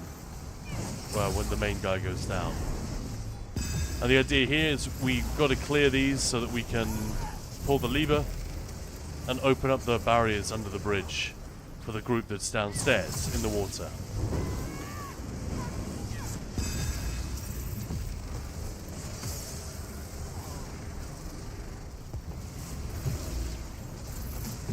Poor Cujo. Just L. Valsculator. I'm uncertain how difficult Overland can be without killing the player base. Most people are just laughing. Like PvP players who refuse to play rated when it's not even exclusive rated brackets. Not sure what you mean by PvPers who refuse to play rated. It's not a thing I'm aware of. I mean, I'm sure you're right. I'm sure it exists, but...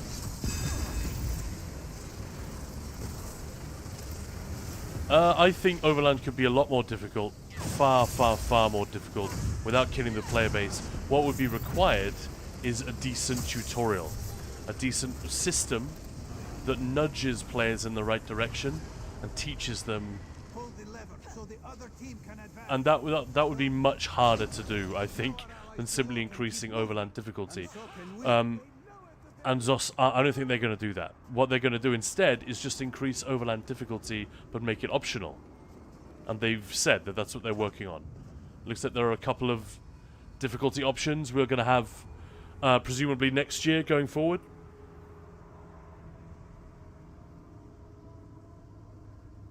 Poor Kucha saying, I'm confused. And this is PvP players who refuse to play rated.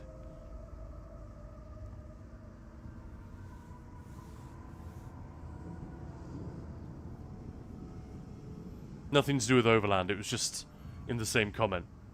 We need non-DLC vet difficulty to be the standard for Overland.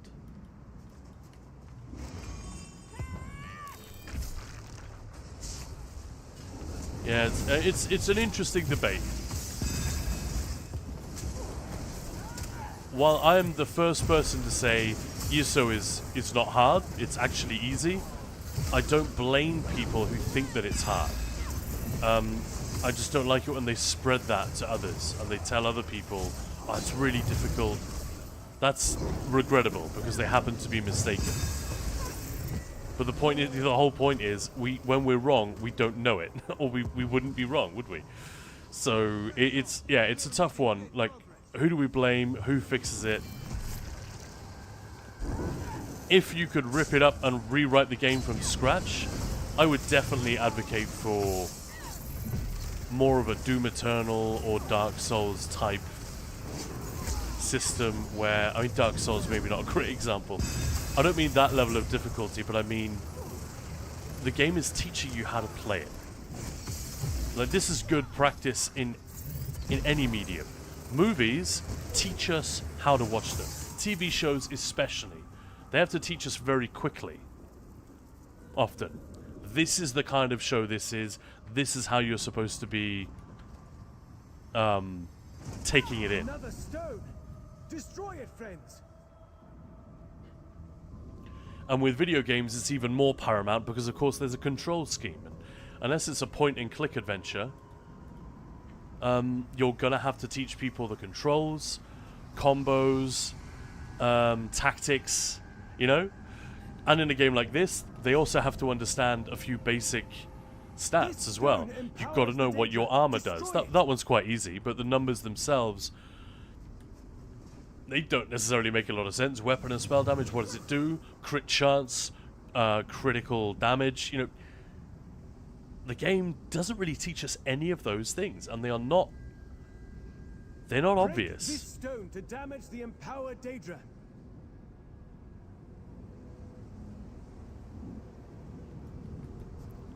Just take a moment to just enjoy the look of the place. So I think a lot of the difficult stuff they've absolutely nailed.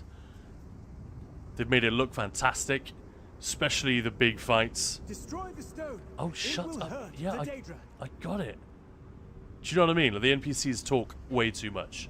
Give it a rest. Actually getting on my nerves.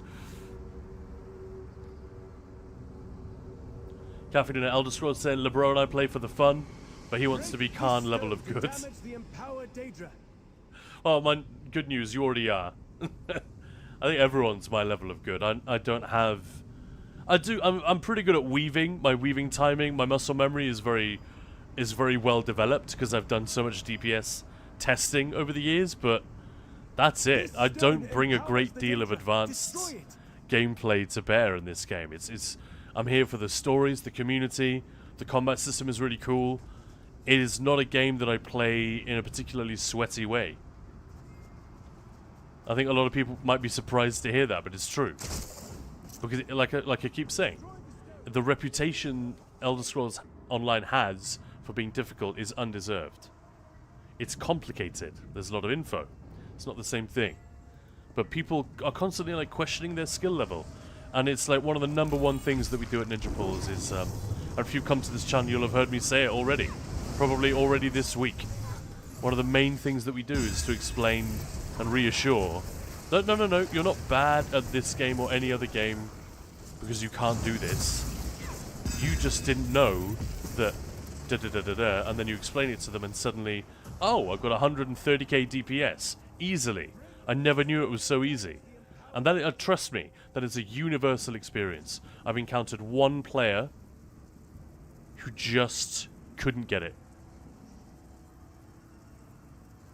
Couldn't do it. And frankly, I think that was more to do with their hardware they were playing on. They were playing on a really crappy laptop that could barely run the game. It wouldn't be surprised me if they were using a trackpad instead of a proper mouse, you know? So, yeah, and I'm talking like hundreds and hundreds of people that have come through Ninja Pulls over the years, and in the old guild we used to run. All seeking like DPS advice or whatever. And sometimes they're aware that they just need good info and that's what they're looking for. Sometimes they think they're the problem and it's a skill issue. But literally with one exception that I can think of.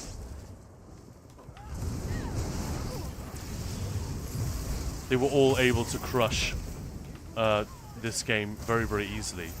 Just once they realized how.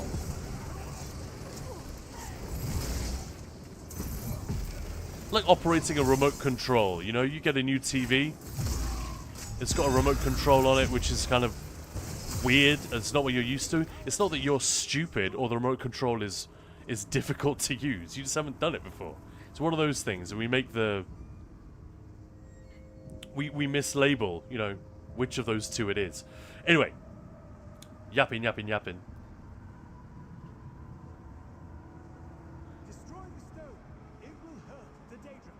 Non-DLC vet can be done in blue gear.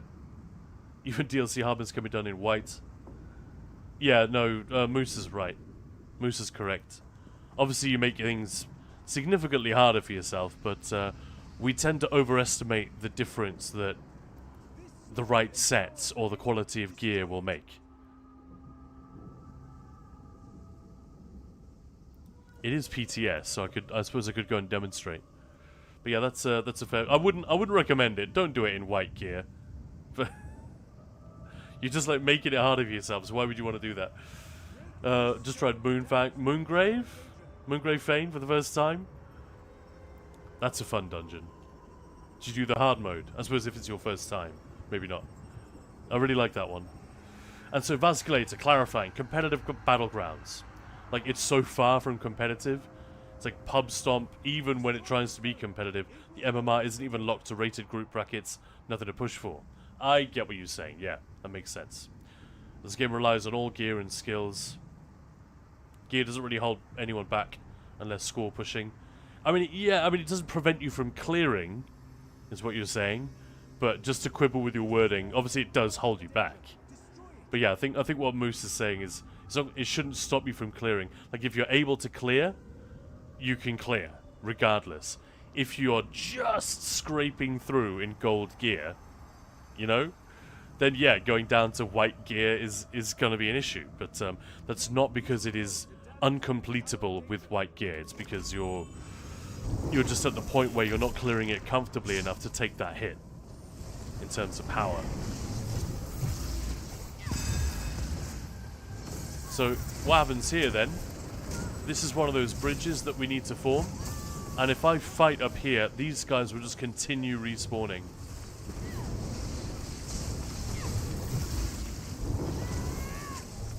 Ult.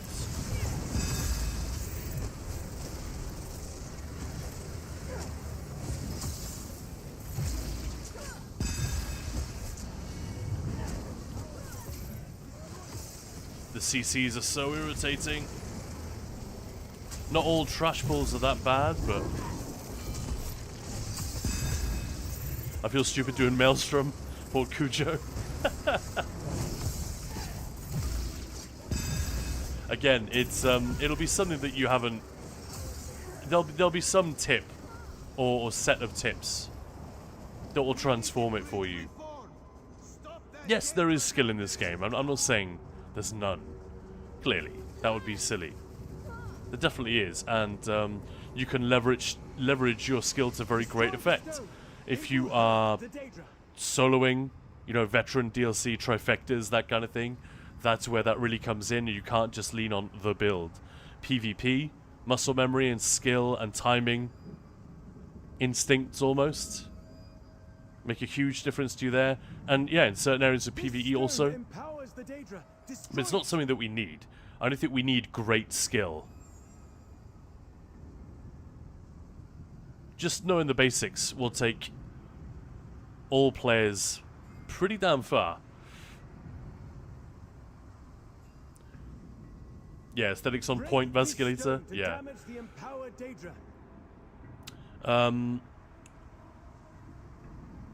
So, Vasculator saying both the Overland and PvP audiences pushing arguments into areas most of them seem to fear.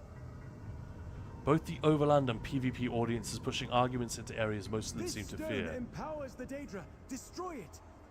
This angle looking like the gate entrance to Ice Crown. Wrath of the Lich King, I see, yeah. Right, you're playing 20 FPS in VDSR. 20 FPS. Alright, you're giving yourself a major challenge then. Wow. I honestly, the game is obviously playable at 20 frames, 30 frames. I honestly don't think I would be able to now. Because it would feel laggy, you know? It gets to a point where the mind tricks you and low FPS feels like a delay rather than just a frame rate thing, you know? Alright, Mermal, just to shut you up, I'm gonna kill this thing.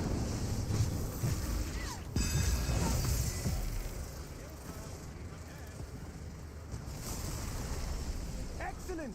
The Daedra is vulnerable. He's so happy and triumphant. Port Cujo, I feel stupid doing Maelstrom. I quit before IC dropped, so I don't know any mechanics of this game for anything after that. Okay. Did Hardwood died 40 times? But, I mean, were you with just a random pug? That also makes an enormous difference. Like, if you actually have a good group.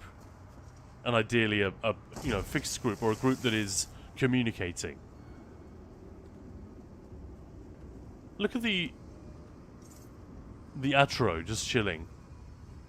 Is that a new pose for him? I don't remember seeing that before. Let me just zoom in a little bit here.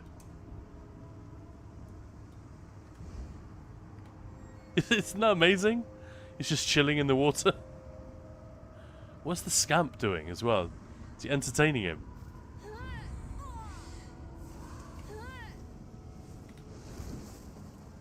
I've been made. Maybe if I hide here, they will stack.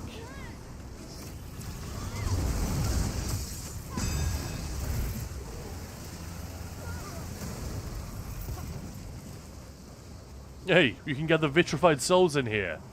I didn't know that. That's cool.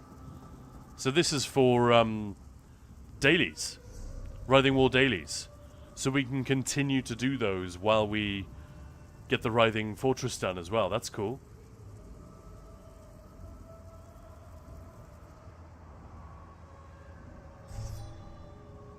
Moose. Yeah, the best gear always helps as long as the player is somewhat able to use their brain. But a brainless player isn't going to get carried by the very finest stuff. That's true. Experience XP farming meta. It's still BRP, right? If that's what you mean. Those mushrooms, RNG. Yeah, soulless. Yeah, don't... My advice would always be don't do things in the game that suck. So farming XP, farming gold, these things tend to suck. Just play the game, and you will get a mountain of XP and gold, more than you can realistically know what to do with. Maybe do writs. That's insanely profitable. You'll get all the gold materials, all that stuff. That's pretty handy. But, yeah, unless you need to grind a skill out or a skill line quite urgently, like your raid leader said, I need you to run this tomorrow, then I would generally discourage anyone from, you know, from grinding in here. So it just doesn't reward it enough. Other MMOs reward you very richly for grinding. This isn't one of them.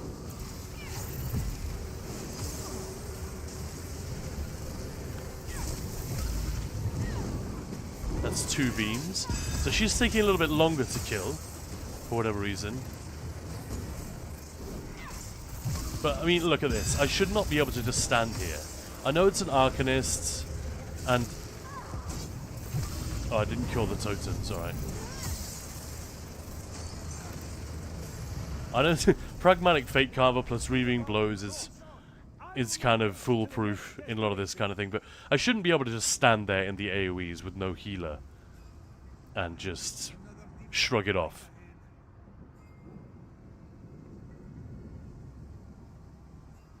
Oh, right. Yeah, when he keeps respawning. I don't think so. You're getting decent XP, but I don't think so. Because you are also dependent on other people not flipping the switch. So if you could somehow find an empty instance and just keep soloing the same trash mob up there, but you'd need, you know, the moment somebody comes in and kills the champion down there, those ads up top disappear. And the bridge extends, and yeah. But yeah, I guess you were just kidding. But no, that's the reason that wouldn't work. Maelstrom mushrooms aren't that RNG. Maybe once every 100 attempt RNG screws you. I mean, it's RNG where they spawn, but yeah, you always have time to get away. And you can also... What I tend to do, I do this like subconsciously now, and every now and again I'll forget. But you can sort of hang, say this is one of the pools, the cleansing pools. You can just make sure that you're always quite close to one of them. And that way, if you do get unlucky, bonk, in you go, cleansed, no problem. As for the final boss, you can just skip the whole poison mechanic entirely. But yeah, it used to be a thing that you would do the Mender mechanic. You know, when he screams, and you hide underneath one of the Mender's shields, kill the other Mender. These days you could just skip that. But it used to be that people would sometimes get a poison flower underneath them while they're in the dome, so they can't move away from it or they'll die. But if they stand in it, they'll also die, and then it's like, well, that's just unlucky. Yeah.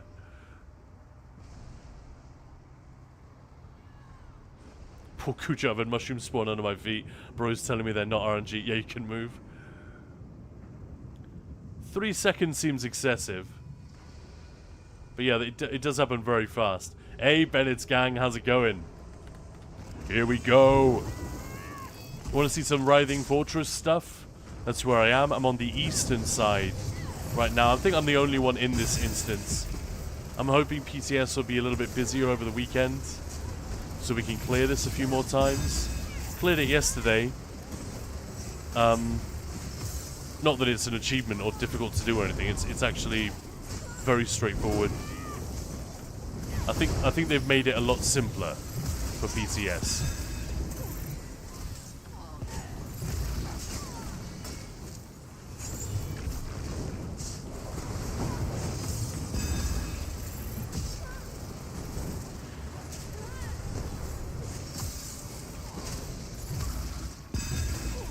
Yeah.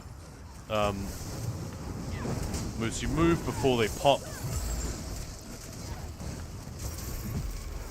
And pop some random ones on purpose by getting near them and moving away. Yeah, if you see them, that's also good advice. If you see them spawning in a bad place,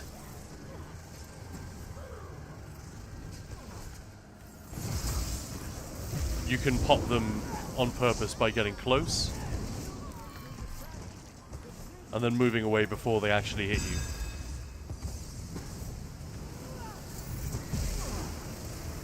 Step into my office. I wish they would stop fucking chaining me when I'm so close. It's such an annoying move. Cut it out.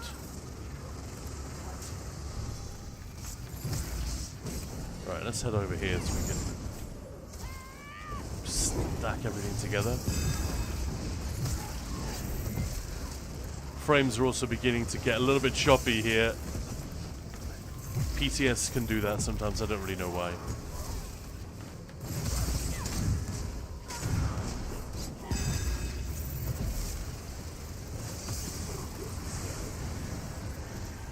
Yeah, like 2 of the ads in that trash pack had as much health as the Daedric champions. I don't understand that. I feel like the champions should have more, you know?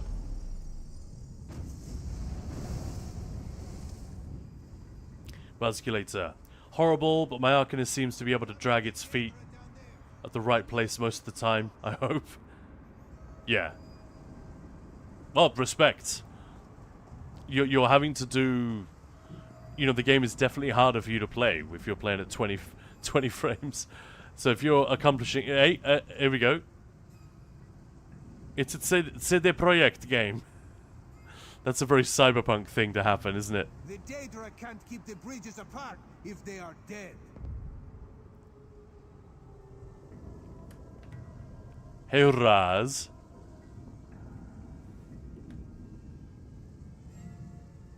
I told these guys a joke. It absolutely floored them.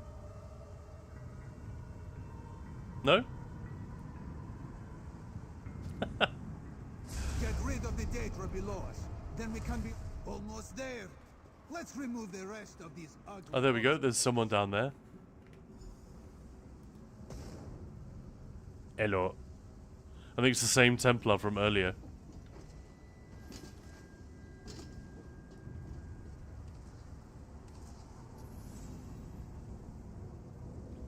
Moose saying, yeah, you move before they pop, get some open space. Or Cujo, I've had it where they don't even touch the circle, still get poisoned. Desync can happen. I think performance in solo instances can be... Yeah, it can happen. Latency and desync and what have you. You just got to be careful. But yeah, it's a thing that it affects everyone. Everyone's died to that shit. I was watching Tevi stream yesterday. I'm sure she won't mind me telling you guys this. We raided off to her and she went to Maelstrom Arena. And she died to one of the... And this is like... She was going in there to set a baseline for her score push. Because she hasn't score pushed Maelstrom in a while. And I think it was the only death in the entire run. She died to a poison flower. So... it absolutely can happen. What is this planet? I almost want to leave them to it. What are they doing? Just running around spamming Breath of Life. You're not going to kill them that way.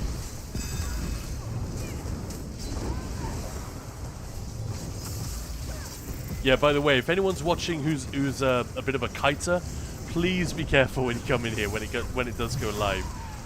A couple of fights were on day 1 were literally ruined by people just... Oh, the boss is on me, and then they start running away.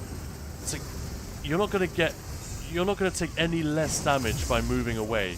All you're going to do is make the boss unkillable because he will follow you. And he'll move out of all of our AoEs, out of all of the damage. And then the 2 targets that we need to hit, instead of being stacked and killable, we can't do anything. So this is the same thing, right? With the ads will keep spawning. Until the upstairs crew can actually...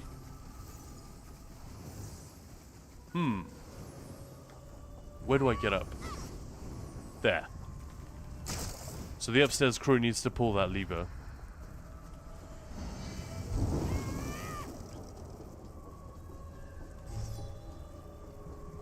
Yeah, high ping, exactly. Cyborg. Never had more than 3 million to gold, but was not focusing much on earning. I think the most I've had is 200 million at one point. And I never grind for gold. I do my writs. And I sell some of the gold materials.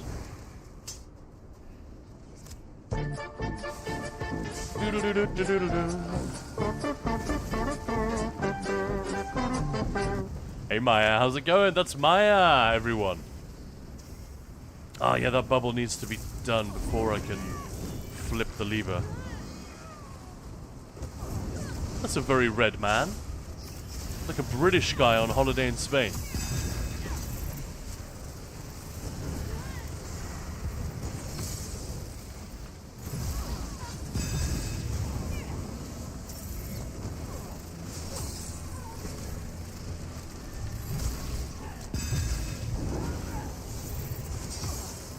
Cyborg.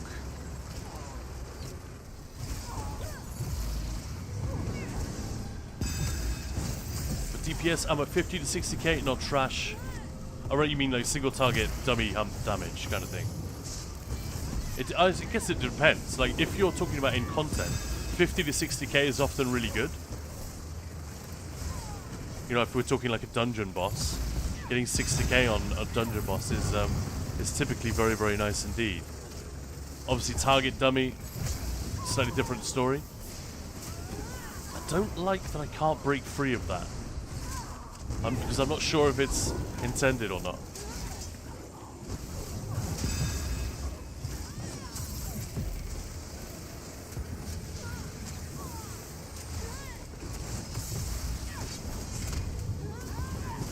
Too many CCs in this fight, I hate it.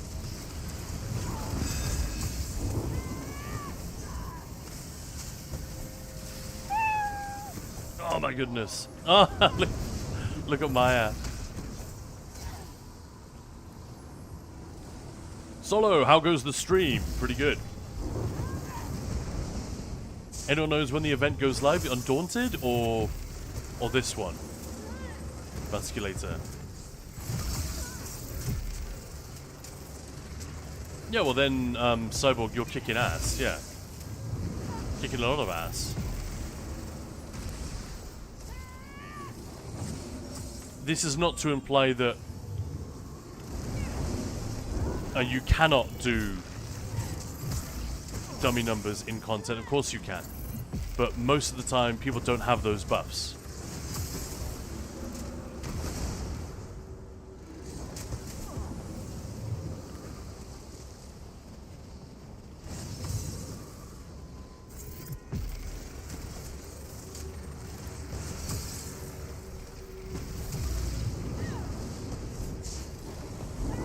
I find this so tedious.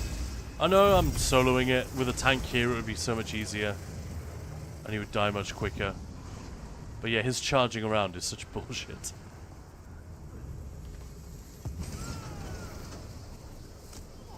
Why are you in trouble, Raveslord? I meant to ask you.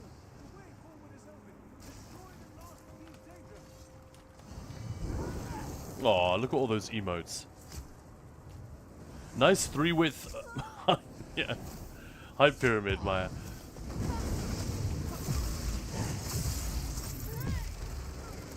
How you doing? How's it going, Maya? We're gonna get ready to switch on over to Half-Life in just a minute, I think. Mose. Oh, I tried Herald, Adric Argent, got 145k. Arcanist Base are not the best banner. It's not far behind, honestly. And hang on, Adric Argent. I might even help you a little bit there, having the Arcanist one. It's sort of a little bit situational. Because, for example, if you use... This is mostly a dummy humping thing. But if you use Incapacitating Strike, you can get it back just in time for every off-balance phase. Obviously, that's not what you're doing, but... Arcanist's class mastery isn't complete ass. Now that they changed it. It's just much weaker. But yeah, that's our guy.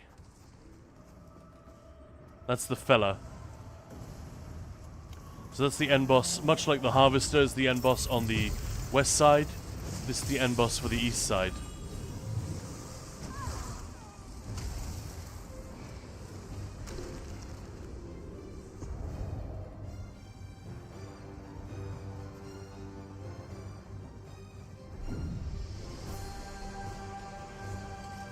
That person's gonna die.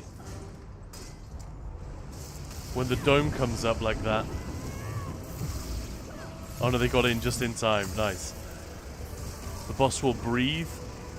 You know, that frost breath.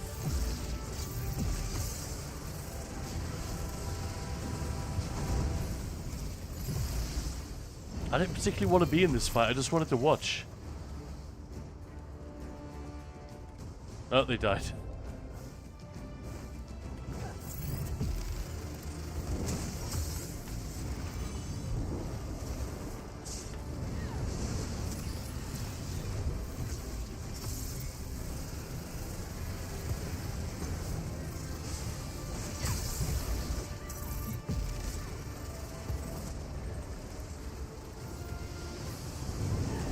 This is actually quite a good strat.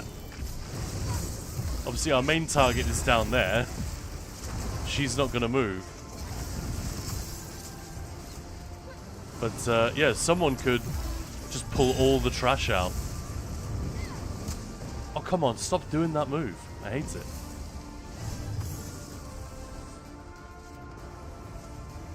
Oh, so there are a couple of players.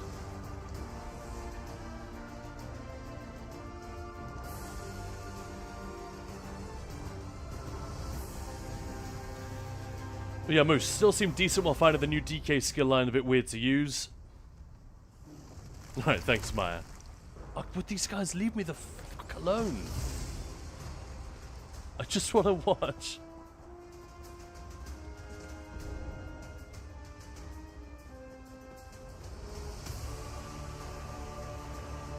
They just die if they get too far away? That's interesting.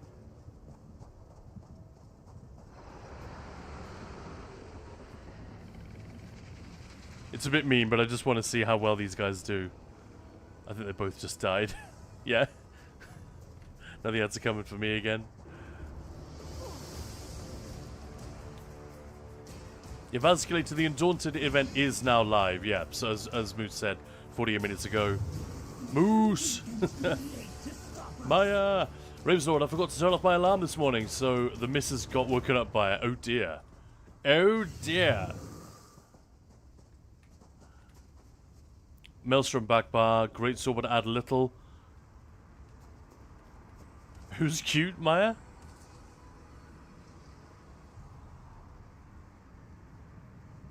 They died again. Oh no.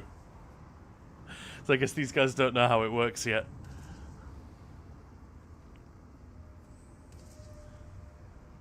One of them is spamming.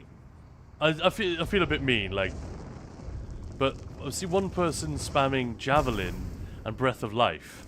It's like, you probably shouldn't be using either of those skills in this situation.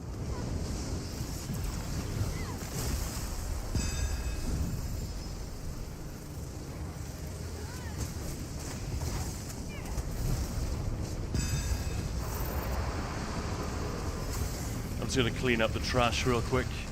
The objective here is to kill the big banner man there. The big Zivkin.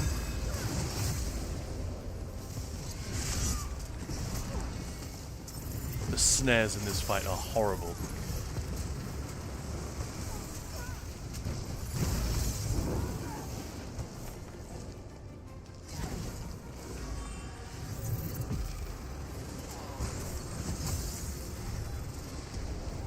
Yeah, here I am saying it's too easy, and these two are dying. But like I said yesterday, you get a weird combination of people on PTS. There are people who are just interested in story, and that's why they're here. And equally, there are people who are here to test, and they tend to be quite experienced and what have you. Undead Slayer.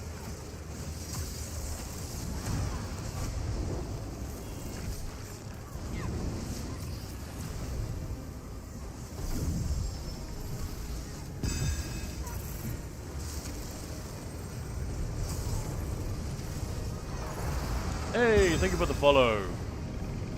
Kirao Marek Awaru. What a name! Congrats! These guys are dead again?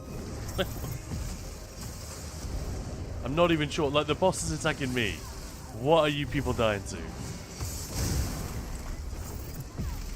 Maybe I'll just chill for a bit.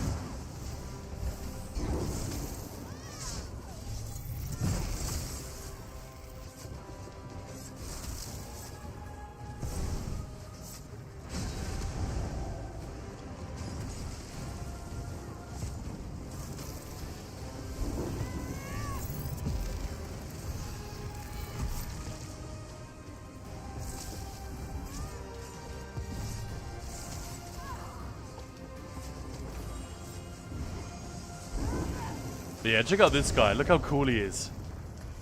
What an absolute hero.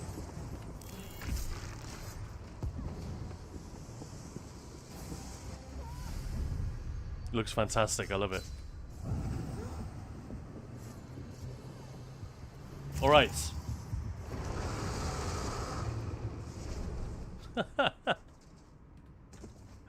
So the deal is you kill all 3 of these enemies at the same time. They all have to be down at the same time. And if you take too long, one will respawn and you have to do it all over again.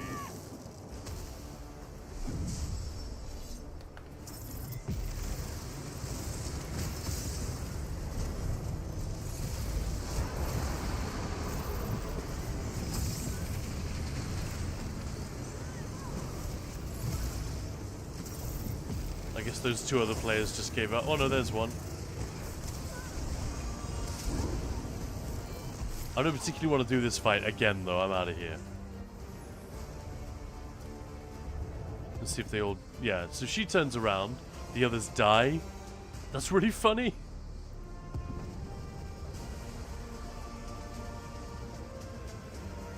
Why is this guy dying? Yeah, exactly. Oh, because I was looking at the Colossus. Look at him, he looks fucking amazing. I know it's not a new thing. We've seen this before. We've seen it in Lucent Citadel, Unhallowed Grave. But I don't really care. I think it's so fun. You know? Oh, look at that guy. And there's a new target dummy, which is also like this, I believe. Oh fuck. He's spitting at me.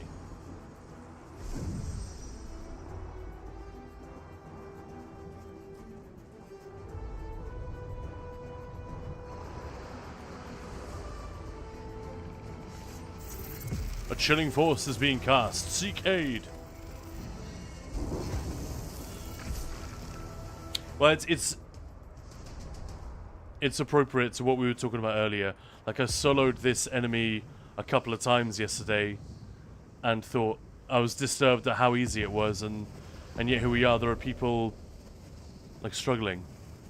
So it just goes to show I was right to ask, you know, where do our preferences lie in terms of content like this, which is a new thing. Do we expect or want it to be, you know, kind of punishing in a fun way, that like there'll just be a trail of dead noobs? I think that is personally how this should go. But a couple of you have said, not so much. And a few of you agree with me as well. Interesting. Likes to play catch. Downloaded the PTS for the first time ever, so I can test some silly build ideas for all content. I think I may end up with a housing addiction too. Is it better on NA or EU? It's the PTS is the same. What happens is, right now the PTS is the NA server, so any characters you have on NA will automatically, they'll be there when you log in. But it will switch to EU in a few weeks.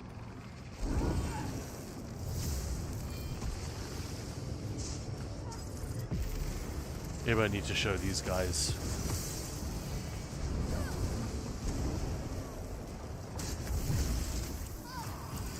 Oh shit, the crystal was already down. Alright. Then that's me being dumb.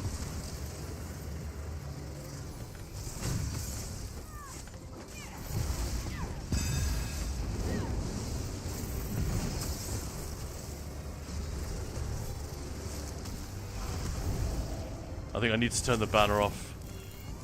It's going to be too rough on sustain otherwise.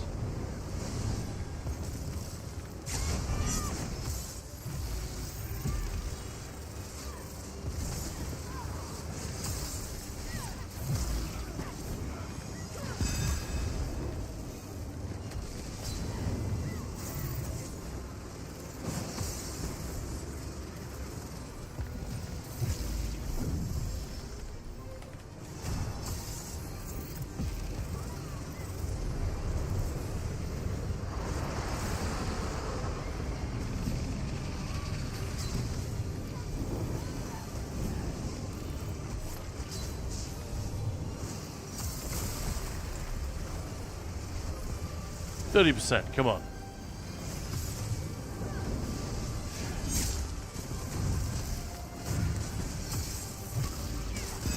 %. 5. Done.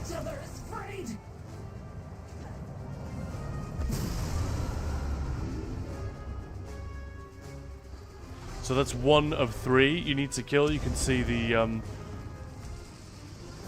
Ghoul the Terror's health bar's gone down by 1/3. Take out the other 2 and he just disappears. Yeah, like something like your characters will be there. From whatever your characters were last weekend, so last Saturday, on the NA server, they will be there on PTS exactly the way they were sometime on Saturday afternoon. If you only have EU characters, you'll have nothing on the PTS until 3 weeks from now. Alright? It's a little bit weird to understand at first. Thank you very much for the follow, Ruckus Games. Welcome on in. Hope you're having a good Thursday.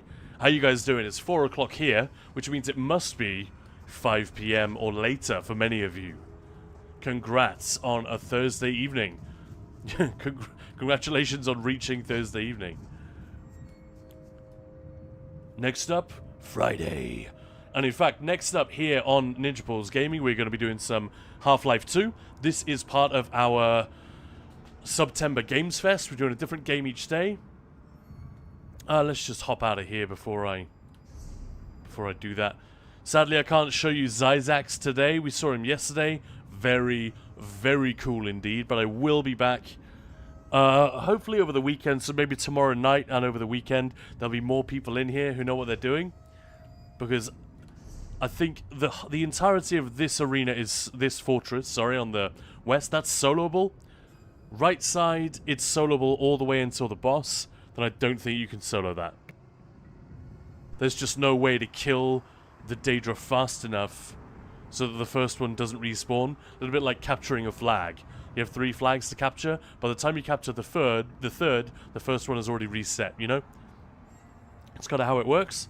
So I can't show you Zyzax on my own. I need other people here who are like, you know, dealing good damage, and then we can get through it fast enough. But yeah, we will be back. For sure. Let's bounce out of here and into the house, the new house.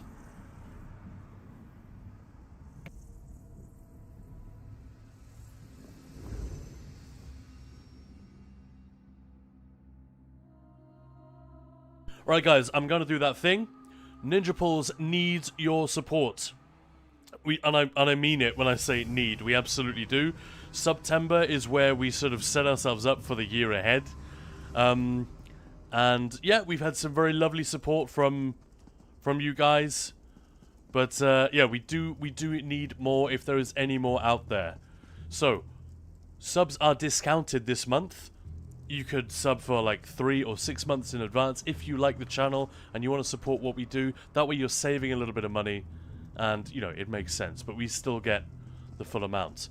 However, if you don't want Twitch to take anything, but you would still like to support what we're doing here, because this is, we're essentially financing a 2-person project, and we're trying to do that through YouTube and Twitch. YouTube is pennies, Twitch is pocket money. But if we can grow it, if we can establish a baseline of support, we can continue doing all of this stuff, making great content, making guides, making different types of lore videos as well that many of you have asked for. Frankly, that is why this channel is here. It is to support all of our other efforts as a teaching guild and content creators. So, if you have got a Prime sub kicking around, or if you just enjoyed what we've been doing this September, a different game every day, and you'd like to support it, please consider throwing us a sub. It doesn't have to be today. You can wait until your current one expires this month. But yeah, I got to ask. The reason we're doing September is to drum up support. So please consider it. There we go. Pitch over. Oh, Zarkon, AD. Thank you so much for the Prime sub. There we go. It's exactly what I'm talking about. It is massively appreciated. If you haven't got the scratch right now, don't worry about it. There's no pressure. I've said this before, I almost feel bad even asking people. It's not something I'm used to.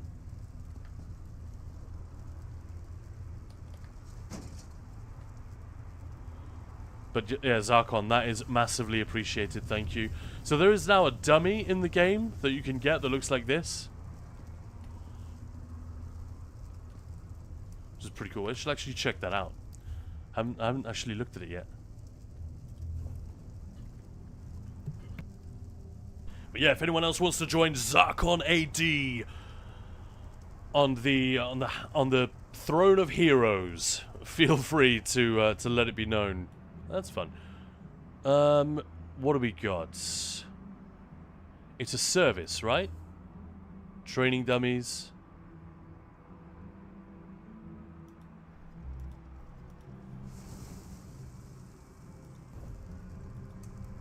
Yeah, it's this one. Delightful. So this is an actual target dummy. Oh, Zarkon, thank you so much for the bits as well. Oh, what a legend. Well, that has put a spring in my step this afternoon. Thank you very much. Really appreciate it. We are going to be hopping on over to Half-Life 2 very shortly. That is our game of the day. So, yeah, that's him. Doesn't seem to be targetable.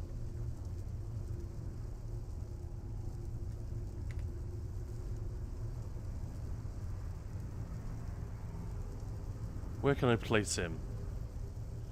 Yeah, he's not going green no matter where I try to put him. So they may have some work to do to fix that. But it's a hell of a furnishing, right? The fact that you can just have him floating there. Yes, Varen Sullivan, this is a house. It is on PTS currently. It's the Worm Cult themed house. There's a specific bit as part of the Writhing Wall event where you sort of do a very short bit of story and a very famous character appears. Darian is the one you play it with, and then a very famous character will appear, and you go into an area very much like this. I recorded it and used it in a couple of our recent videos, and I said immediately on stream, holy crap, this is going to be a house. This playset is way too cool for them not to do a house. And of course, I mean, it wasn't exactly a tough call. I was correct. He does look cool as a dummy, doesn't he? Very fun, but we can't test it. Because he doesn't seem to want to, like... Dummies will go green when they are correctly placed, you know? So he's taking damage there. Yeah, he's just got the usual flinching move, that's it. But that's kind of terrifying.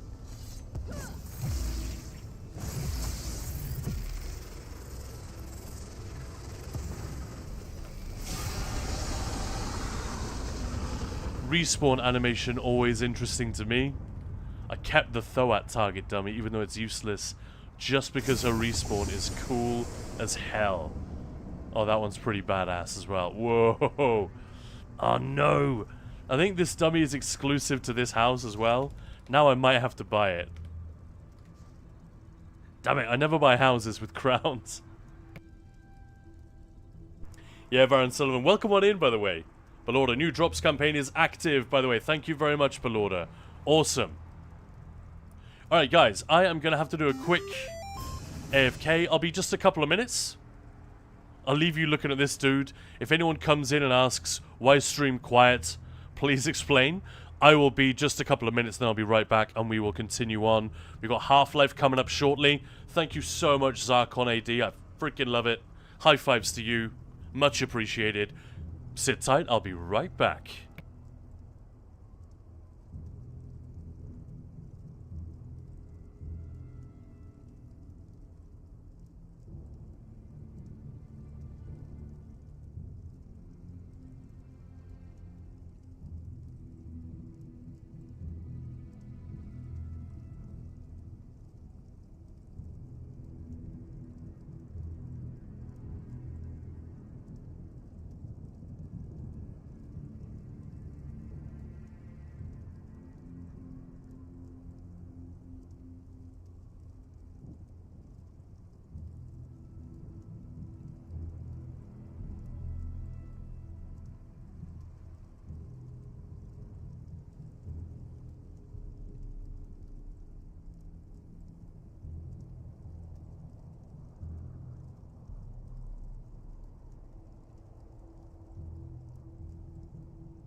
And we're back. Bradtog also back. Welcome back. Sorry about that, guys. Just to go for a couple of minutes.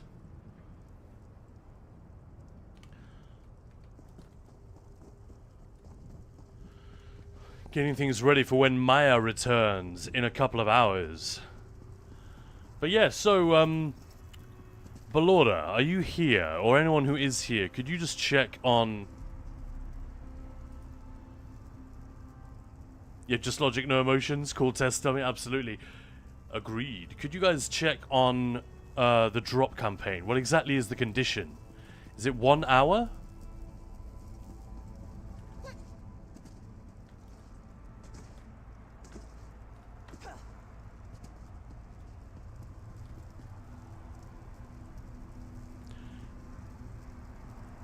This house is really fucking cool, actually.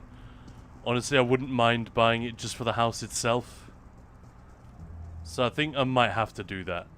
Just if the target dummy is this cool, and that's the only way to get it currently. Right, so I believe so. It did get a crate drop earlier. Yeah, but do you have to watch for an hour to get the scroll? There's a new drop campaign just started. Refresh your browsers, if need be.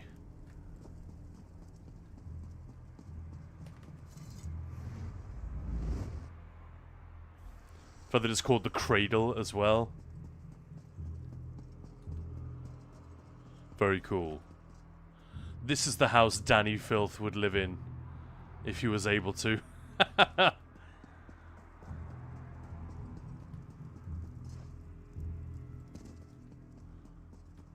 Woohoo! Another scroll I have to destroy.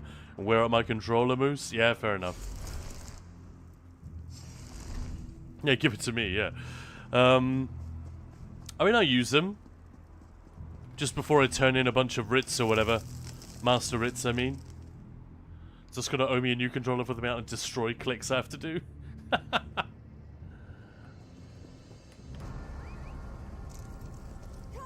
yeah, I'm just wondering, would it be wrong of me to bounce out of this game and into Half-Life before people get their drops? So could someone please just verify? Yeah, Killy, why destroy them? Yeah, why not just eat them? Is that supposed to happen? I look like I'm in a death recap.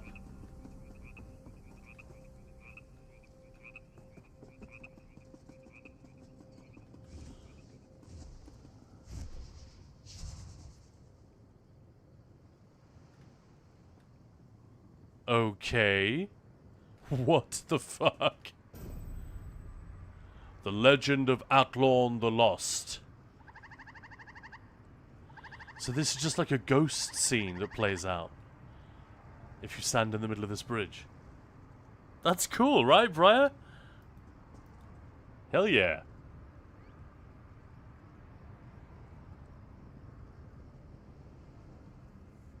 Alright, since no one is checking, I'm just going to have to do it myself. No worries.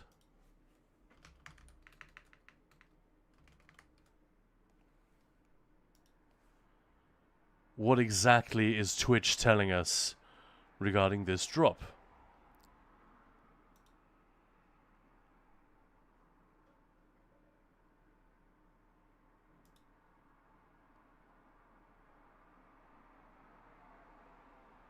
Watch for 1 hour. Alright, well, I guess I'll go a little bit longer then. We'll go up until... what, 10 past 5? Something like that? Give people plenty of time to get their drop. That only seems fair, right?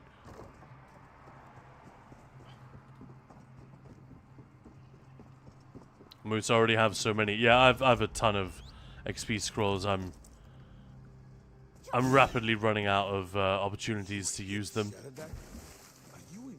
But you know, I'm not at 3.6k yet, so why the hell not? I think I'm at 3.4, something like that. Hey, Matagon, good morning. Or good afternoon, I should say. We were part of a mini raid train yesterday. I raided Tevi, and I guess she raided you a little bit later.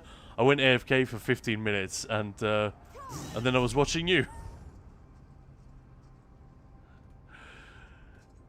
Say hello to Matagon, everybody. Another Guild Wars 2 enjoyer. Also an ESO and cookery enjoyer. How you doing? Happy Thursday.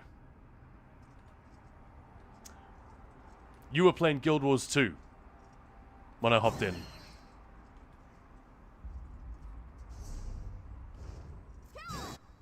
Oh. Random loading screen. I do quite like how messed up these parts of Solstice feel. It's a really cool contrast. You know, like I loved it in Apocrypha when we go from pink to green and back again. But this feels...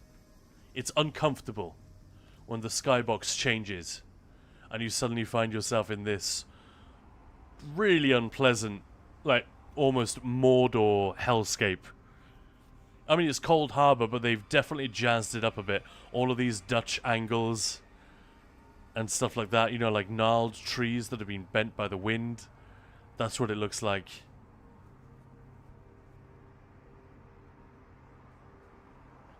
Yeah, we don't get a crate, only a scroll. Sadly, Moose, yep.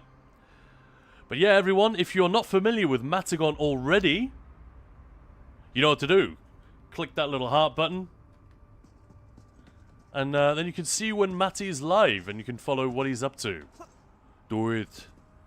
Like I said earlier, we're kind of spoiled for choice in the ESO category with really lovely streamers. It's such a nice community. I love it.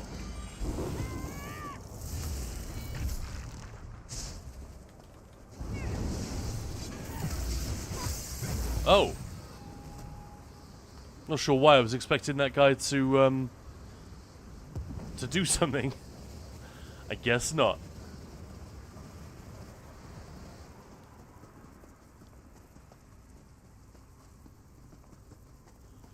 This is the thing we saw on stream, right? A soul-shriven Argonian behemoth.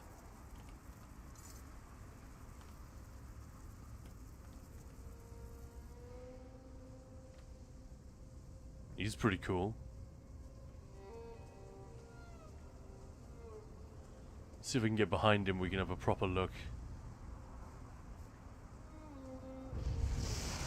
Fudge. Alright, we'll just have to look at him from here.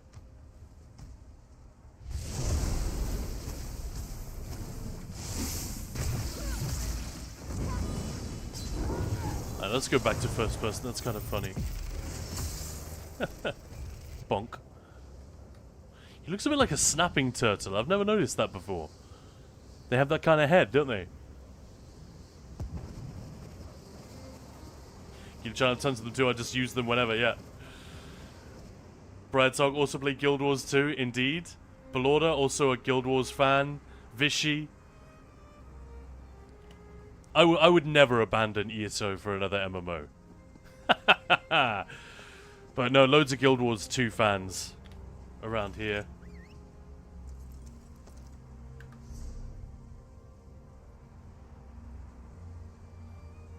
Yeah, why am I on the Gamesfest screen? When did that happen? Sorry, I went into first person there, and you guys didn't even get to see it. But yeah, what I was saying was the change in the skybox and everything as you move around this area. Like, it's really dramatic, the shift.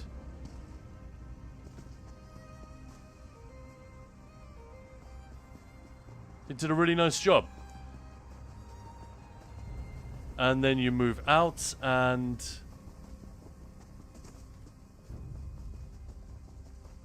it sort of gradually goes back to normal.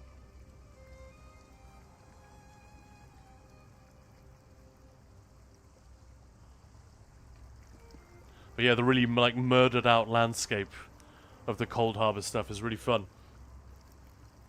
And yeah, happy Thursday, Matty. Brad Tog got a crate. Yeah, that was from the previous campaign. New campaign just started. I don't know what's going on. That noise really confused me. I forgot I had it on random mount. I don't think I've ever used this mount before. That's extremely silly. I love it. Ah, it's got like magic fairy dust coming out of its butt. As you do.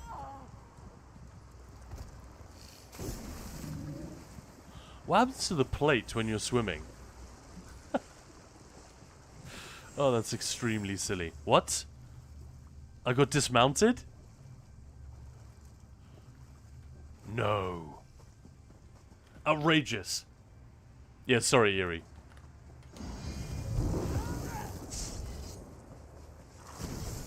Nice one, Brad Dog. Following now. Matagon hates bards, yeah. Oh no, let's not get into that. Matty and I are going to disagree on this one, but, you know, politely, as colleagues. But I don't think ESO should have bards. Like, not...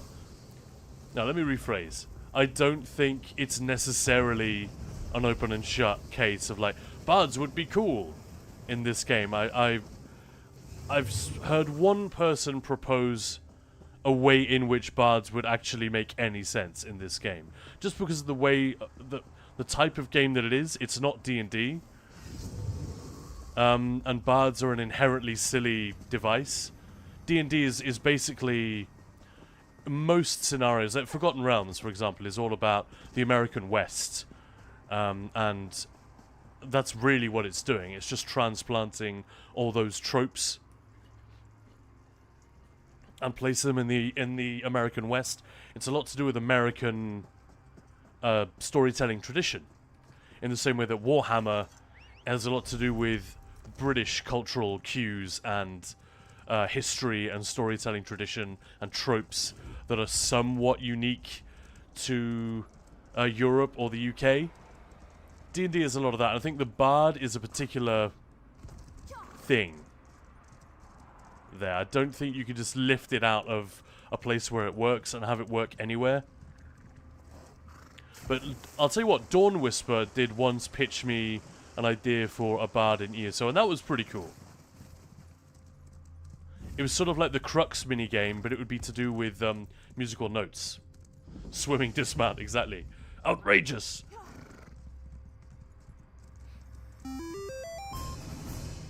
Bri, you just play 3? Ooh, which ones? We're talking ESO, Guild Wars, and what's the other one that you play? Is it WoW? Played more but stopped with some. I've tried loads of MMOs, yeah. This is the only one... Star Wars The Old Republic, I somewhat got on board with. The story, I never really liked the combat that much, but the story was amazing. It's really, really good. I never tried Final Fantasy XIV. It's one of the more likely ones to win me over, but I'm just not really that big on MMOs, except this one. This is the only one that really worked for me. And it was the combat system in the community, ultimately. That's the reason I'm still here. And I know for a fact that no other MMOs have those things quite in the way that ESO does. So it's probably not... I'm probably never going to play another... If I stop playing this one, I doubt very much I'll pick up another MMO. It's just not really... Those games aren't really for me. Like, literally, they're not made for people like me. But yeah, loving the PTS stuff, thanks, Matty. It's this stuff is, you know, it's just another zone or another half to a zone. But it's an interesting half, at least. But the Writhing Wall stuff, Phase 3, which we finally got to experience, it put my mind at rest. It is great. With a capital G. You know? Really strong. I think that they still have some things to some bolts they can tighten to make it better. But like the broad strokes are in, like the fundamentals are in place and they're really good. It's fun. It looks amazing. It's dramatic. I genuinely think there might be a few people who will buy the content pass so that they can participate. Which, you know, doesn't affect me. Obviously, I want more people in there, I suppose, but that'd be good news for Zos, wouldn't it? Jeez, what the hell is this? This reminds me of an X-Files episode where they find like a Navy vessel that's gone missing, and they find it, and it's like it's been at sea for 100 years, and all the crew, which are like 30, they're all wrinkled old men, despite being actually young men. Do you guys remember that? I think it's called Død Kalm. Which is Norwegian for dead calm. Bards are still fun if you know how to use them. Yeah. It's just an ESO thing. I'm not convinced that Elder Scrolls and Bards are quite the right fit. But like I said, we're not actually going to get into that. A lot of people talk about it, but then they don't actually provide any sort of framework for how that might work. You know, talk me through the skill lines. But it's an interesting thought experiment, and of all the archetypes that ESO hasn't touched, Bard is one of the few obvious ones left, isn't it? So I totally understand why people are sort of reaching for that as a fun thing, a fun idea. What's with the music?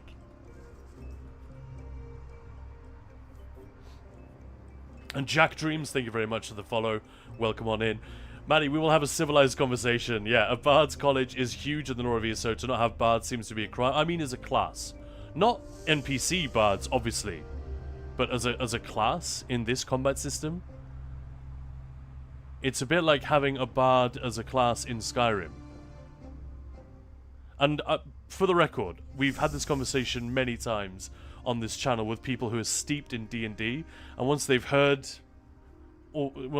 my questions and concerns, they're generally like, oh yeah, makes sense. Bard works for D&D, but not for ESO. I'm not saying, oh, everyone must agree, because I convinced one or two people already. But there is a difference, you know?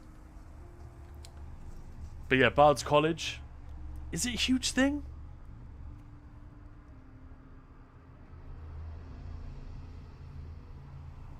Yeah, exactly. So in D&D, they're a staple.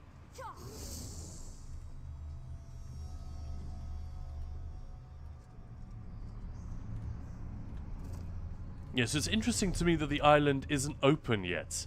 I guess it's because I guess we're in a weird limbo with PTS where we can explore this area, but the Writhing Wall event is not over. That obviously won't be the case ever on live. If you can visit here, Writhing Wall will be over. Let's check out the southern portion a little bit more. Bard in ESO would be different, but I think it could work. I think it could work. Yeah. But why would you bring a guy with a lute into combat? Alright, it's happening. We're having this conversation, apparently.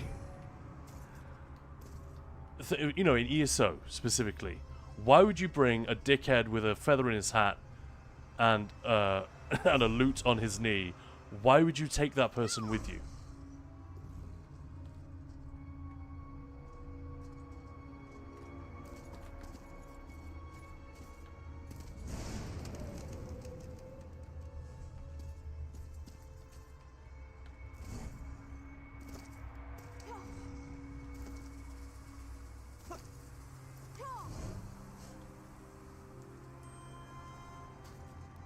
People bought drums and horns before, why not a lute?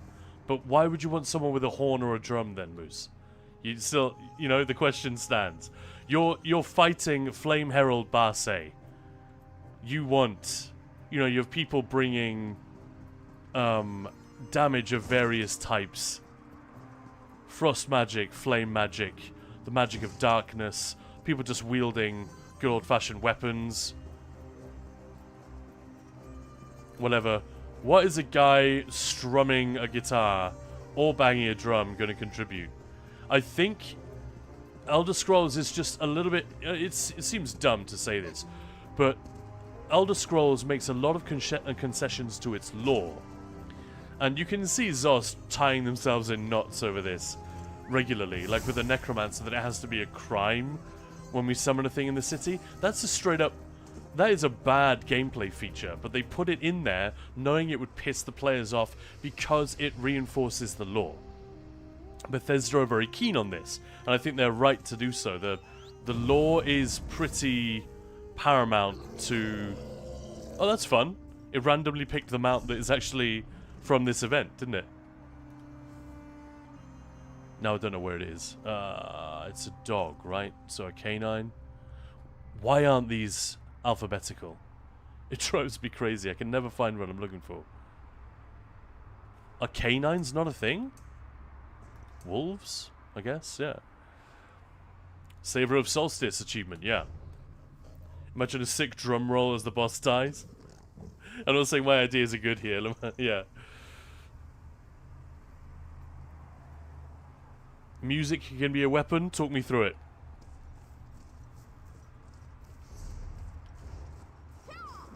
But the war horn doesn't deal damage. It's a buff. Right? So it's a spell that buffs your allies and has a musical component to it. You know, like a rallying cry.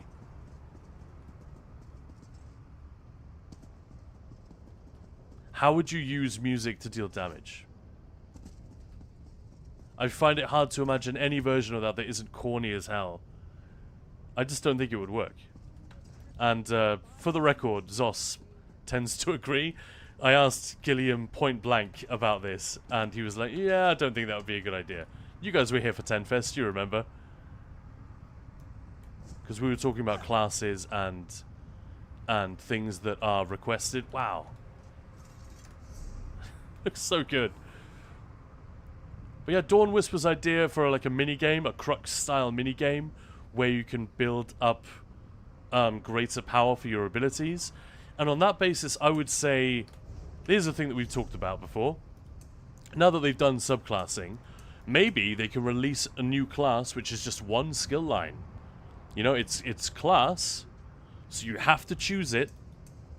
So it has that trade-off. It's not like a weapon or a world or guild class. And maybe the Bard class could just be a bunch of buffs or something like that. And then it wouldn't be a fully fledged combat identity the way the Nightblade, Dragon Knight, these things were supposed to be. Maybe then it has a better chance of working. But I think the idea of setting up a suite of abilities which are all bardic in theme is doomed to fail or doomed to cringe. Obviously that is... And I've nothing, that's a personal take, and I've nothing against bards in any other place. I was always skeptical, and it comes up a lot, right? It's the thing that people talk about. Oh, Bard class when? And I always look at those comments and think, is that, I can't tell if it's a joke or not. I think usually it is. Like the capes question. No one actually wants capes. And the devs have said a million times, no, we're not doing capes.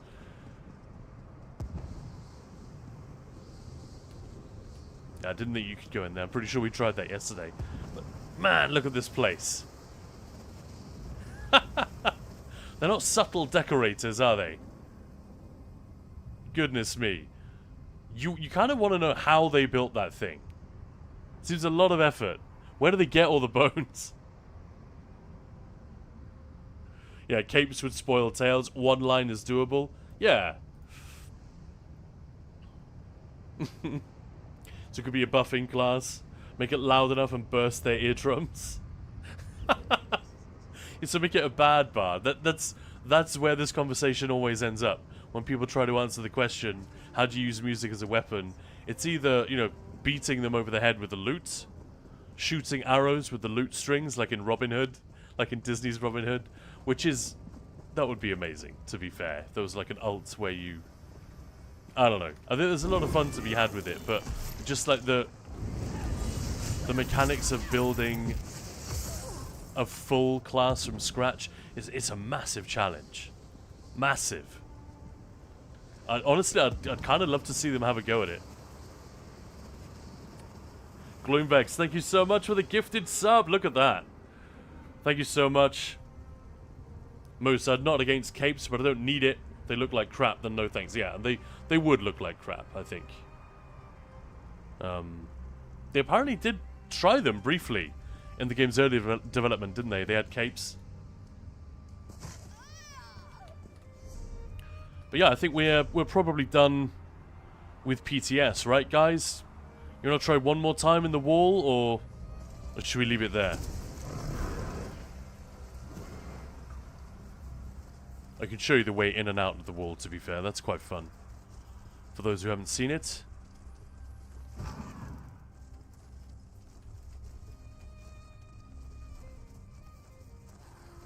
Gloomvex, you're an absolute hero. Thank you so much for your support in recent weeks. That's been incredible.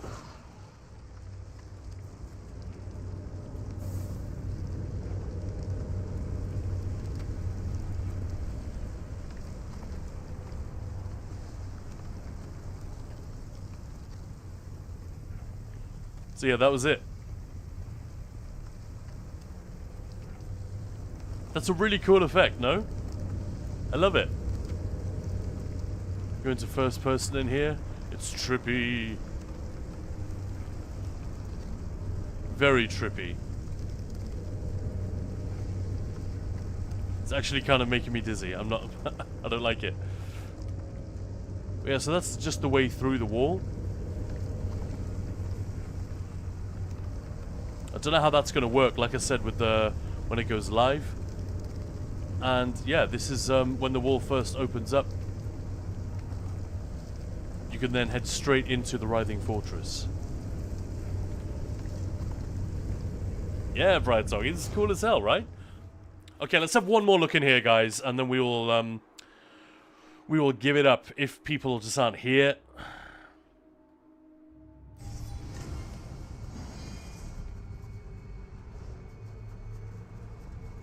Waka, save us. What is this blasted realm? I believe we are in Cold Harbor, Princess. It looks like I'm in a fresh instance, so Of our world merged into the oh, landscape. no, there's a fight going on Look there to the and north. here. Dark energies flow through that massive spire. I believe Let's have a look on the east side first. Yeah, just not enough people in here, sadly, to make it work. But welcome on in. If you just joined us, this is Khan. You're watching Ninja Pulls. We are doing Gamesfest Day 21 today. We've been on PTS all morning and most of the afternoon. In the morning, we're actually on the live server doing Ebonheart Pact story time. So is there actually anyone here?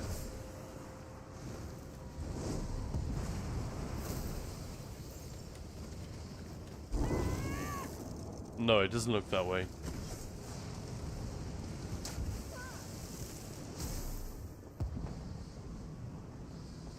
That's a little bit annoying. So it says on the map. Is that just telling me where to go, do you think? Probably is, isn't it?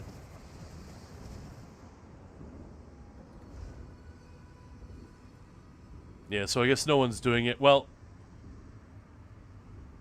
we can go over and watch Raz fight for a little while. That's always fun.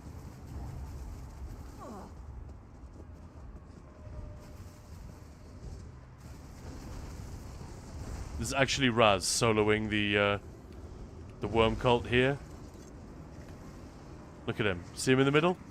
Let me zoom in a little bit.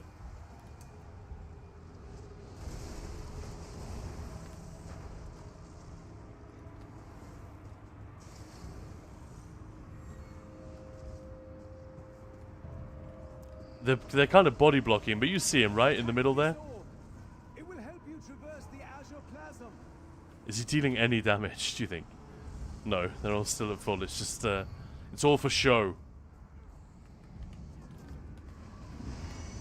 Why don't we give Raz a hand? Prepare to be nuked, bitches.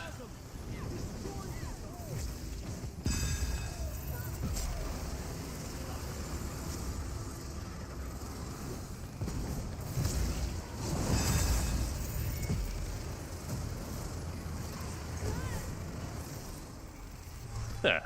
Wasn't so bad, was it? And then off he goes. Crazy Raz, just soloing everything.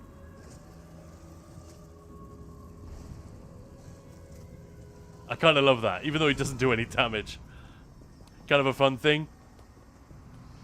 But yeah, sadly, not enough people are doing the Writhing Wall event today on PTS, or at least at this time. So it looks like we're just gonna have to give it up. Maybe head back to the live server for a little bit. What do you guys think?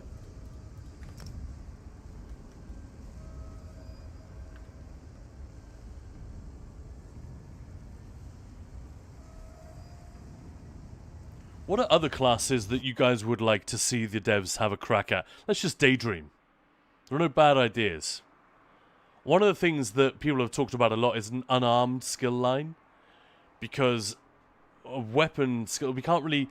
You know, people keep saying they want crossbows or spears or whatever.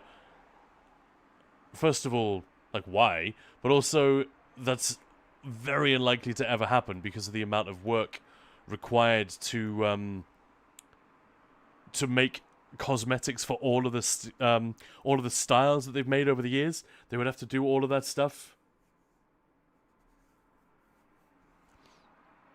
So that's why that is very unlikely to ever happen. However, an unarmed skill line, that could be a fun addition to the game.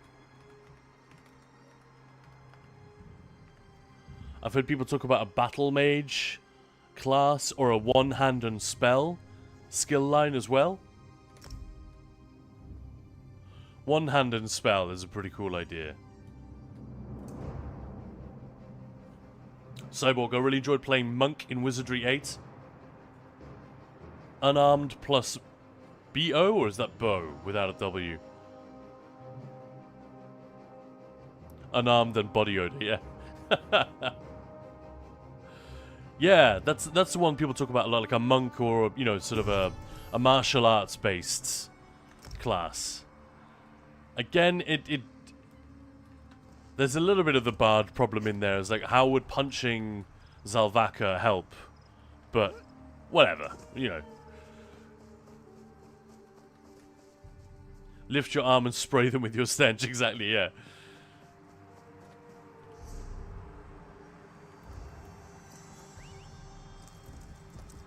The ultimate is just the character, like, grabbing their shirt at the front and rapidly moving it back and forwards to waft the fabric. Hey, it's Saint Veloth. Once again, my people need me. But many of... Alright, so we're going to crack on with a little bit more, more story here. Yeah, Gloombeck saying you're welcome. Thank you so much, man. Really, really appreciate it. So kind. Bow is Japanese wooden staff. I see.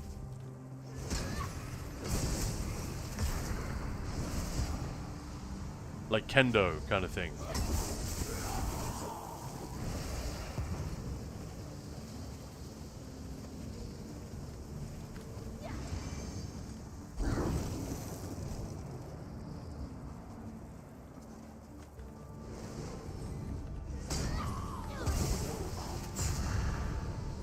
Just need to quickly clean up these little items.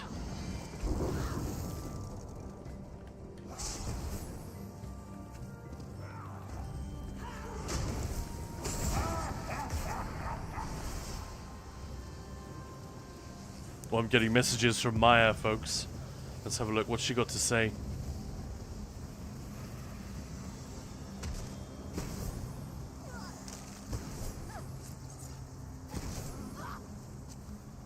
Yeah, even when I'm like AFK, these guys can't kill me. Come on, guys. Yeah, and now I'm thinking back to the conversation we had earlier about the overland difficulty thing. Some people saying, nah, you'd kill the game if you increase it. I think there's some truth to that, at least in the devs' way of thinking, which is why they opted to make it a choice, you know, a difficulty slider, rather than just increasing it across the board, which is what many players said. You know, this is what you need to do, guys. Make it harder. We've got too many people who are clearing overland stuff, and then they have absolutely no idea what to do in dungeons because the game hasn't taught them anything. And it's a legit point. But it's a tough one to fix, so I guess Zos are...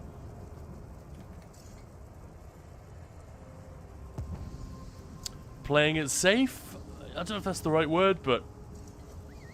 you know, the way around that particular problem is to make the difficulty level optional. I'm excited for it either way. I just think it'll pack a little more punch going through these stories again, which I've really enjoyed doing. But just the fact that everything falls over when you look at it, it gets really dispiriting after a while, doesn't it? Hello, I Helene. thought I was the only one fool enough to be sneaking around this place. Are you trying to get killed? Run for it while you can. Some quest lines are so good. Exactly. I am. Mo, since they're making it optional, I want to know how they're implementing it. Separate instances? Apparently not. The sacred cranium. I'm sure of it.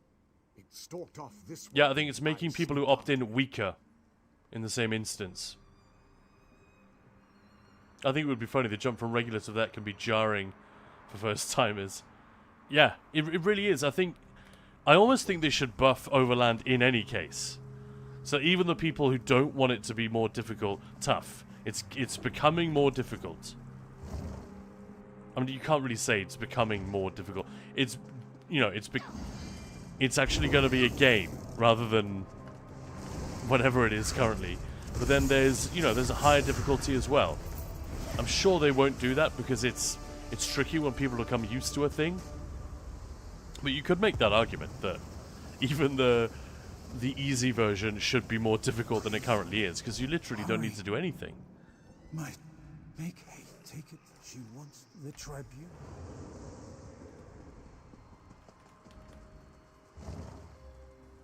Like, it's mad. Imagine if you go on holiday to a country where you don't speak the language, and they don't tend to speak your language either. So you have to learn. You bring a phrase book. Imagine that phrase book.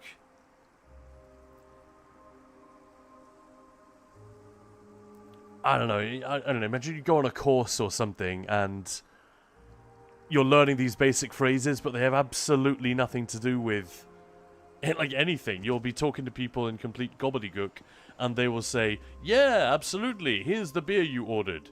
That's not going to help you when you're actually in the country and you walk up to a shopkeeper wanting to buy something, or you're interacting with someone at the hotel desk and you're just going and they have no idea what you're saying because you haven't learned to speak the goddamn language. That is essentially what many of us see as the problem going from... It's a beautiful animation, by the way, I love that. Going from Overland into group content. And you've only got to see the number of players who don't do group content.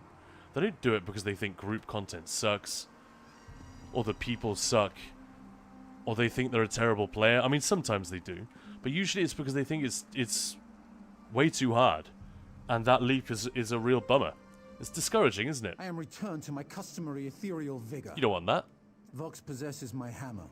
When judgment falls, I shall bestow upon you my... Go now. Right. Feel bad skipping Veloth's dialogue, but...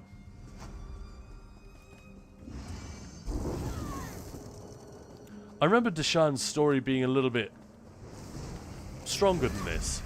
Maybe it's just the bit with Almalexia. That's very memorable, very cool.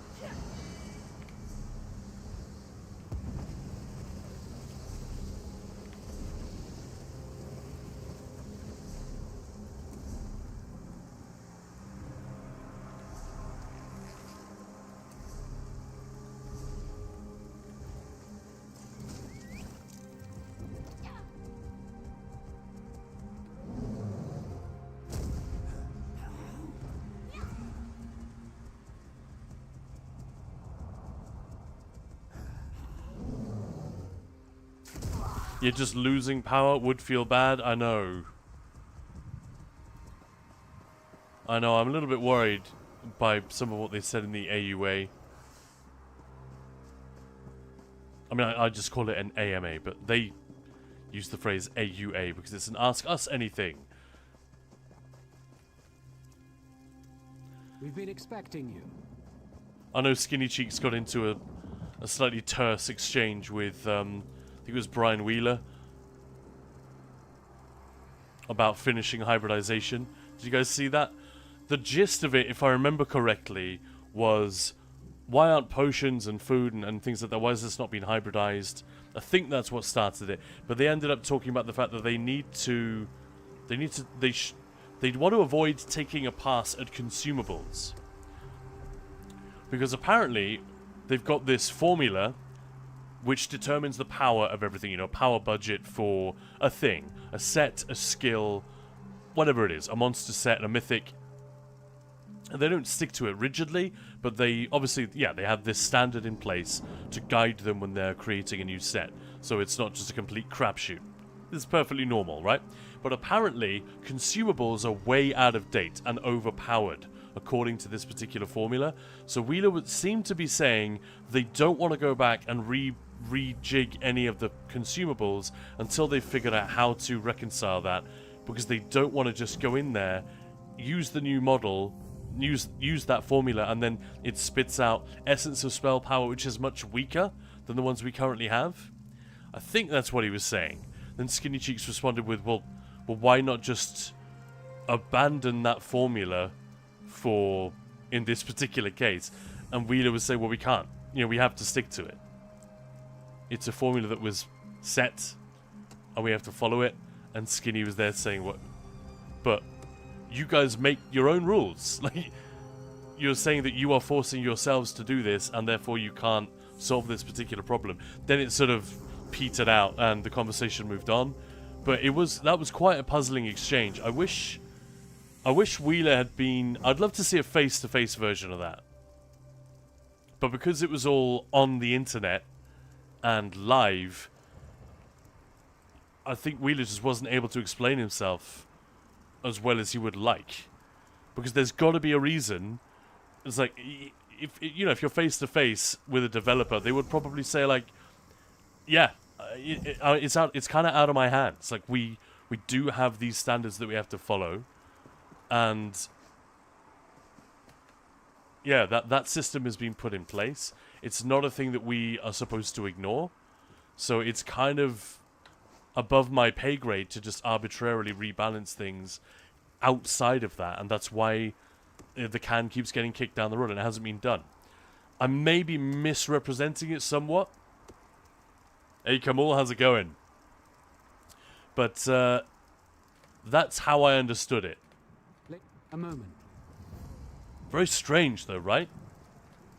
That they stick that rigidly to standards. It might have to be a thing that now that the cat's kind of out of the bag, it might be a thing that they have to clarify, because Skinny Cheeks is a popular guy around here. We listen to what he says and his analysis, and a lot of people were watching the AUA and saw that. Solid, one of the vengeance tests is actually a difficulty test. Schnacks, yeah, that was weird. Wheeler did not look good in that. I don't think anyone came out of it looking particularly good, because it was a bit bickering. But it's just a very strange... It looks like it's an excuse to hide behind, doesn't it? I suspect it probably isn't, and there is just more that Wheeler didn't have the opportunity to articulate. Because I've spoken with the guy face to face. He's very forthcoming. He's very chill. I just think there's a lot of pressure on developers whose job is not public relations or, presentation, but they're expected to do this stuff. And it helps if you are a very entertaining, engaging person. Obviously, that's one part of it. But also, if you're kept on a very tight leash, or you feel like you've got a leash around your neck in terms of what you're allowed to say, it can be a real pain in the ass to have that kind of a conversation, because you just can't be real.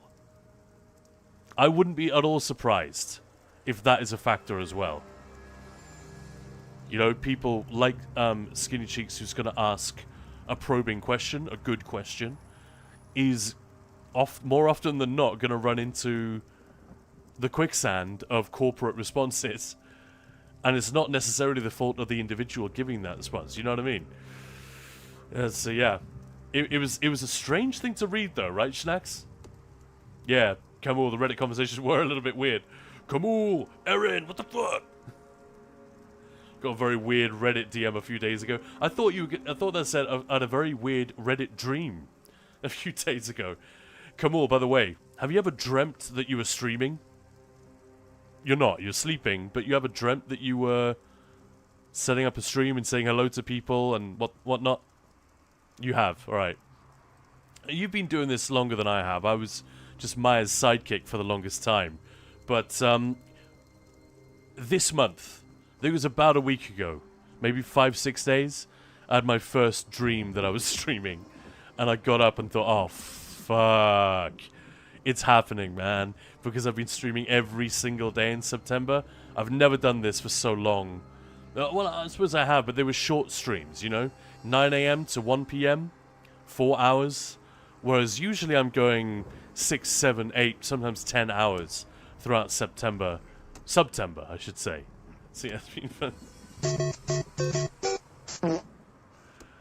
Come on, someone told me even. I said hello, random name, in my sleep. No way. Erin, Camel's talking about you in his sleep.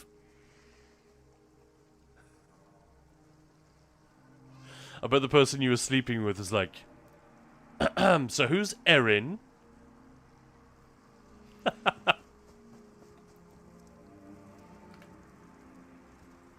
Insomnia Aaron, thank you very much for the blurb. And hello there. I just wanted to catch up with what you guys were saying before. So Moose was asking about overland difficulty, losing power would feel bad. And Brad took saying, I tried vet in the past when you had no other choice. I stopped playing for a few years because I could not do it. Wow. See, there we go. That's exactly it. Whereas if the base game had... It might sound counterintuitive, but if the base game had just brought you up to the level that Veteran expected of you, you would have suddenly had to make that jump on your own. That's the tricky bit. If the game has cliffs in its difficulty curve, you know? You don't want that. You want it to be a curve, hence the phrase. You don't want it to be a sudden jump. Ooh. Hey Lex, how's it going? Blessing and have come to the Hollow, just as I have foreseen. The blasphemer Vox has sealed herself. My character just looks so chill. Feet in the fire. She is hidden from me. 3 wards protect her. Yeah, dying all the time, that spoiled my fun. Sort of, what if Vengeance was actually a difficulty test? And 1 to the Daedric plains. Destroy these And Moose saying base game vet with pugs. Pugs are going to be terrible or great, depends who you get, exactly. Base game, it was in the past, but they removed it. After the first story part, you went to Veteran. Yeah, Veteran level.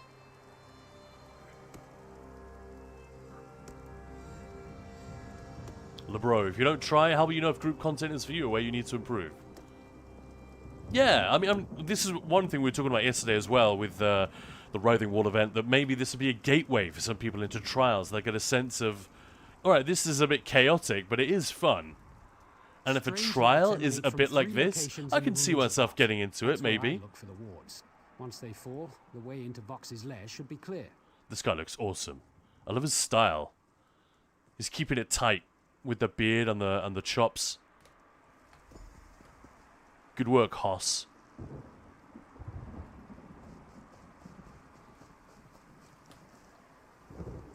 Yeah, Brian started playing a while in beta. Well, still in beta, so I'm old. Yeah. Yeah, solo instead of the latter end of the vet system. Honestly, I missed the vet system because I was playing so little. I don't think I even made it to level 50 in the time that system existed. I was like hopping in, doing a little bit of story. It was very, very haphazard. It wasn't a game that I was playing a great deal. You know, maybe a couple of hours a week.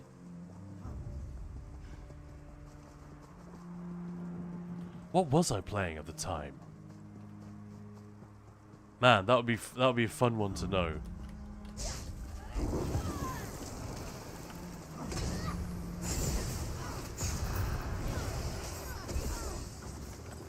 I love it when you kill the target and the blast bone's like, fuck it, I'm gonna find someone else to attack instead.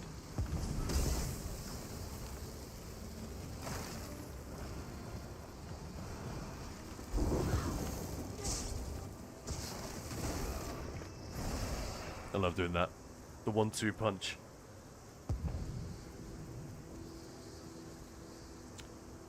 Yeah. Yeah, Brian, I know what you mean. You could not play with and have fun, so stop playing for a while. Then went to WoW. Yeah. Anyway, back to the present day. Erin, one time I was pissing, but Arcanist Beam Out came out instead of piss. That's weird. You talking about a dream or what? Get weird dreams all the time. You were peeing and an Arcanist beam came out instead. That is just alarming, man. Right, so the reason I play so many MMOs is that I can't play the same game for hours after each other, starting to dream about them. Right, okay. You switch between them. So you experience it on a very intense level.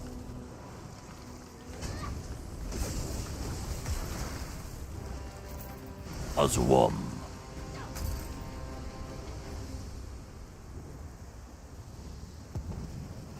Moose, go to base game vet dungeons from normal isn't a cliff though.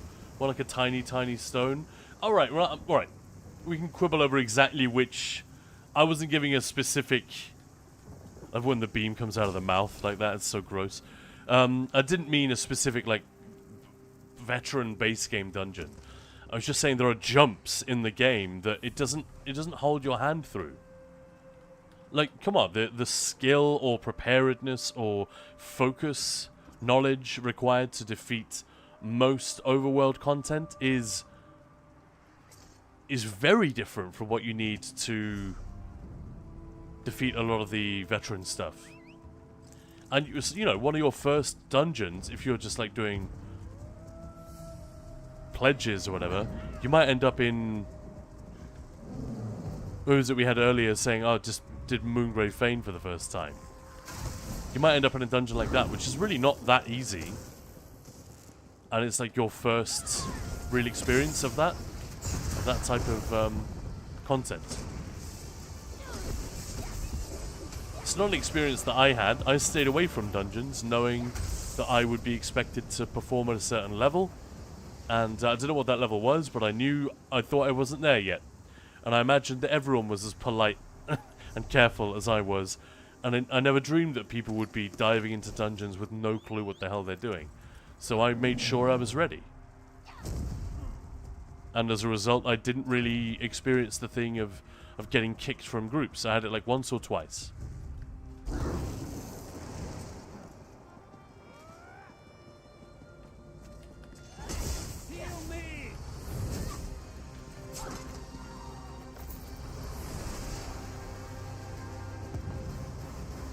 People are just too scared or lazy to have their mind changed from the weird things they've made up on their own out of nowhere. Well, all the more reason for the game to... You're right, but the reason their ideas come from nowhere is because the game hasn't given them anything specific.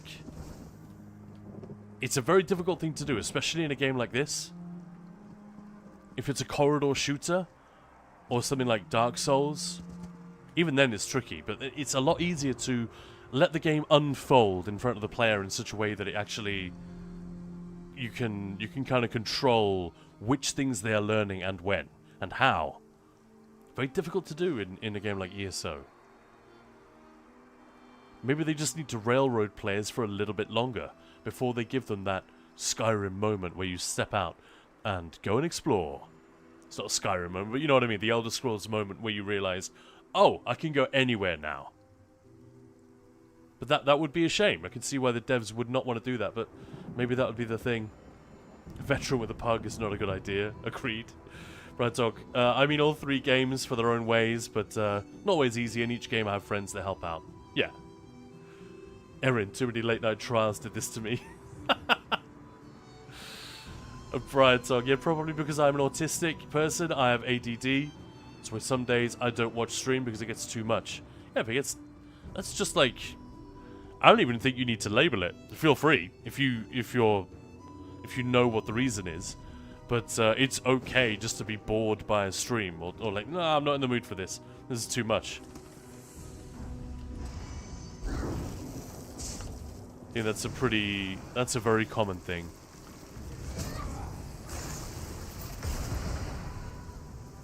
One thing that Maya and I differ on in this regard is binge watching a TV show. Once we get past like 3 or 4 episodes, I'm not bored of the TV show at all. I want to know what happens next. I want to finish the season, whatever. But I want to go and do something else right now. You know, I don't want to just keep watching this for 6 hours. Whereas she will quite happily do that if we have the time, which is rare. But it's a thing that's happened in the past when we've had, you know, where you have one of those weekends where you, I don't know, you have a thing in the morning, and then after that the day is just chill. Or an evening when everyone's at home and nothing's happening.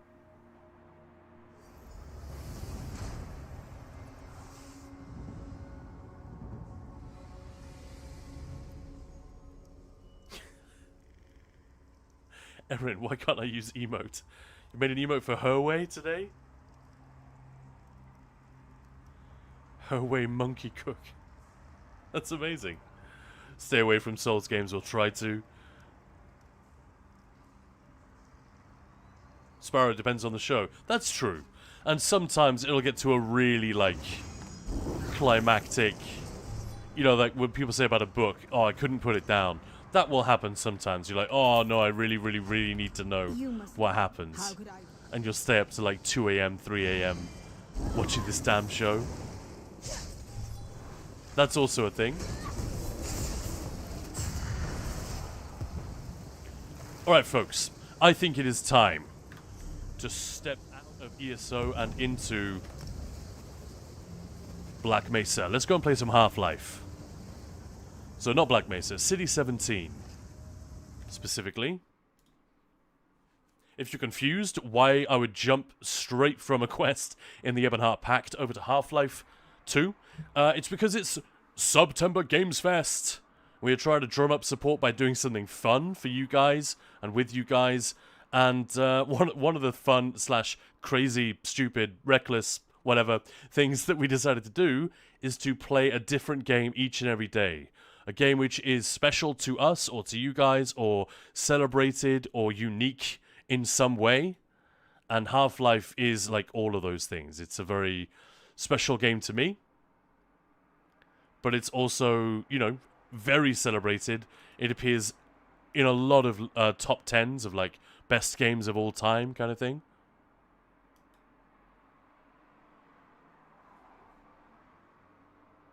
So let's fire it up.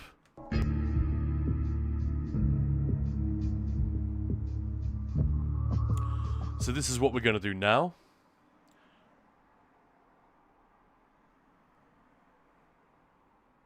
Actually, let me just, before we get going, sorry. Let me switch the category real quick.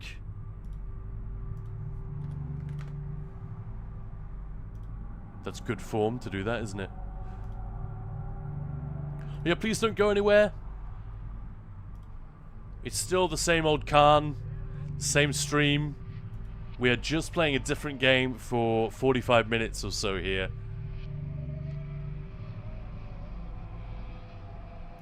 I hope you got your drops. I stayed specially late in ESO, so we're going to have less time in Half-Life 2.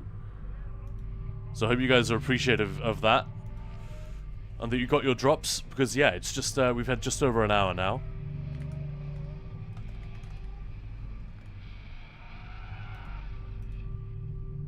Okay.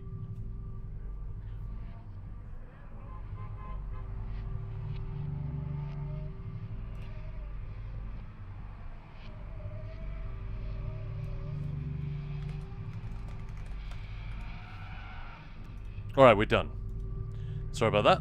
Let's get back in.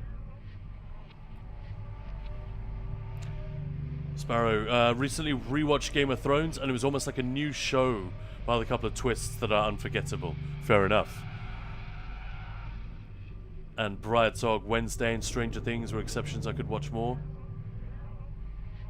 Schnacks, when I was binge watching shows, after later realized I'd forgotten complete episodes. Yeah, that's also it. Sometimes you need to let it settle, right?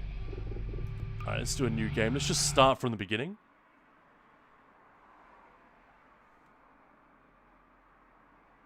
I may have to tweak the audio as we go, but this, if you haven't played it, is... Rise and shine, Mr. Freeman. It is a masterpiece. Rise and shine. No, let's turn it down right away. That's way too loud. But yeah, the term is definitely overused But it really is a masterpiece in so many ways. They did so many things right. And it's a very rare thing in video games that they come together quite so well. It wasn't all planned and skill from the start. A lot of it was happy accident and just very talented people, creative people working together. Not that I wish to imply you have been sleeping on the job. No one is more deserving of a rest, and all the effort in the world would have gone to waste until... well, let's just say your hour has come again. We're not going to go all the way through from the start, but... the right man in the wrong place can make all the difference in the world. This is pretty much what it looked like. So wake up when it Mr. launched Freeman. 21 years ago. Wake up and smell the ashes.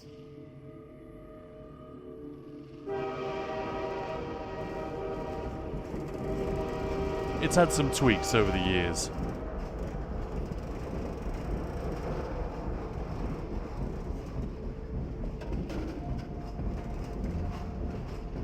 I don't think I'll ever be able to rewatch Game of Thrones after the last few seasons.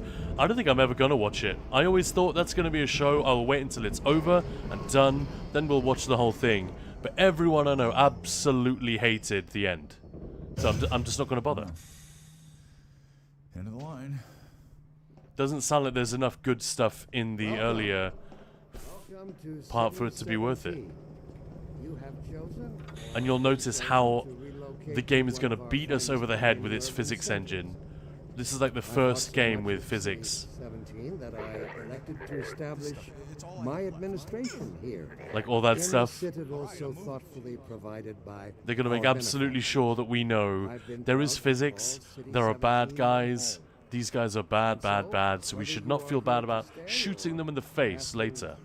Faces which are covered with gas masks to obscure their humanity. It's safer here. None of it is a coincidence. This is what I'm talking about. You know, with ESO not teaching us how to do stuff. Valve are the masters of this. Yeah, it's a very different game. I'm not saying ESO should do it this way. But, a really well-crafted game will teach you things.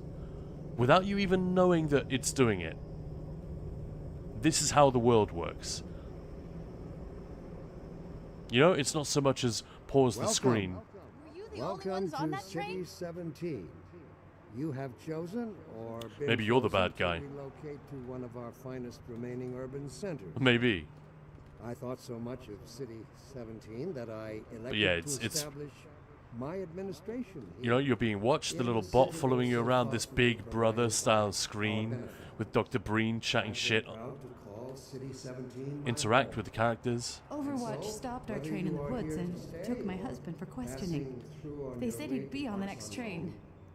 I'm not sure when that was.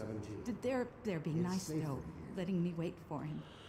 So yeah, all these tutorials as well. It's like two birds with one stone. They teach us something about the world and the setting, whilst also teaching you a thing about the gameplay. It sounds so simple, but it is. Yeah, there we go. There's another physics thing. The guy chucking the food container on the floor. Like, it very quickly becomes clear these are not scripted things. Or rather, the interactions are, but the physics aren't scripted. And Greycook, hello there. How many of you guys have played this? How many people love it? People haven't played it. You can do loads of stuff here to get your bearings. I'm just going to spin on through. My administration here in the Citadel so thoughtfully provided by our benefactors. But yeah, the bleak picture, the world that you're being dropped into. It's like, what the hell is happening? But it's definitely not good. And we know, we've played Half-Life. We know we're going to get a crowbar and a pistol and various other crazier weapons later on. And we're not going to feel bad about fucking these guys up because we've seen how awful they are. There's no humanity left in them.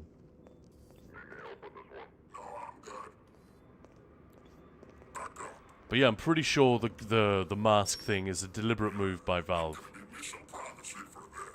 so you're never shooting a real human in the face, or someone who looks like a beer I owed you. like a regular person. It's me, Gordon. Barney from Black Mesa. Hey, sorry for the scare. I had to put on a show for the cameras. I've been working undercover with civil protection. Never played 2? Oh, Moose. Treat yourself. I'm way behind on my beating quota. Yes, Barney, what is it? I'm in the middle of a critical test. Sorry, Doc, but look who's here. Great Scott!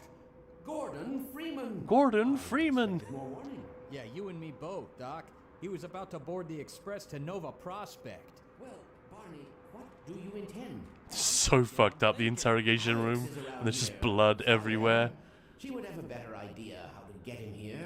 Oh, as long as he stays away from checkpoints, we should. Shout out to Victor Antonov, the one of the art directors on the game. And Gordon, good to see you. He died just a couple of years ago.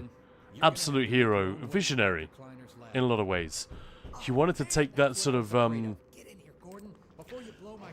like East German filmmaking style, you know, where you're really seeing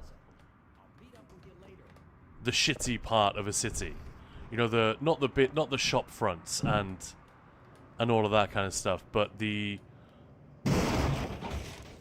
sides of buildings that you never normally look at, that aren't like made to look nice, and the courtyards behind and between the houses, which are kind of shitty and like busted up. That was his idea. And you know, that thing the game just did, putting us in a room where the only way out is to move the box to the window. They don't need to tell us how. They just, you know, let you figure it out. Same here. This is a tutorial. It's making sure we know that we can throw it or drop it in. Should we throw it? Should we comply, put it in the bin, or should we chuck it in his face? Brett, so yeah, you got the scroll. Nice.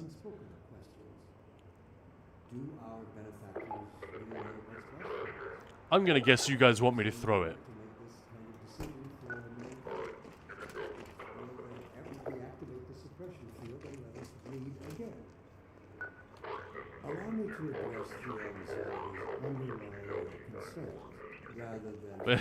But yeah, do you know what I mean? Two birds with one stone once again. It's so fucking good.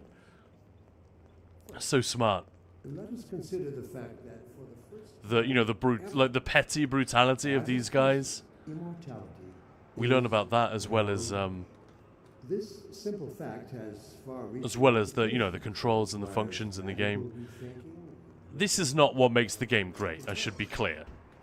The fact that it's meticulously tested and teaches you how to play it. It's a great game in its own right before any of that.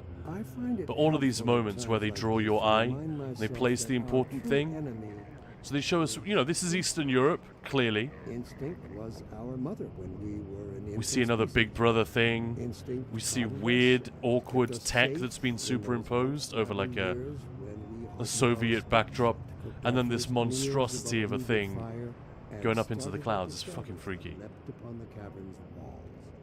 But inseparable from instinct is its dark twin, superstition. Instinct is inextricably bound to Again, we don't need to know what that is yet, but they're just making sure we see it.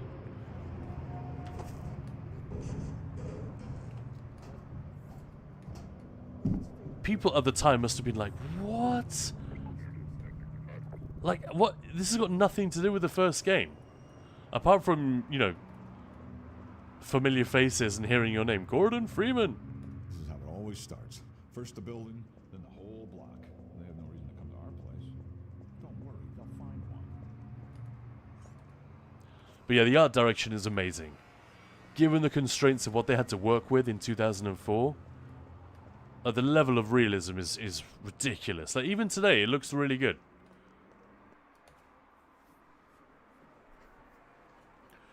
Right, let's get into some fun stuff. This is the last bit of storytelling before the game really gets going.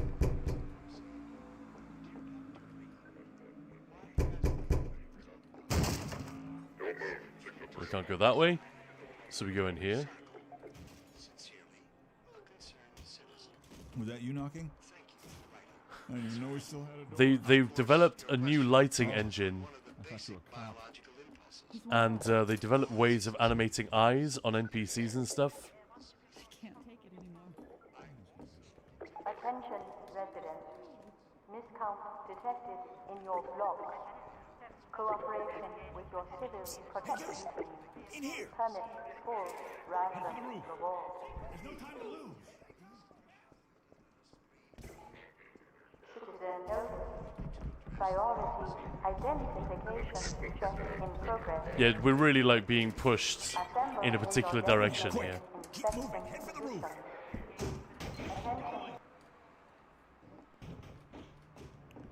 And then we're pretty much done with the setup. I think. It's been a while since I played this bit. But yeah, no guns, no weapons at all of any kind yet. Still looks pretty good today, Pride Talk, right? 21 years ago. It's unbelievable. The amount of new tech that they had to develop themselves because no studio, no engine could do what they wanted to do.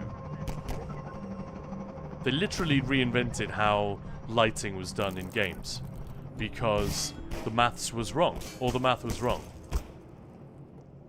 There's a documentary about this. I couldn't give you the specifics.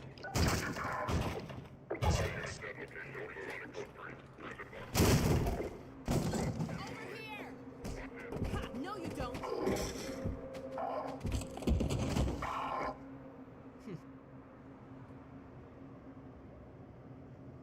There she is. Dr. Freeman, I They presume. developed so much new tech just so they could do Alex. I better hurry. The Combine can be slow to wake, but once they're up, you don't want to get in their way. So she just... I really wish we'd been able to see that. How many guys should she just take out? 1, 2, 3, 4, 5 guys. 6. She's like Jason Bourne, this chick. I'm Alex Vance. My father worked with you back in Black Mesa. I'm sure you don't remember me, though. Man, a few words, aren't you? Yeah.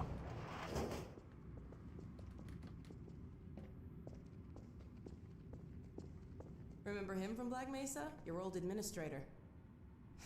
Don't get my dad started on Dr. This is the Freeman. OG version. Yeah, no mods, no nothing. It's been updated over the years, you know, a little bit. She's just really good, yeah. And, like, this was unbelievable. People were... When they demoed this at E3, people were gasping Showing up on this day in disbelief and saying there's no way this can run on a PC. This is some supercomputer shit. It's easy to forget. But they innovated in like a dozen different areas all at once. It's a dangerous route to my father's lab, through the old canals. Today, we're finally on the verge of having a better way. I know Valve isn't everyone's favorite company because of Steam shenanigans these days. Let me buy you a drink. But at least they earned their fucking seat at the table by making amazing things for players And by the over way, and over again. Nice to finally meet you.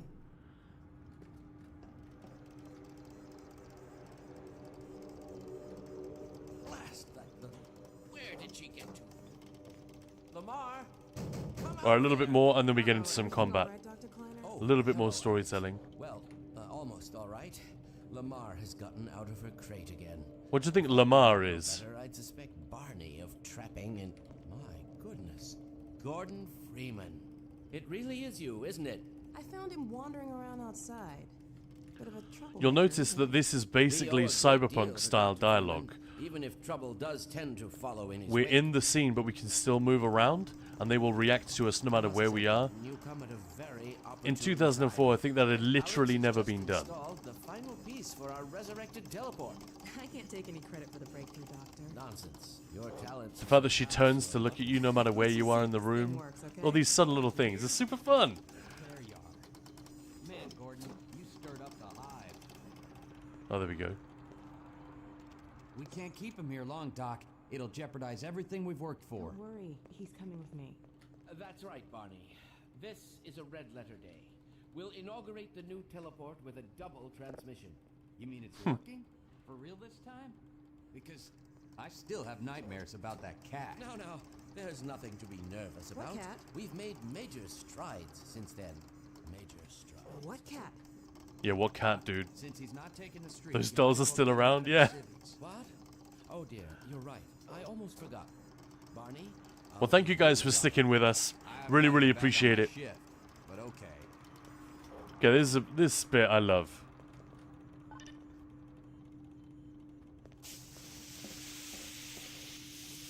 Here we go. Ah! Damn it, get it off me! Lamar, there you are. I thought you got rid of that pest. Certainly not. The game is a bit quiet actually now, isn't it? I turned it down too much. Oh, it's so good. So Lamar is a head crab from the first game. She's de-beaked and completely harmless. The worst she might do is attempt to couple with your head fruitlessly. Get that thing away from me! Here, my pet. Hop up. No, not up there. No. Careful, Lamar. The sound effects. Fragile. So good. Fie. It'll be another week before I can coax her out of there. Yeah, longer if we're lucky. Barney, you're not an animal person. Alright, let's try this again. Well, Gordon, go ahead. Hey, Eggbirds, how's it going? Give it up for Eggbirds, ladies and gentlemen. In just a few days, we'll be doing Enshrouded with the man himself right here on this channel. How you doing? Love parts do. I've made a few modifications, but I'll just acquaint you with the essentials. Now, let's see. The Valve theme song plays when you put the suit on. The Mark V Yeah, he tamed one. environment suit has been He's a scientist, redesigned after for all. comfort and utility. Oh dear. Doc, we don't have time for this. At least get that suit juiced up, Gordon. Good idea. There's a charger on the wall. The sense of being in a place that is like oppressed Power from Combine energy is this outputs really, is really heavy. plentiful wherever they patrol. Wow, look at that. That's actually a really good, like, minimalist rendition of that old school screensaver. It's a delight to play. I heavily encourage anyone who has it and who hasn't played it yet, just do yourself a favor and just rattle through the first and second Half-Life games when you have the chance. It's just a delight. It really is. Had school all day. Eggbird's brain's pretty fried. Bright Dog, I'm off now to play some games myself. Have a lovely, lovely evening. Bright Dog. Take it easy. Hopefully see you again tomorrow. That's not who I think it is it? Indeed it is, and it's our intention to send him packing straight away. You were taking lessons, Eggbirds? Are you ready for You were learning? You're all set on this end. Then let's do it. No, I'm off to work. Oh no. At 7? At 7:30? Or 6:30 for you? Conditions could hardly be more ideal. That's what you said last time. Hey, yeah, about that cat. Initializing in 3, 2, 1. So, business. What now? You gonna let Gordon throw the switch? Choir rehearsal starts at 7 my time. Fair enough.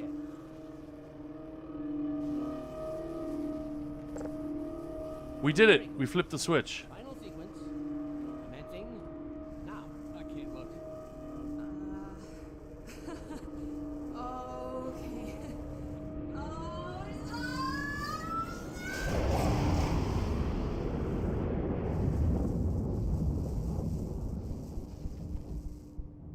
Okay. Well, did it work? See for yourself. Hey, Doc. Thank goodness. So just like Doom, it all starts with teleporter research. Fantastic work, isn't it? Well, I can't take all the credit. Dr. Freeman proved an able assistant. So what's happened there, in case anyone doesn't know? And the game at no point takes you by the hand and explains any of this. Switch and all. I can see your MIT education really pays for itself. Yeah, thanks, All Barney. right, Barney. Your turn. Gee, thanks. Gordon, as soon as you're... Hang on. Let me try one more thing real quick with the audio.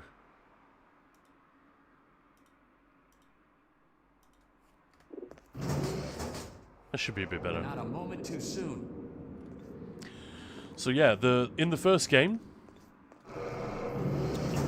Gordon Freeman, as a research associate, we are part of an experiment which opens In 3. It causes a thing called a resonance cascade, which basically opens a portal to another dimension. Loads of monsters come through. If you'll be so kind. Some are like soldiers or Yes, indeed. sentient. Most are just animals or freaked out creatures. Best of luck in your future endeavors. But you know, it's a disaster. The military come in to shut the whole thing down.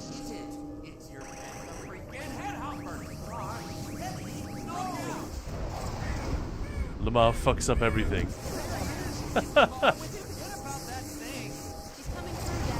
going on? I'm not sure. It seems to be some kind of interference. Gordon, stay put. We'll get you out of there. Something is drawing him away. What's the meaning of this? Who are you? How did you get in here? Oh, this bit's so cool. Wait for it. The way Breen says the character's name in just a moment. This is excellent.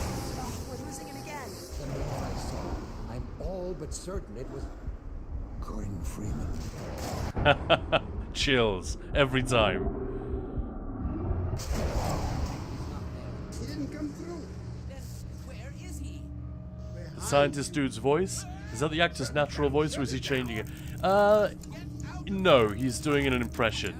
So you mean the guy in the white lab coat? This is a guy called Harry Johnson, Hal Johnson, I think his name is. We're always being dogged by these cameras as well. They know where we are, they're coming for us. It's horrible. Really, really horrible.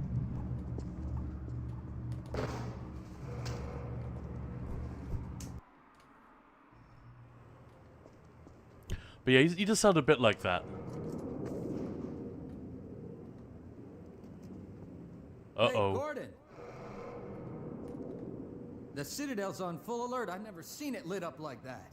Get out of City 17 as fast as you can, Gordon. Take the old canals, right? They'll get you to Eli's lab. It's a dangerous route, but there's a whole network of refugees, and they'll help you if they can. I'd come with you, but I gotta look after Dr. Kleiner. Oh, and before I forget, I think you dropped this back in Black Mesa. Good luck out there, buddy. You're gonna need it. Alright, here we go. Trusty crowbar. I'm actually literally just gonna play through the beginning a bit more because it's that good.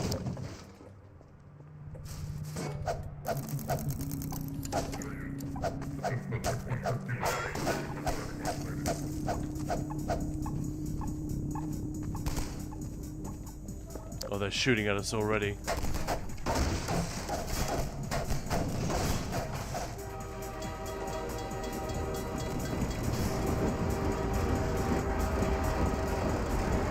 But yeah, again, it's Gabe Newell's whole thing about reactivity. The game should be, the world should be doing something as often as possible.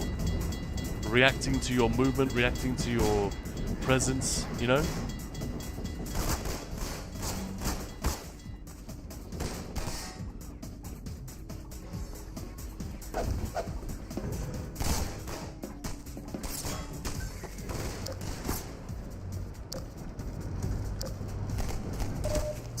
These guys suck. Shooting an unarmed man.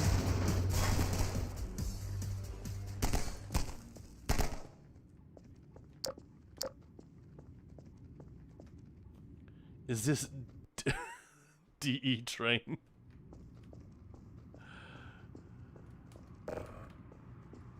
I vaguely remember this bit where someone showed me this way back. Stop! We didn't do anything!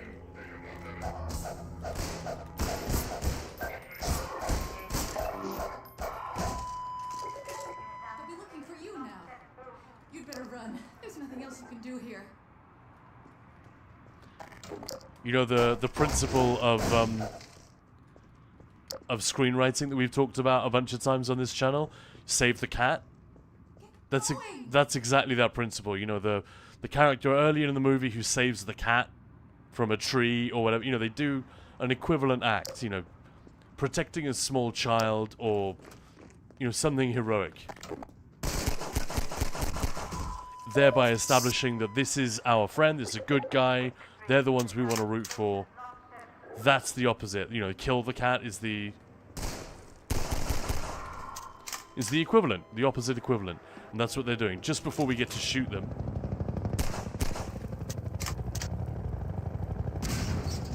We see them, like, killing an innocent man. For no reason whatsoever.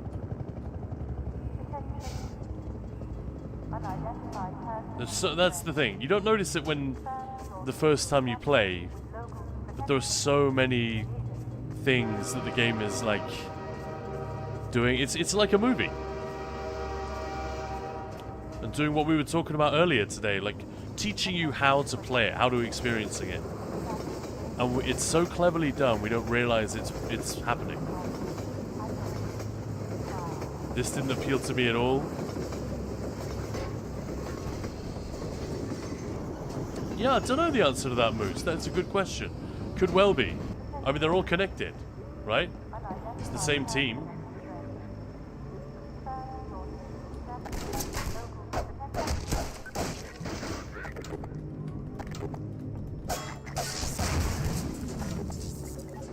Fuck that camera.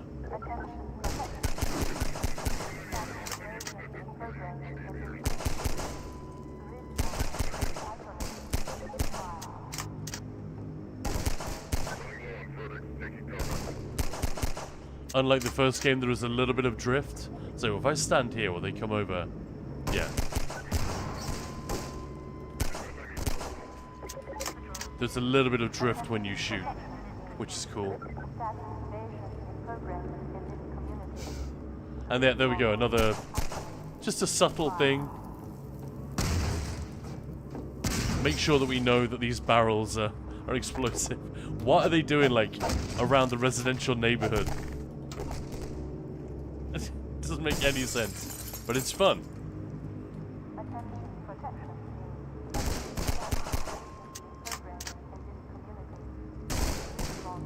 Oh, there we go. Yeah, real subtle, Valve. You know?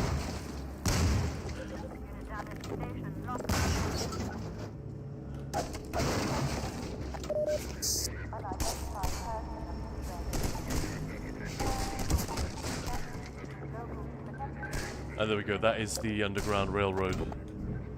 Smuggling people out of the city. That's the symbol they use.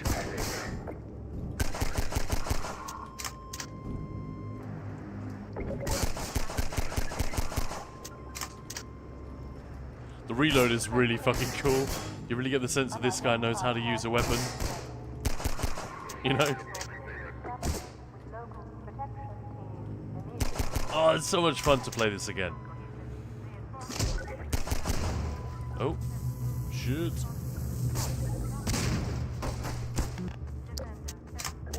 In case it wasn't clear, I really like this game. I have a recent amount of history with it as well.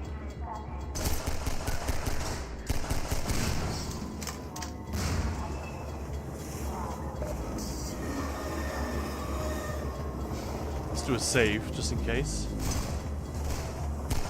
Wow, they're almost overdoing it, aren't they? They're really making sure we learn about the exploding barrels.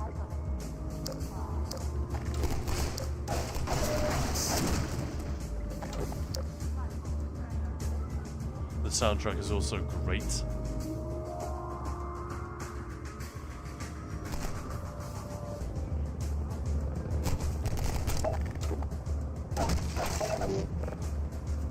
What do you guys think?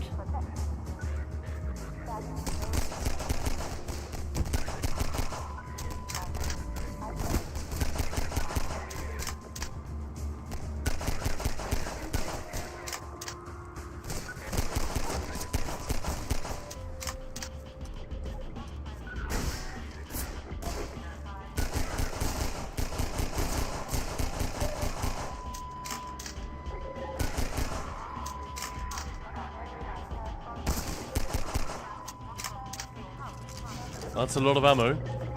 Thanks, guys.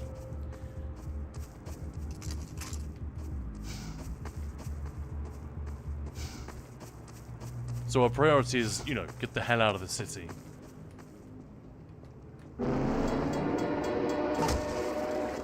get out of sight, you know? Again, the water, I think at the time was like unbelievably good. Still looks pretty good, actually. I think that may have had an update. Maybe not. I'm not sure. Maybe not. 2004, probably not.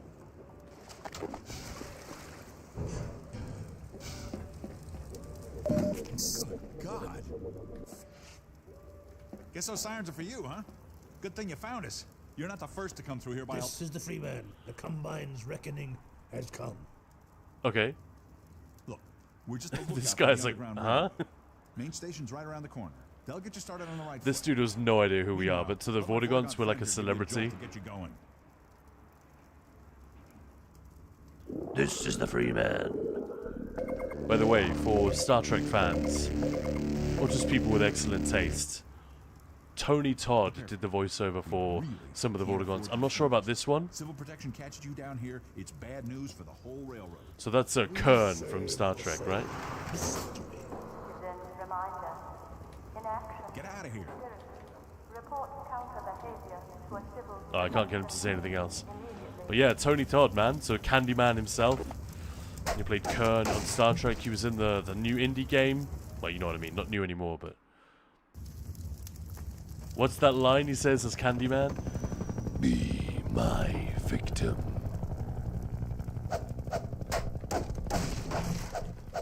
Eggbirds, the first shooter to actually click for me was Quake Arena. I started playing that way after it was released. Yeah, I was a bit late to Half-Life as well. Again, just teaching us a little thing. Zos do that as well, don't they, in dungeons? Attention. Unidentified person of interest. Confirm your civil status with local protection team immediately. The Tannoy system, the speaker, the woman's voice telling everyone what's up. I always thought that was interesting as well. Oh, shit.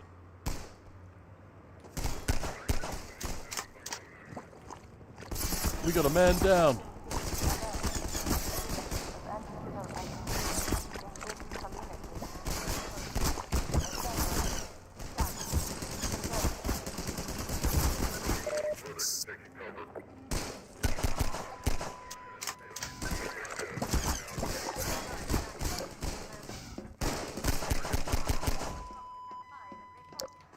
I forgot which way to go, so it took more damage than I should have. Oh shit.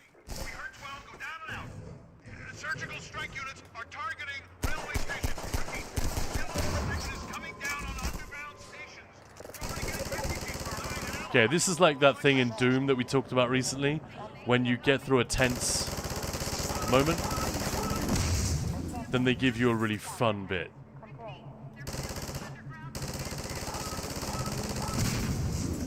Just an energy weapon. Yeah, man.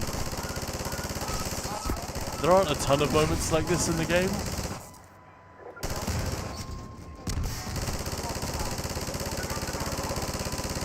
But there are some, and they're ridiculously satisfying. You know, when you're being hounded.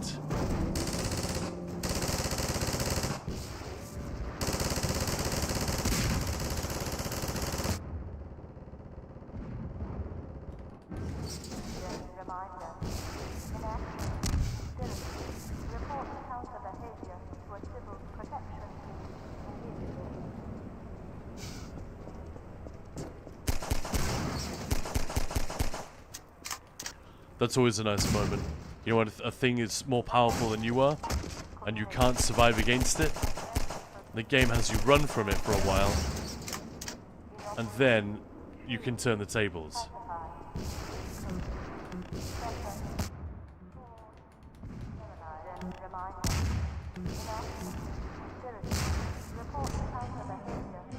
Anyway, we're probably going to have to leave it there pretty soon. Unfortunately, we didn't have as much time in Half-Life as I wanted because drop started at 4 or whenever it was.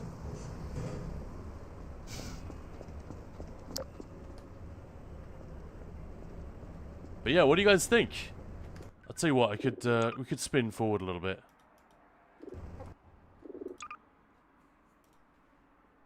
Gotta go too. Have fun with the last bit. Thanks, Eggbirds. What is a cool bit that we could go to? One of my favorite bits in any game ever. So basically, we've made it out of the city. We made it to the base, but of course the Combine chase us there. And the only thing we see as we're moving through the base before it gets attacked is Alex turns and says, "That's the old tunnel to Ravenholm. We don't go there anymore." And then, of course, we get split up and we have to go into Ravenholm by ourselves. And I cannot emphasize enough, when you play this, the sense of being alone when you've been accompanied is really palpable. And this was literally Valve just wanting to make a horror section in the game. But it also ended up being a tutorial for the gravity gun, which is, you know, the very famous thing in Half-Life.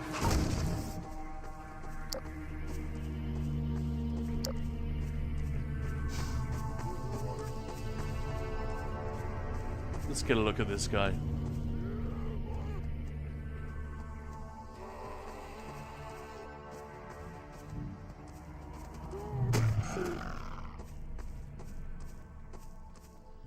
We killed him with a pair of dead legs. I don't think I've ever managed that before. But yeah, it is a horrible, horrible place. An amazing... It's an amazing bit of level design. Like, it's so gnarly.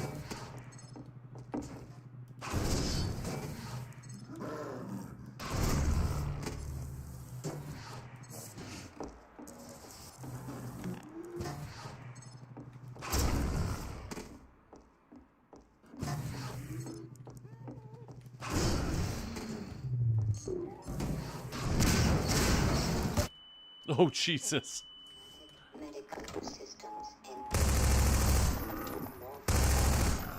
Oh, we don't have the shotgun yet, of course.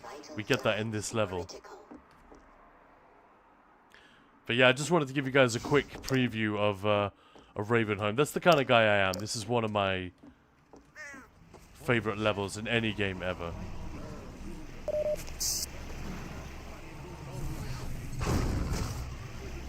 Alright, well, this mad priest has set all the traps for the zombies around here. But we just see that one. But they will also kill us if we're not careful. There we go. Alright folks, that's gonna be it for this stream. Sorry I can't stay longer. And sorry we didn't get more time in Half-Life, but I wanted to give you guys a chance to get the drop. It seemed mean to leave when the drops had just started, you know?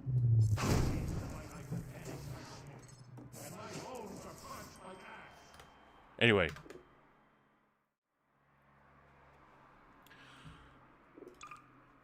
I am very happy to revisit some of these games if you guys are into it. And I thoroughly encourage you to check them out. You know, these are amazing accomplishments. And obviously Half-Life 2, you can go watch this documentary about it that they released last year for the 20th anniversary. Just an amazing thing.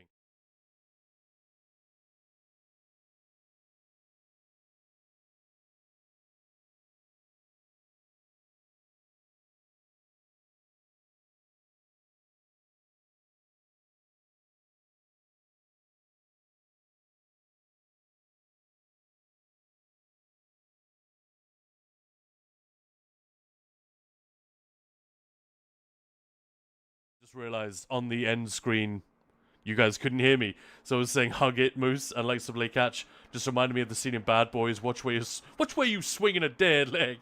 And a standalone Ravenholm game was being developed by I want to say it was Arcane, but I could be wrong about that.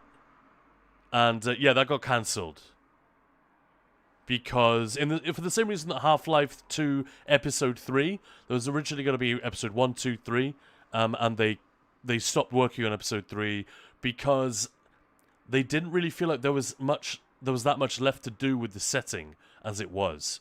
So yeah, they moved on to other projects. But hey, guys, if there are any more subs lying around, obviously we didn't hit our goal today. It's fine. We've smashed it on other days. But, you know, as a last-ditch effort, please feel free to throw those our way. A couple of coppers in the guitar case for Ninja Pulls would be much appreciated. Otherwise, I'm going to ask you guys to have a wonderful, wonderful evening. To maybe come back tomorrow. We'll be playing some more ESO. And we're going to be playing Left 4 Dead. Now, this is very much... What are the sub goals every day? 10 subs is what we try to hit, at least throughout September. We want 10 subs a day. In fact, every day, really. It's kind of... We ran the math on it. It's kind of the bare minimum. But, Ahel, you've done enough. So, don't worry about that. We can save that up for tomorrow when Maya is here. That might be more fun.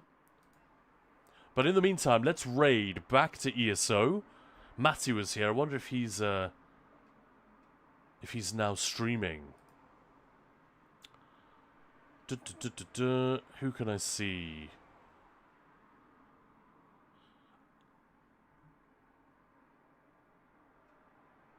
Oh, Man Bear Nug is on. Alright, let's raid Man Bear Nug. Of course he is. Alright, guys, I'm going to bounce. Have a wonderful, wonderful evening. Please come back tomorrow. September Gamesfest, etc., etc. Man Bear Nug is messing around with swimming mounts by the look of it. He's a lovely, lovely guy. Do me a favor. Say hello. Give him a follow if you haven't already. And stick around, at least for 5-10 minutes. He's a lovely dude, and he will put a nice, chill spring in your step. But take it easy. And thank you very much for today. Thanks, Gilly. Thanks, Ahelt. All the best, guys. See you tomorrow.